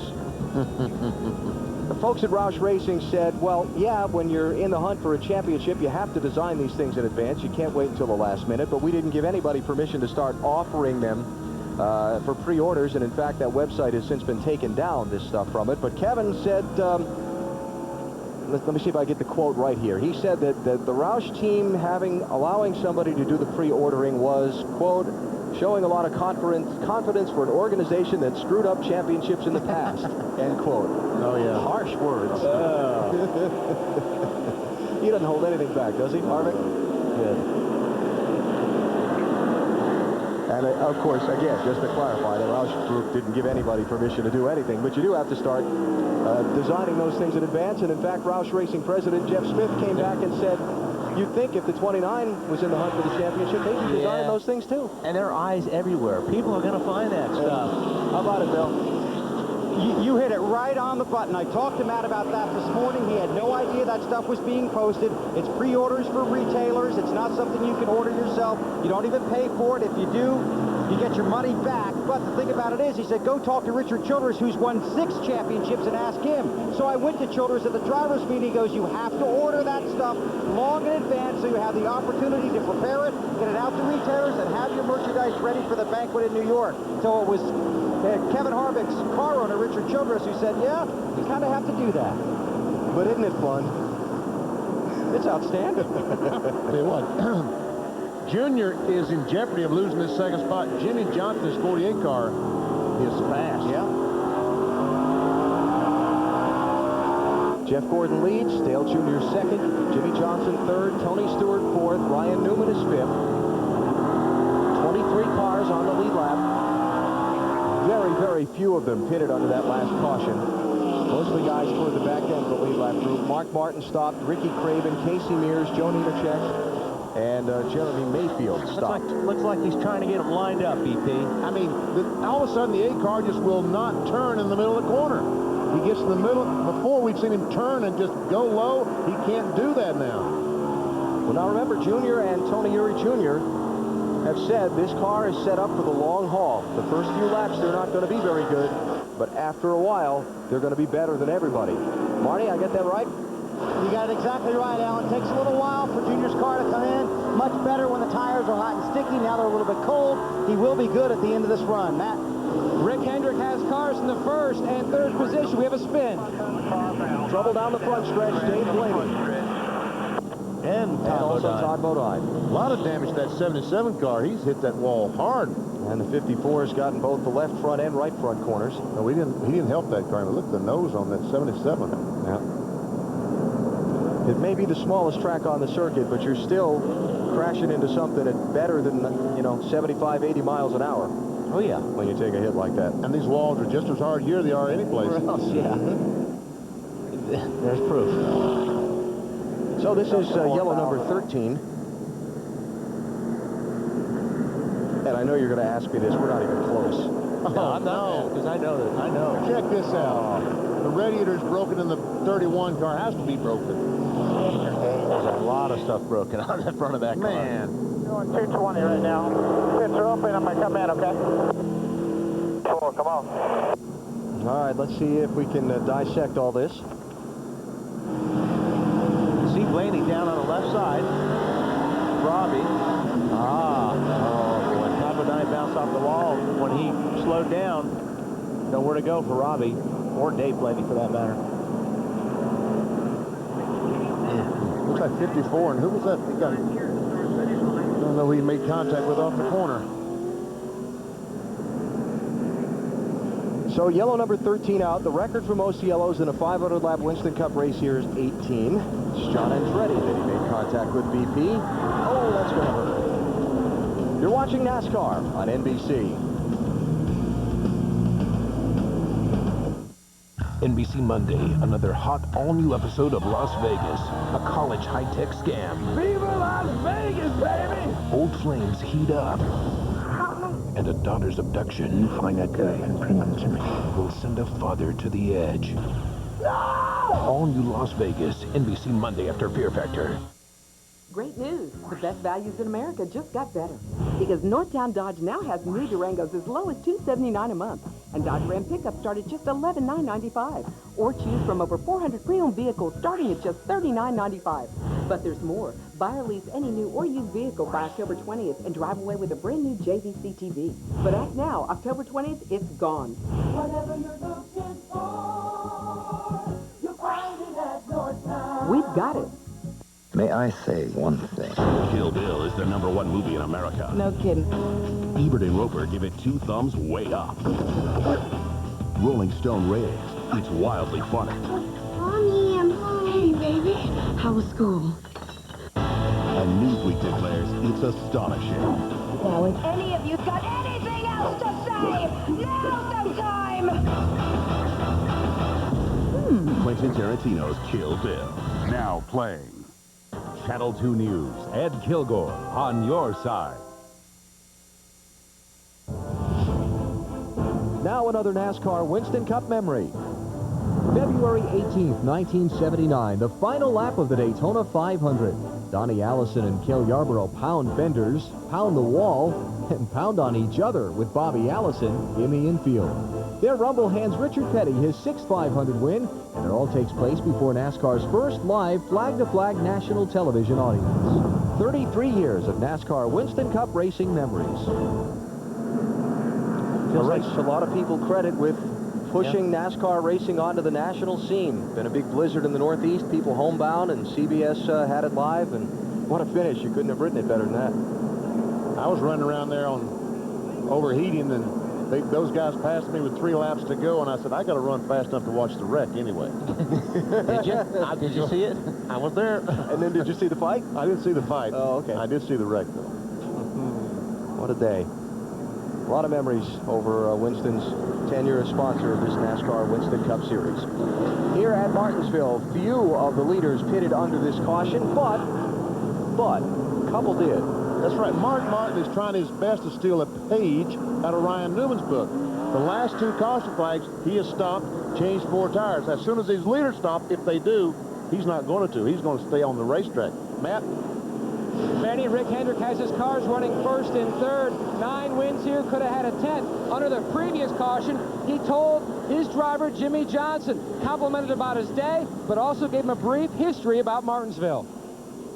We can follow that 24th straight to victory lane if we need to. Yeah, 10-4. Have to knock him out of the way if we want it. That's just how it's going to be here for the end. So we just have to be gentlemen, hopefully, for everyone. Once upon a time, I had 2 cars lead this race with 3 cars on the lead lap, and they took each other out. We had a hellacious meeting on Monday morning. I don't want to have to see him on there for those reasons. I remember that. Remember? Ricky Rudd and Ken Schrader crashed off turn 2. Yep. And I think Rick was delivering a message there, don't you? You're welcome to pass him cleanly. Thank you. Jeff Gordon leads. Dale Earnhardt Jr. between Gordon and his teammate Jimmy Johnson. Tony Stewart, Ryan Newman, Jeff Burton, Rusty Wallace back through 7th place. 23 cars on the lead lap. Greg Biffle got the lucky dog pass at that last caution. He is now back on the same circuit with the race leaders.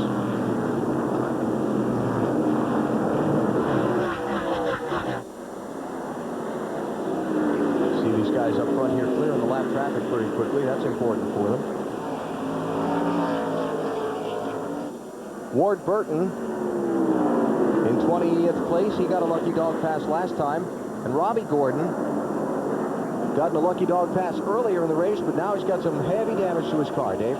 Yeah, now it's a biology project, dissecting the 31 car on the front end. They're going to try to replace that radiator and send Robbie back out. Robbie, even though he wasn't feeling well at the start of this race, gamely staying in the car.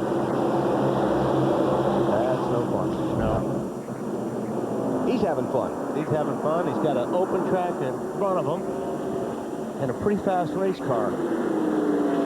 Tony Stewart trying to close in on Jimmy Johnson. See if he can pick up 3rd spot.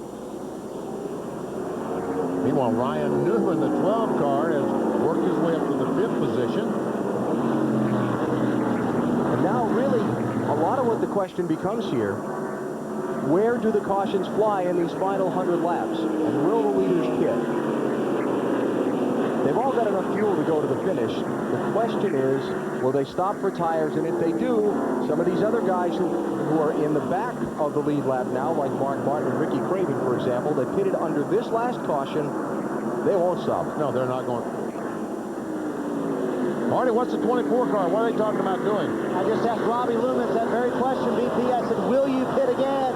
He said, I don't know, but most likely not. I mean, it's not what the 24 really is going to do. It's what Terry Labonte or Kurt Busch or Schrader, the guys 8th, 9th, and 10th, because they're not fast enough to pass the leaders right now.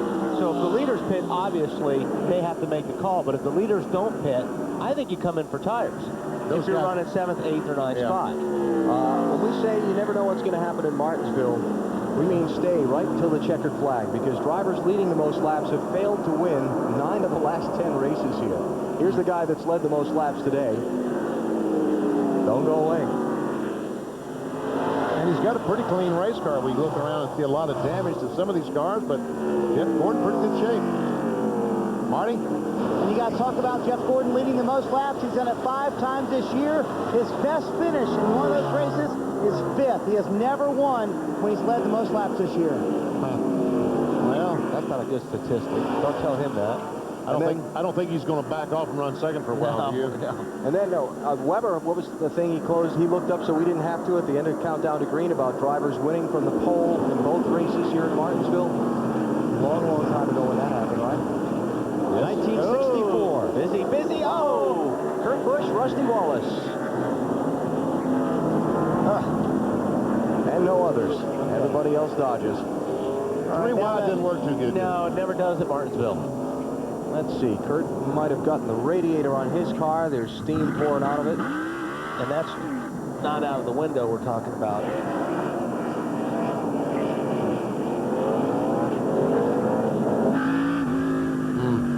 Almost wrecked here in the booth. Careful, Wally. Well, he got the right front corner earlier. And he's got both left side tires are flat. So they'll have to pry that car up off the ground to get the jack under it. And now, caution with 96 laps to go. If you're Jeff Gordon, do you pit? If you're Dale Jr., do you pit? I don't know. Pit road is open. We'll see. No. Junior fakes. Is he coming? Yep. Yes, he is. Junior's in. Oh, my goodness. All that Jeff Burton is in. Jeff Burton is in. All that track position. Harvick. That's a lot of track position. Oh, man. Ricky Rudd, Kenseth. Casey Mears, 41. So lap 4:06, 94 to go. Jeff Gordon stays out. Dale Jr. pits. I think the reason that Junior pitted, I don't think he liked his car. I think they're going to make some changes. Marty? BP, you hit it the nail on the head. Junior said, I don't like this set of tires. It's like nothing we've had all day long. It's making the car bounce around on the racetrack. I don't know what to say. I just know I need new tires, Bill. Kevin Harvick has complained that his car's all over the place. Wedge adjustment, 4 tires, top it off with fuel. See if the 4 tires will help him get back to the front and continue to chase Matt Kenseth. Dave. 17 car, second guessing themselves a little bit. They thought maybe they should have stayed out, but they came in, they changed 2 right side tires, little fresh rubber to take them to the end. So obviously the question has been answered. I mean, if your car's not handling, you know, you need to come in. This is the time to do it. Make some adjustments, put tires on, and now you're set for the finish. 13 of the 29 lead lap cars, 23 lead lap cars pitted. That's what happens here with Rusty. Rusty kind of slides up, and they just tried to make it 3 wide. Boy, you can't fault anybody there. No. Oh, 97 car spun on pit road. Look out, guys. Safe to the garage, guys. What's that all about? I have no idea. I think he's got an oil line, water line, something is leaking fluid. And when he entered pit road, the car spun. Could be a broken oil cooler. Yeah. Okay. It looks like there's a lot of fluid on the right rear tire when he spun. And there's a lot of fluid on the racetrack and on pit road now. Yep. Here he comes down pit road, and around he goes. And see all the really fluid on the right there. rear tire? Well, the official got that guy out of the way. Attaboy. Look at all that fluid he's putting down. Right rear. Boy, that's scary. Good thing that was then and not when everybody was pitting race cars. So Kurt Busch has taken his car to the garage, and they're cleaning up all the oil. And that's one reason that we have a pit road speed limit at 30 miles per hour. But imagine what that would have happened if he'd been running 50, 60 miles per hour. Yeah. So caution out for the 14th time in the Subway 500. Pit road is closed while they clean up the oil. Kurt Busch, kind of the meat in the race car sandwich. Inside. Takeoff, getting style points for taking air, too. Back to Martinsville after this. My name is Sergeant Mike Leeper. I'm currently assigned to Pakalua training area on the Big Island of Hawaii. My MOS is 51 Tango. It is Technical Engineering Supervisor. Right now, our job is to move 25,000 tons of rock to build a road. What's so tough about that? The rock is on a volcano. 4 soldiers. 5 tons of dynamite. 1 volcano. Fire in the hole! Mike's story continues. Only at GoArmy.com. Racing for a championship, speed is everything. That's why my crew chose the high-speed Dream Body Diet Pill, Trim Spot, completely ephedra-free. Our team lost a total of 74 pounds. 55 pit crew members lost a grand total of 470 pounds in just 3 weeks with Trim Spot, completely ephedra-free. So if you want to look like a winner in record-setting time, get Trim Spot, completely ephedra-free. How you doing? Good. I need to rent a skid steer. Sure. We're going to need a skid steer up here. And I'd like to add a generator and a pump. Okay, we're also going to need a pump and a generator. Also, pull me a concrete saw. Now, no matter what you need to get the job done, you'll find it all at the Cat Rental Store, including our new line of Cat compact machines and work tools. What do you think I did Monday through Friday? Visit your Cat Rental Store and get a free Ward Burton cat car. My dad taught me 2 simple rules about car care. To take care of the engine, change the oil. To take care of the fuel system, At STP. When your dad is Richard Petty, you tend to listen. Coming up on Fear Factor, NBC Mondays. 8 all-new episodes in a row, including Halloween Fear Factor, Couples Fear Factor, Female Fear Factor, and Family Fear Factor. You're gonna cry, don't cry. And this Monday, one stunt we can't even show you. Whoa, that one was nasty. All-new Fear Factor, NBC Monday. This copyrighted telecast may not be reproduced, retransmitted, or used in any form without the authorized written consent of NASCAR Broadcasting. NASCAR would like to thank all of our loyal fans for your continued support, and we hope you enjoyed today's broadcast. The final stages of the Subway 500 in Martinsville, Virginia, unfolding on a beautiful afternoon. NASCAR's race for the championship down to just 5 races to go, and Jeff Gordon is out in front with 89 laps left. Here's what put us onto the 14th caution of the race. Car trying to take off is a 97 of Kurt Busch, right along with Kevin Harvick as he dives down and goes to the inside. See Schrader there on the inside. He got away with it. Race car weighs, what, 3,400 pounds? It's not easy to pop a wheelie. No. Yikes. And ouch. Some of the lead lap cars pitted, but many did not under this caution. Let's get the thinking from pit road. Marty? Alan, exactly what Robbie Loomis and Jeff Gordon were worried about. You were going to try and follow the 8, whatever he did, but he took tires. You did not. Worried, Robbie? Well, we were looking at the whole field behind us, not just the 8, and we only saw 3 or 4 of them peel off there, and about 10 of them stuck in between there. You know, all year long, being out front is the best place to be, so we've got the DuPont Chevrolet out there. We're just going to say a prayer now. Hope it hangs on. Pat?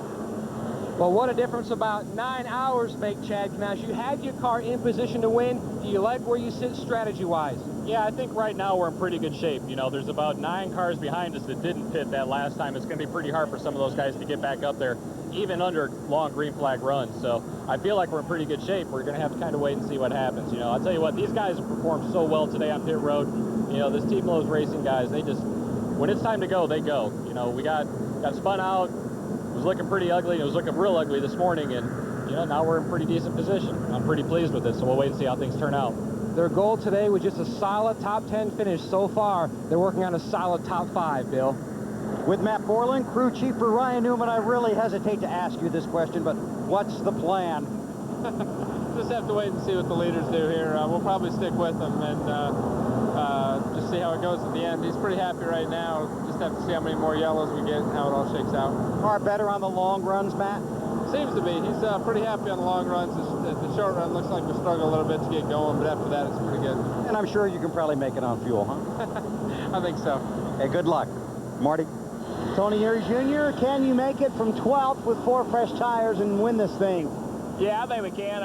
The longest run anybody's made all day was when we were out there, when we kind of got gypped there on the pit stop deal, was 96 laps. So, and the forward bite was just starting to go away. So, you know, last year it come down to the same deal. The caution come out with 100 to go, and everybody pitted. And this year, only about 13 of us did. So, we couldn't win the race the way we were. So we went ahead and decided to get our 4 fresh tires and make a couple changes, and we'll win this thing. Keep in mind, the longer the 8 car goes, the better he gets, Dave. Kurt Busch is top 10 in points. He stays in the car because his team is going to try to repair everything inside here. I can't even begin to tell you what the problems are, but oil leaking from the car, they're going to try to fix it and send him back out. You know, Tony Jr. said exactly the thing. They're trying to win the race, and they couldn't win the way they were. Right. So come in, make the adjustments, do it. Try to win. There you go. Attaboy. So Dale Jr. will restart 12th when we get this thing back going after the big cleanup. Let's tell you how we've gotten to this point in the Subway 500. Better than 90,000 fans on hand, and the race got wild kind of early. This lap 55, Jimmy Spencer spinning, and one of the pre-race favorites, Rusty Wallace, got damaged. Then Sterling Marlin blocked up turn 4. Kurt Busch among those who had a tight squeeze trying to get through. Ryan Newman into the spin cycle. This was at lap number 80. No harm, no foul. Dale Jarrett going around. One of 2 times he's spun today. Robbie Gordon on Kyle Petty. That wasn't very nice. Jeff Green said, "What are you messing with me and my boss for?" Rusty's bad day continued. He got turned around in this turn 4 tangle. Jimmy Johnson, we just heard his crew chief Chad Knaus say we got spun out. That was where it happened. That was back at lap 138. Kenny Wallace, Ward Burton, they're teammates. They're both in the top 10. They got tangled up together, ruined a good day for Bill Davis Racing. Tony Stewart with a close call on pit road, but he got away with it. Matt Kenseth, the championship leader. This is a huge break for him. Made contact with Jason Leffler, thought he had a left rear tire going flat, and the caution came out for this Kenny Wallace spin at lap 230, and Kenseth was able to change the tire without losing any time on pit road. Here was the big controversy of the race so far. Some of the leaders didn't catch that pit road was open when they came by the entry to the pit lane. This was at lap 231 on that caution. So Jeff Gordon, Dale Jr., and Kurt Busch didn't stop. That's Kurt Busch's crew chief, Jimmy Fennig, expressing his displeasure, though replay showed that flag was waving green with plenty of time for them to make the move to pit road. Jeff Gordon, the leader, making a close call through some traffic. This was Robbie Gordon having a top 10 finish ruined, and now the most recent caution, Kurt Busch, Rusty Wallace. Airtime. And then Kurt cutting an oil cooler out of his car, spinning in his own oil, and making a big mess around the racetrack that they're still working to get finished, cleaned up. Other than that, it's been boring. Yeah. What is it we said at the top of our show? Lots of action at Martinsville. Yeah. We've had it today. That's why they got 90,000 people here. 14 caution flags, 8 different leaders. Jeff Gordon has been the dominant driver, led 228 of the 417 laps. Earnhardt Jr., Terry Labonte, Kurt Busch, Joe Nemechek, Rusty Wallace, Kevin Harvick, Tony Stewart, the other leaders. And we're setting up for a sprint to the finish. Who knows what's going to happen in these final 82 laps? You're watching NASCAR on NBC. I brake for yard sales. I brake for animals. I brake for chocolate. My grandkids. Boys. I brake for little old ladies. Bingo. UFOs. I brake for free oil changes. Visit your Midas mechanic now and get a free oil change with any Midas brake job, including installation of our lifetime guaranteed brakes. That's a free oil change. And brake pads or shoes guaranteed for as long as you own your car. I brake for no apparent reason. We run with a fast crowd, a tough crowd. More like a mob. 43 asphalt warriors. Guys with one motto. What goes around, comes around. Eye for an eye, finger for a finger. Paybacks are a promise. Races end, rivalries don't. You got a nice ride there. It'd be a shame if something were to happen to it. Careful who you mess with, because now the pack doesn't forget. NASCAR Thunder 2004, rated E for everyone. EA Sports. It's in the game. 81 laps to go here in the Subway 500 at the Martinsville Speedway in Virginia. Still under caution while they clean the track and pit road. In the 29 pit, you guys decided to stop, Todd. Why? We had just a couple bad stops here in the road.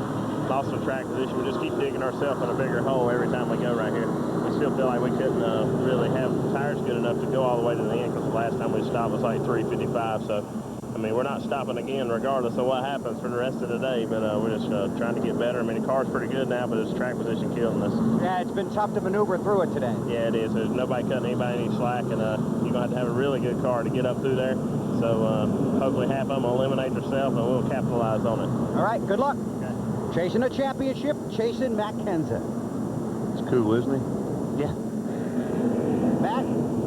Bill, Tony Stewart trying to solidify his 5th straight top 5 finish, something he hasn't done in over a year. Crew Chief Greg Zipadelli lounging on top of the pit box. So how is the race car? It's not bad. We're trying to save our tires right now. We've been getting loose on the exit. It's been turning really good all day. So we're kind of committed to staying out until the end, unless we get a good long run and then there's 50 to go or something, we may come. So we're just trying to take care of our stuff right now and see if we can bring this Home Depot Monte Carlo home in a good, strong top 5, and who knows what'll come towards the end there. Maybe we can win another one. But you know, though, how you can lose one on pit road here as well. Yeah, I've been there before. Believe me, it's going back through my mind every lap here, just sitting here. But we should be all right today. A year ago, April, the driver actually made the call. They pitted while leading. He had to fight all the way through traffic, Dave, and he finished 3rd. With Robbie Reiser now, crew chief for Matt Kenseth. And he's checking on something right now. It's been a work-hard day for these guys. They've been back in the pack all day long. Track position has been very good for you guys all day long. You came in and changed 2 tires, Robbie. What's the car like to the end? Well, I don't know. We haven't run 2 tires all day long, so we got the car handling a lot better than we did earlier in the race, and hopefully we'll be able to move up from here. You told me you didn't run 2 tires here in the spring, did you? I mean, 2-tire change in the spring. Nah, we haven't never done that here. We did it, trying to think when we did it, but it's like three races ago, and it worked for us then. I'm just hoping it'll work for us today. What about Matt getting through this traffic? He's been bogged down pretty much all day, hasn't he? Well, when you get in the back here, you just got to work hard to get yourself, through the traffic, and you just can't move forward. And lap cars got you bottled up, and you just pretty much ride there. So we're fortunate enough to work our way up through from where we were. So I'm happy with that. Hopefully we can go the rest of the way here. Thanks, Robbie. So far today, their luck has been good on the accident side. They're just trying to limit the damages as far as position loss. Alan? Yeah, they missed all the trouble we saw when they had the contact with the Zero car. The tire and the caution came out and all that. It's been a solid day. Not spectacular, but solid, sorry. We touched on this a little earlier, BP and I, about these yellows have really hurt Earnhardt Jr. Oh, yeah. and Harvick right now on trying to get that track position back. Hey, They're running out of laps. I got something for both you guys. Fear Factor is for Wally. A wild new Fear Factor, Monday at 8/7 Central. And BP got one for you. Las Vegas. Oh, I like that show. Me and James Caan, yeah, I like that. And you like Vegas, too. Yeah, I do, but I don't like Fear Factor. All those bugs. Man. Monday night, 8/7 Central on NBC. Have you ever tried a bug? No. Well, then don't knock it until you try something. Okay, that's a good point. What's the thing that you've eaten that I would consider the grossest? No, don't go there. Let's talk about why they didn't throw the green flag. Why didn't they throw the green flag? Waved it off to get another lap or so through the oil dry, I believe. And they may have spotted something right in front of the flag stand, too. Okay. Got a good view. Mm-hmm. Somebody rush out there and pick it up. So I don't see what's going to happen here. Got 75 laps to go. I think they've got a cleanup truck coming out from pit road, so they'll get that cleaned up and we'll get going. Jeremy Mayfield was just penalized a lap. A lap? What did he do? For speeding on pit road. If I get this right, while pit road was closed and while it was covered with oil, and they asked the cars to give the people trying to clean up the oil some room and so forth, and did not like the way he was proceeding to make several pit stops there under that caution. So, he'll go back to 27th place and try and fight and get a Lucky Dog Award here if he can. Got, what, 1, 2, he's got to fight hard. 4, 5, 6, 7 cars a lap down. What they picked up off the front straightaway was potentially a piece of brake rotor.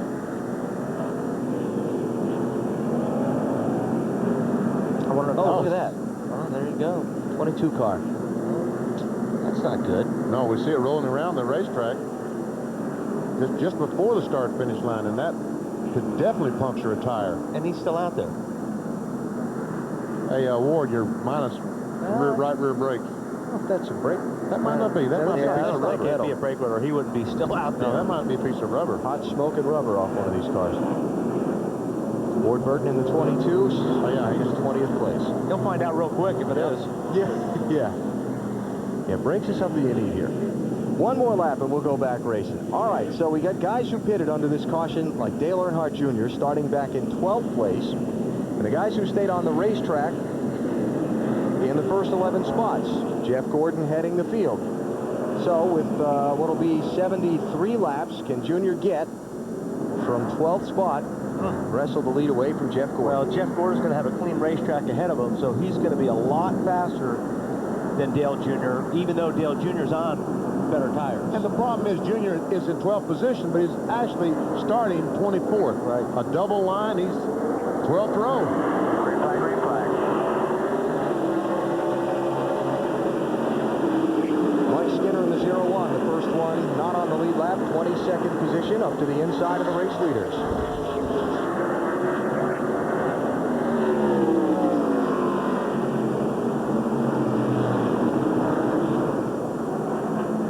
Gordon clears. And now Jimmy Johnson needs to clear that lap car pretty quickly. Yep, you're right. Looks like he's going to do it.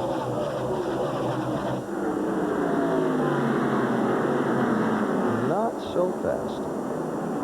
And he's got him now. And third place, Tony Stewart. See, Mike Mike Skinner is in a position that he needs to run hard because he needs to stay in this position 1 lap down. First car 1 lap down, the caution flag comes out, he gets a lap back. A lucky dog. That's right. By the way, we've set a new record here today. For lucky dogs? No? Well, yeah, probably have that. But 113 laps of caution. New record. Winston Cup racing here in Martinsville. Now, BP, they took the green, first lap.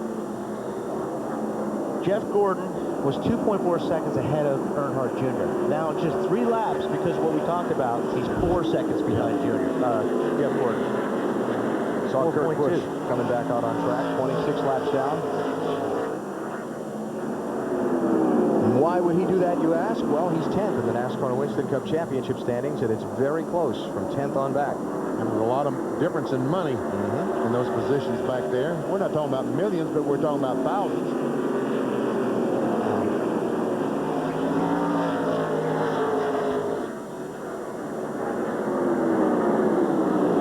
And Kurt's problems are not finished. No. But his car may be. Yeah. Believe me, Kurt hopes so. I believe he'll be done for the day now. Oh, look at that. Is that oil coming off the back of it, or is that from earlier? Well, they would have found it. Yeah, I think that's if it was. A current condition, I think. Yeah. So Kurt Busch will be done for the day. And it looks like he's going to finish back somewhere around 39th place. And that will be 4 of 5 races that he's failed to finish here in this last month and a week. And Junior lost another. Losing ground. He's 5.7 seconds now.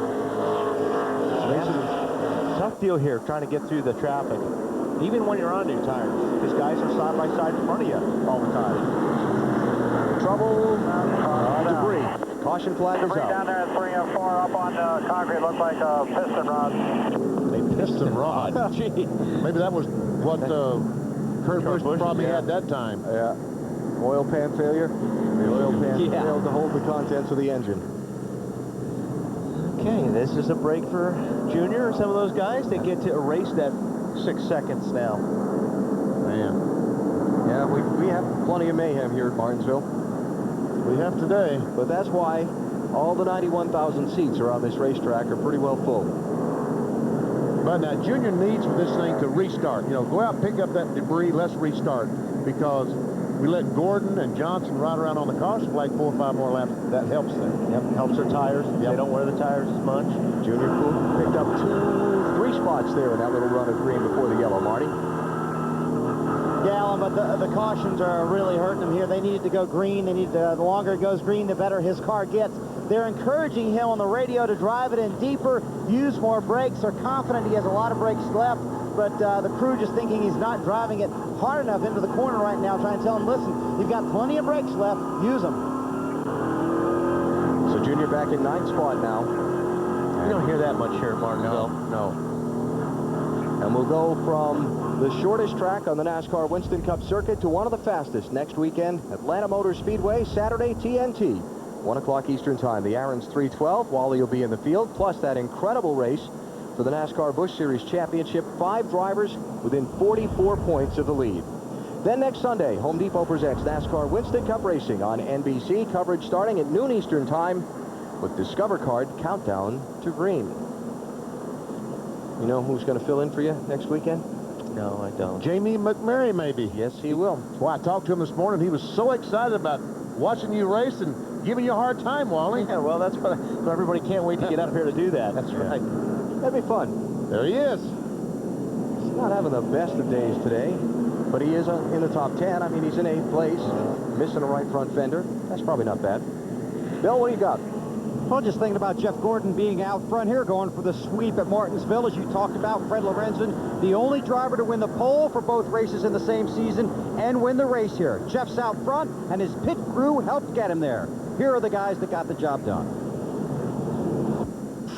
Hi, I'm Robbie Loomis, crew chief, Forest City, Florida. Jay Lupo, front windshield, Cleveland, Ohio. Craig Curione, front tire carrier from Sanborn, New York. Shane Parsnow, front tire changer, Oswego, New York. Jeff Cooks, Jackman, Charlotte, North Carolina. My name's Steve Letarte. I'm the rear tire carrier. I'm from Cornish, Maine. Shane Church, rear tire changer, Rushville, Indiana. Jeff Craven, gas man, High Point, North Carolina. Caleb Hurd, Ketchikan, Pulaski, Virginia. If Jeff Gordon stays out front and wins this race, it's more than a victory. When I talked to him out of the Discover Card Countdown to Green earlier today and asked him if they could finish as high as second in the points, you could see him light up. It's obviously something they've thought about. The championship may be out of the picture, but jumping to second certainly is not. You can tell Jeff's been down on the bottom of the racetrack all day. The left side does not have a mark. Yeah. The right side's all tore up. Well, not tore up, but a lot of tire marks and scuff marks. Restart with 60 laps to go.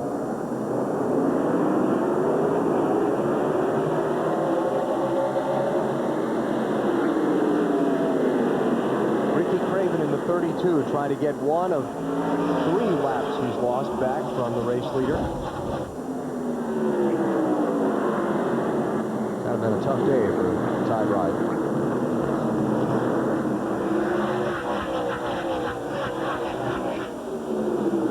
Jeff Gordon leading, Jimmy Johnson second, Tony Stewart third, Ryan Newman fourth, Terry Labonte in fifth, then Ken Schrader in sixth, followed by Bill Elliott, Jamie McMurray, Dale Earnhardt Jr., and Jeff Burton. Matt Kenseth runs in 14th, Kevin Harvick in 16th. So not spectacular, but solid for Kenseth where his championship is concerned today. To this point. There's a lot of things can happen in 60 laps here in Martinsville. How about that Schrader in the 6th position? These guys, when they get to a racetrack that you can adjust a car mechanically, they do well, don't they, Matt? They sure do, Benny.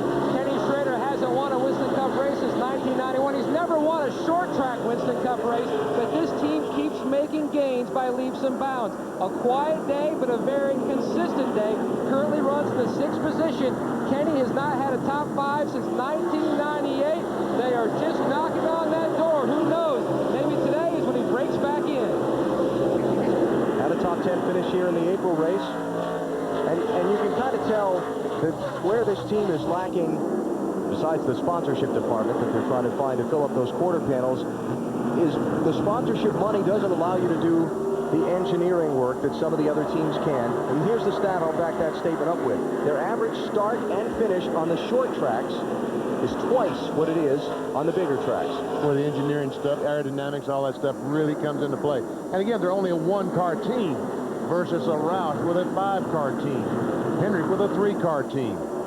Team owners, Beth Ann Morgenthau and Tony Morgenthau, out of the Miami Beach area, funding this car basically out of their pockets with some associate sponsorship help during the season. And still trying to find that backing that'll let them take the team up to the next level. They took, Schrader owns a dirt track outside of St. Louis, I-55 Raceway in Peebly, Missouri. They took Beth Ann out there with some race cars and let her go drive around and have a play day last week. And Schrader said it was very respectable behind the wheel. Also, I say Schrader's a pretty good short track driver. Yeah. Our championship top 2 kind of close together. Kenseth running in 14th position. Harvick right behind him. Remember at Charlotte when Harvick was kind of messing around with Kenseth when he was around him? I remember that, yeah. Let's see if he gets to messing with him here. They are both bottled up in some very heavy traffic. And all these guys are racing for position. Rudd in the 21 and Martin in the 6. A little contact between Tony Raines and Jeff Green there in front of this pack. They both saved it. So Harvick by Matt Kenseth, by Ricky Rudd, now working on Mark Martin. That'll be for 13th place. Remember that Kenseth just got 2 tires on that last pit stop. Oh, hey, what old Jeff Green's getting pushed around in his last couple laps. For sure he did that time. And this is where the tires are going to start to shine for the guys that changed tires and the guys that didn't. Dow's one of those guys that they're on the tires for a long time. Their lap times are really going to start showing. Jeremy Mayfield being black flagged, a lot of smoke from behind the 19 car, and he reports to pit road. And they'll try and figure out what it is. Going for the hood pins, that's not good. Kenseth trying to fend off Casey Mears for 16th place.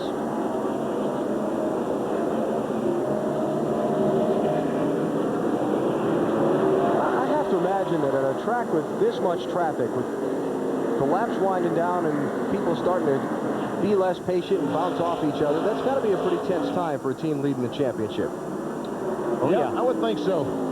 I think he's just really wants to see those wide open spaces of the Atlanta Motor Speedway. Yeah, he wants this thing to be over right now. He'll take this 16th and just quietly go on down the road. Coming up after NASCAR on NBC, continuing coverage of the 2003 Gravity Games, the Bike Street Finals this week, plus the men's wakeboarding finals, the 2003 Gravity Games next after NASCAR here on NBC. All right, 46 laps to go. Junior goes by Schrader, 4 seconds behind. He's got some reasonable, clean racetrack. Let's see how fast he can run now. Meanwhile, what's going on with 97, Dave? Well, BP, I just wanted to know, we did try to talk with Kurt. He calmly exited his hauler by himself, took a long walk down pit road, and left the speedway. I asked him if he'd like to talk to us. He said no. Okay. And I can understand why. Yeah, I don't blame him. Yeah. It's been kind of a tough week. Kurt's a big Cubs fan. That didn't work out for him. And then he had a really lousy day here too. And last time by, Junior, I looked at the scoring monitor, and he was faster than Jeff Gordon, but only marginally. Yeah. He's got to make up a little under 4 seconds. I think he can make it up. It just depends on how quick he gets by the cars between him and Jeff. Let's check the speeds at the line. Let's see the top 10.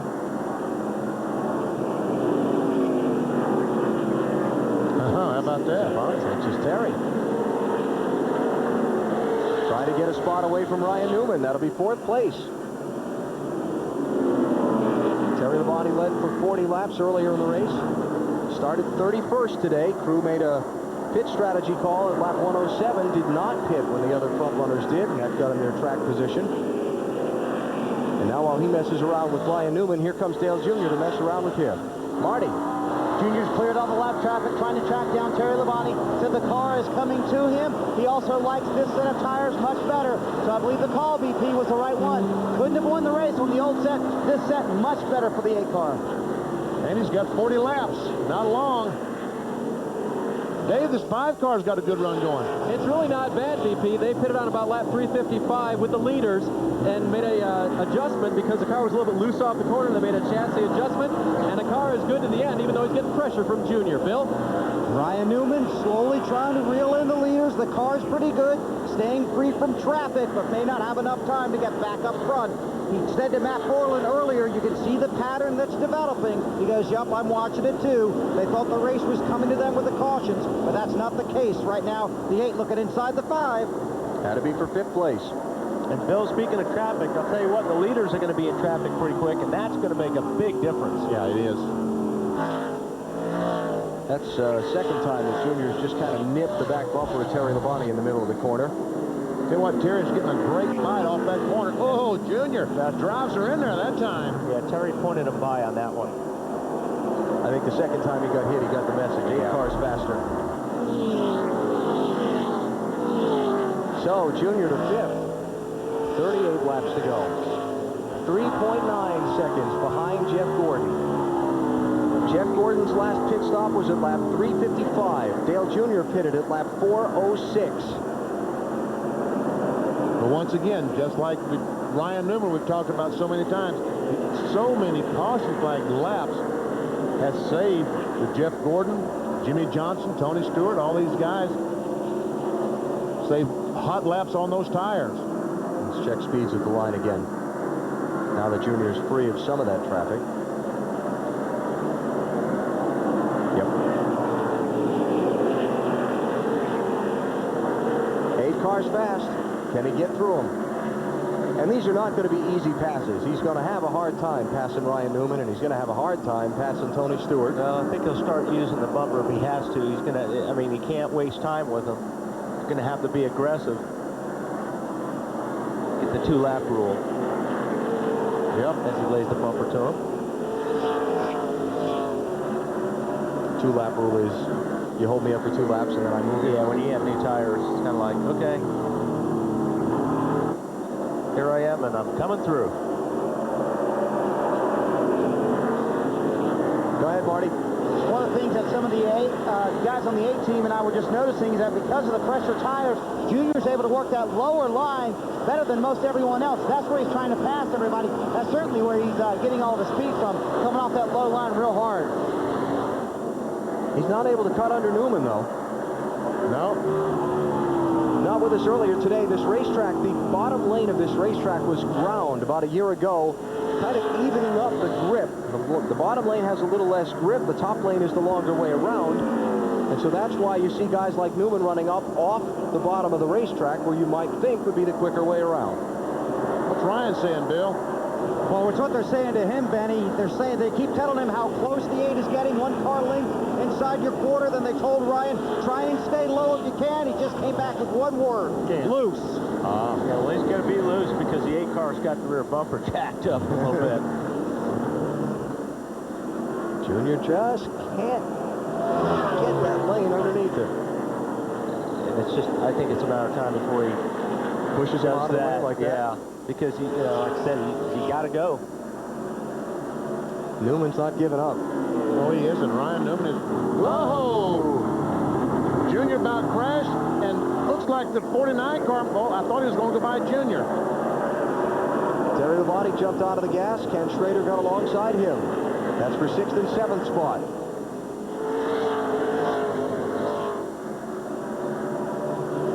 And Schrader not able to make that pass stick. Hasn't stopped trying. No, Terry's going to hold him off.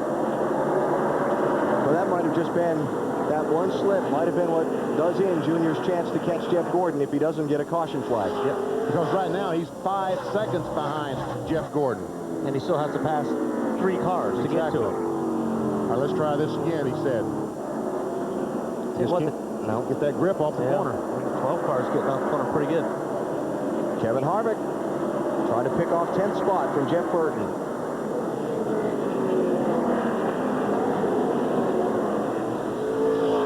Looks like he's going to be able to do it. He's trying. And just watching while we're looking at this, also, Jeff Gordon has caught the tail end of the field that is going to begin to get bogged down into some lap traffic. So, and now's when you have to have your spotter up there doing a really good job trying to get these guys to give you a lane. The car's a lap down or more. I tell you what we found out this year, 2003. Ryan Newman, driver 12 car. He doesn't ask for much. He doesn't give much. He just got a little bit there. He's taking some there. And he'll give it right back right here.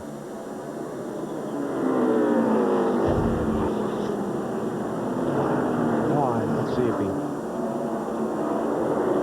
Junior just can't hold that bottom lane off of turn 4. I tell you, Newman's doing a heck of a job considering the tire difference right now on both those cars. Junior really gets it sideways that time when he jumped on the gas. Well, that's determination. You really have to tip your cap to that. Yeah, that 12 car. He does it to you every week. Yep. Here's Junior's engine just jumping in RPM. Spun the tires a little bit off the corner. They broke traction.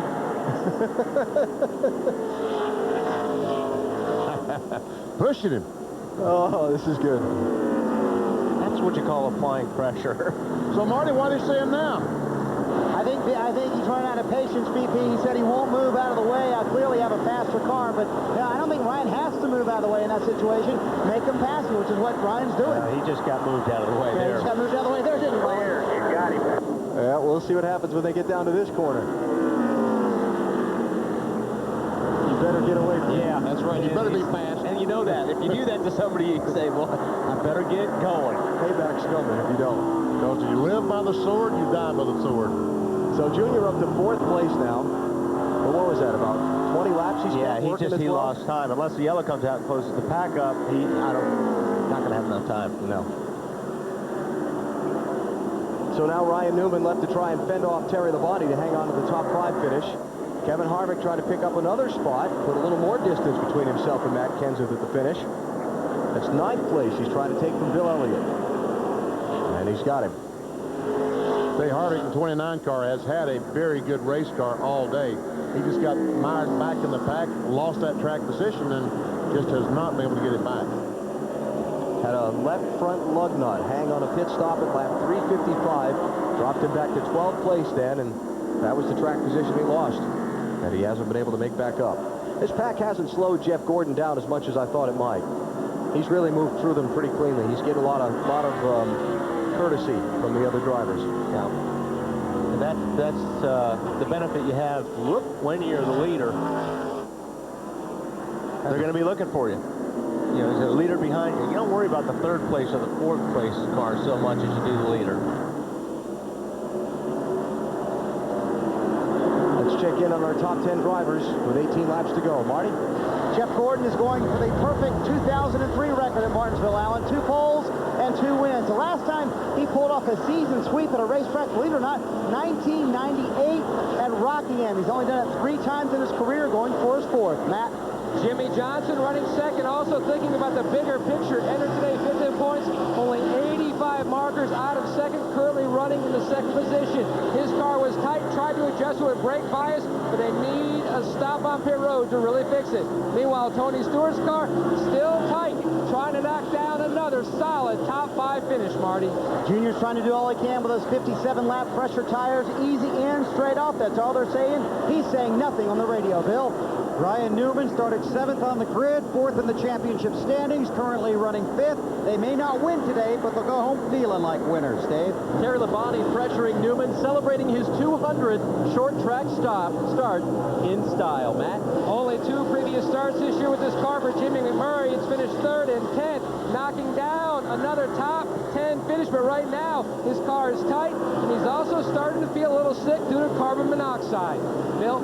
You might think Kevin Harvick's radio isn't working, but he's just not using it. The only thing on the radio, the spotter, clear as he works his way through the field. Matt? Driver 9 running in the 9th position. Bill Elliott hasn't said a whole lot on the radio, just focused, concentrating. His spotter, Tim Vito, out of the Busch driver, telling him, whatever you've done over the past 3 or 4 laps, keep doing it. You are picking up some time. Marty?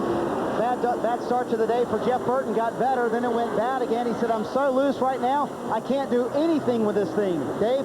How about this? Dale Jarrett running 11th, crashed in qualifying, penalized on pit road, spun on the racetrack.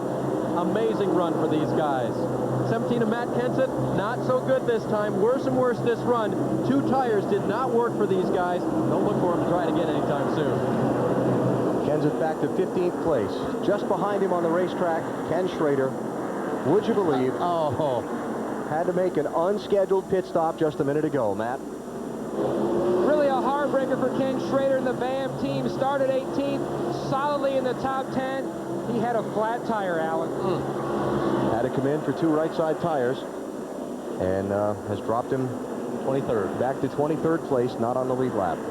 Matt Kenseth is trying his best to get by the 21 car because that is 3 more points. He can just do it. Kevin Harvick has moved up to 7th while we watch Matt Kenseth be overtaken by Ken Schrader. And Jeff Gordon continue to slice through the field. He's gotten through this traffic very cleanly. He's just put his teammate Joe Nemechek back a lap down, or a lap down. So Nemechek, the 20th place car, is now a lap down to the race leader. It's funny, this race opened with a long stretch of green flag racing that Jeff Gordon dominated. It's going to close with a long stretch of green flag racing that Jeff Gordon is apparently going to dominate. He's got to be careful passing these lap cars. How many times today have we seen a fast car rub up against a slow car and puncture a tire? And if that happens, right now Jimmy Johnson is only 1 second behind him. Yeah, just see 38 car plays over. And you're right, BP. You need to give these guys plenty of room.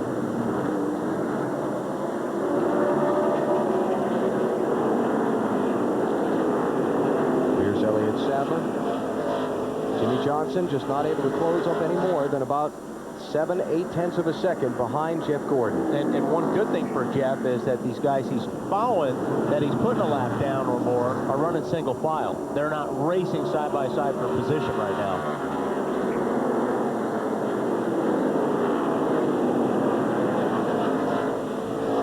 Well, Jeff Gordon started on pole today.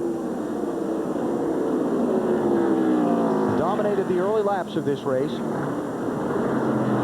Then got kind of shuffled back in traffic. Had a problem on a pit stop that cost him some time on one of his early pit stops. Dug back out from that. Then his crew got in the lead off the set of pit stops and put him back out in front. And he just hasn't yielded. That's 6 points. 17 car goes by 21. That's 3. By the 6th, that's another 3. Could be big before the year's over. So that up to 13th place.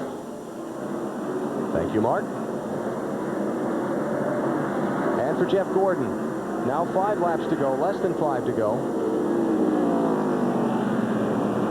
Jeff Gordon has finished 5th the last 4 straight weeks.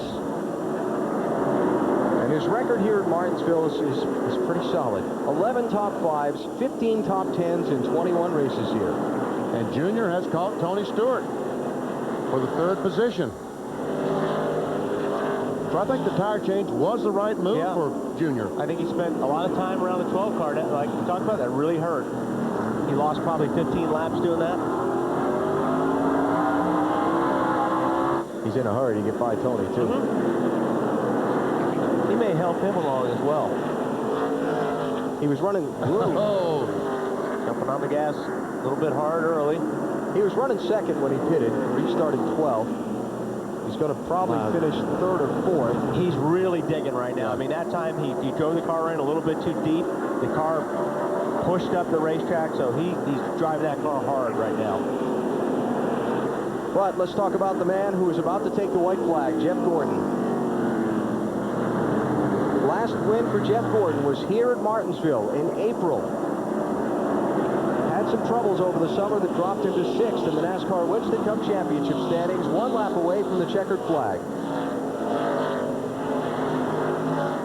Good pit work, a good handling car, and track position when they needed it. Going to be the recipe for victory today for this 24 team. And a season sweep at Martinsville for Jeff Gordon as he wins the Sublade 500 by 1 second over his teammate Jimmy Johnson. 311 of the 500 laps Jeff Gordon will have led today. Pretty dominating, isn't it? At least Rick Hendrick did not have to run 2 cars crash each other at Martinsville this time. That Monday morning meeting will be a little bit more pleasant than the last time. Oh, I think he'll be pretty happy. First season sweep at Martinsville since Rusty Wallace did it in 1994. And Jeff Gordon with his 5th victory at this track. He led the final 295 laps.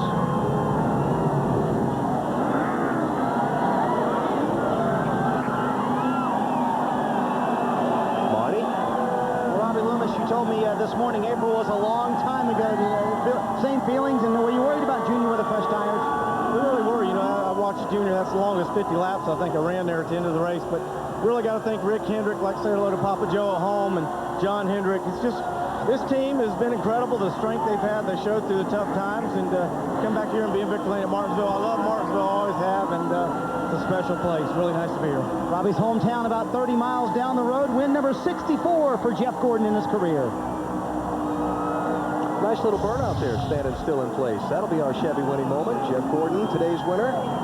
In the number 24 Monte Carlo, Jeff will tell you the only thing that comes close to Monte Carlo's reputation on the track is its reputation on the street. More champions depend on Chevy. We'll be there. That's a pretty cool shot as he drives in through the smoke to Victory Lane. Yeah, he's had a lot more tire than we thought, Benny. He must have.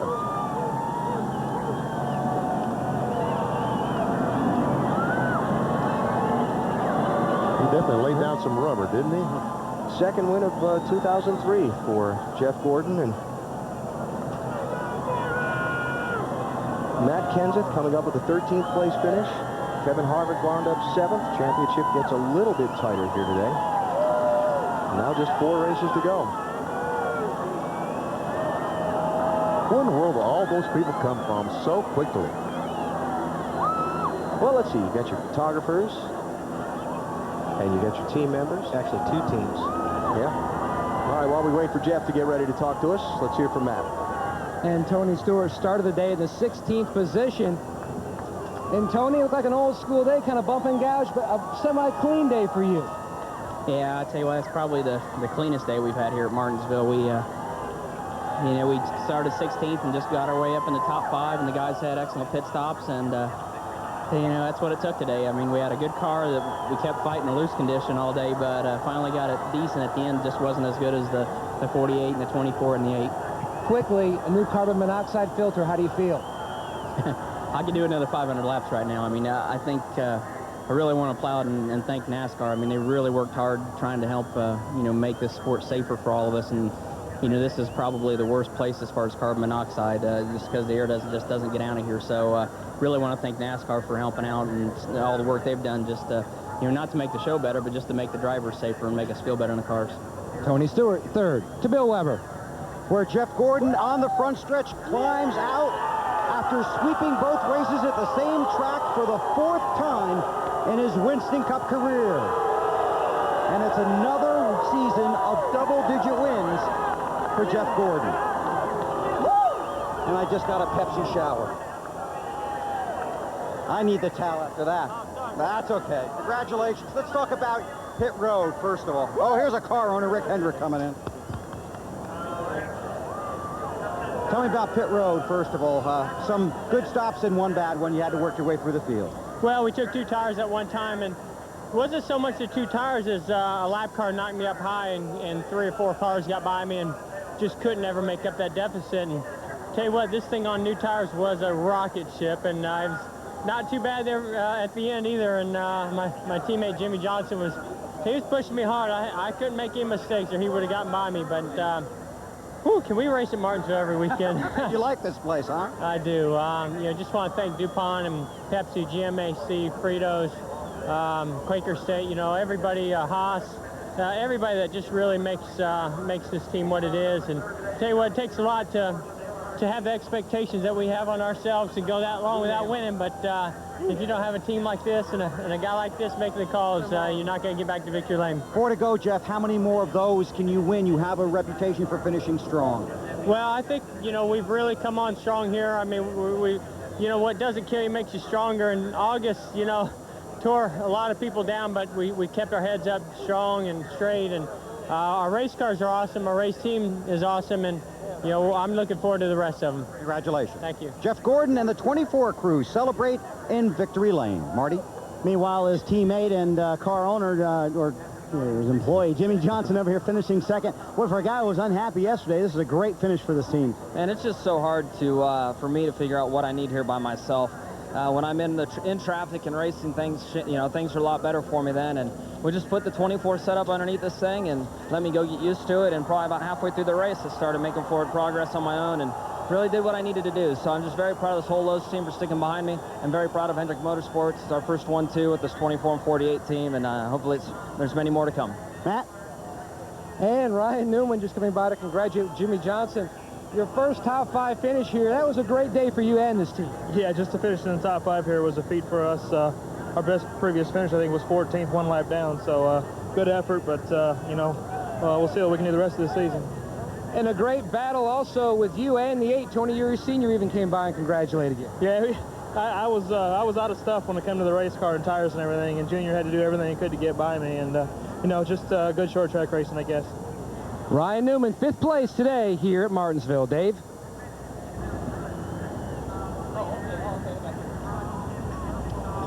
Check with Dave here in just a second as he follows up on a story for us down in the NASCAR Winston Cup garage. Jeff Gordon in victory lane. Dave, you got it? Matt, 13th place today, and at the end, it looked like the tough part was the 2-tire stop, right? Yeah, I mean, you know, we needed to try something, and I thought, you know, we both thought more of the leaders were going to come in, and we get a lot more track position getting to, which we did gain some track position, and, you know, it was a good call if the car would have handled okay. It's just on 2, my car didn't run very good, and that was the first time we tried it. It just made me... Because you were in the 20s. Yeah, it just made me extremely tight. So actually we were running 14th before that pit stop, and we came out 16th or something like that. So it worked out okay. I wish I would have had forward then, and I probably could have maneuvered up through there a little bit better, but all in all, it was a good day for us. All in all, you feel good regarding how the car handled and how much traffic you had? Yeah, I feel great. I feel like I just won the race. So this was a big hurdle for us. We really struggle here, and you know, finish 13th here is a great job by these guys. You know, I'm usually never happy finishing 13th, but you know, overall it's a great day for all the DeWalt guys. Dave, if nothing else, you can say Dale Earnhardt Jr.'s team tried. That second last set of tires wasn't going to work, but you had to come in and do something, Junior. Yeah, we wanted to win. We run in top 5 3 times in a row, now 4. So we just thought getting tires would give us our best shot. We weren't going to finish second. Jimmy was coming, so, you know, just, oh man, what a long day, you know. They need to cut it back to 400, man. It's hard, it's tough, but I don't know, you know, we just, I like the track, and we run good here. Just, you know, can't figure out how to really win, you know. It's just kind of, before in the top 5 of the road, we gained some points, so we'll take it. He said, I could have caught the 24, I just ran out of time. Here's how they ran on the Subway 500 at Martinsville. Jeff Gordon's 63rd NASCAR Winston Cup win. Jimmy Johnson, 3rd top 10 finish in 4 Martinsville starts. Tony Stewart, 5th top 5 finish in the last 5 weeks. Another top 10 for Jamie McMurray, the bestest rookie leader. Kevin Harvick with a 7th place finish. Matt Kenseth, the championship leader, finished 13th today. Heard from him just a second ago. Last on the lead lap, Greg Biffle in 19th place. I see some cars still 1 lap down. Schrader will finish 1 lap down. What a tough break. Yeah, that's too bad. And because of the lucky dog thing, not many guys 1 lap down. 2 or more, but only a few cars 1 lap down. Not much attrition today either. Usually this racetrack just eats this equipment up. Engines, gears, but what's the points look like? How about that? Matt Kenseth's lead was 267 over Kevin Harvick today, so Kenseth gaining 27 points in his bid for the championship. Dave? Now with Kevin Harvick and Kevin's 7th place finish today.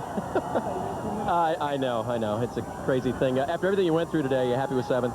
Not really. I mean, you know, the whole thing started off when guys running the race didn't know how to run the race the same way they ran at the first few things, and the green flag never came out for the pits, and myself and a 97 and the 8. And we just never recovered from it, got back in a track position, and really just had a tough time getting back up there. But gained a lot of it back, and just a gain. We're happy. Good day for the Jim Goodwrench Chevrolet, and go get them next week. Next week at Atlanta. Alan? Kevin referring to a pit stop back at lap 231 when there was some contention about when the pits were open, but our replay showed that the green flag was waving in plenty of time. Yes, those guys just missed it because they're not accustomed to seeing it. They didn't feel like it was going to be out then. There's the unique trophy they give for winning a race at Martinsville, a nice grandfather clock. And next weekend, the race for NASCAR's championships moves on to Atlanta. The Aaron's 312 on TNT Saturday at 1 Eastern. Wally's racing next Sunday. NASCAR Winston Cup racing presented by Home Depot. We start at noon Eastern with Discover Card Countdown to Green.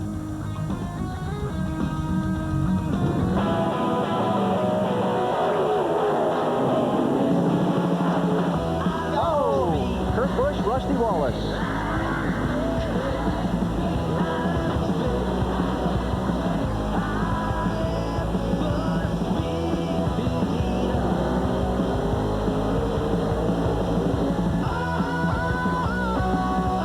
And a season sweep at Martinsville for Jeff Gordon as he wins the Subway 500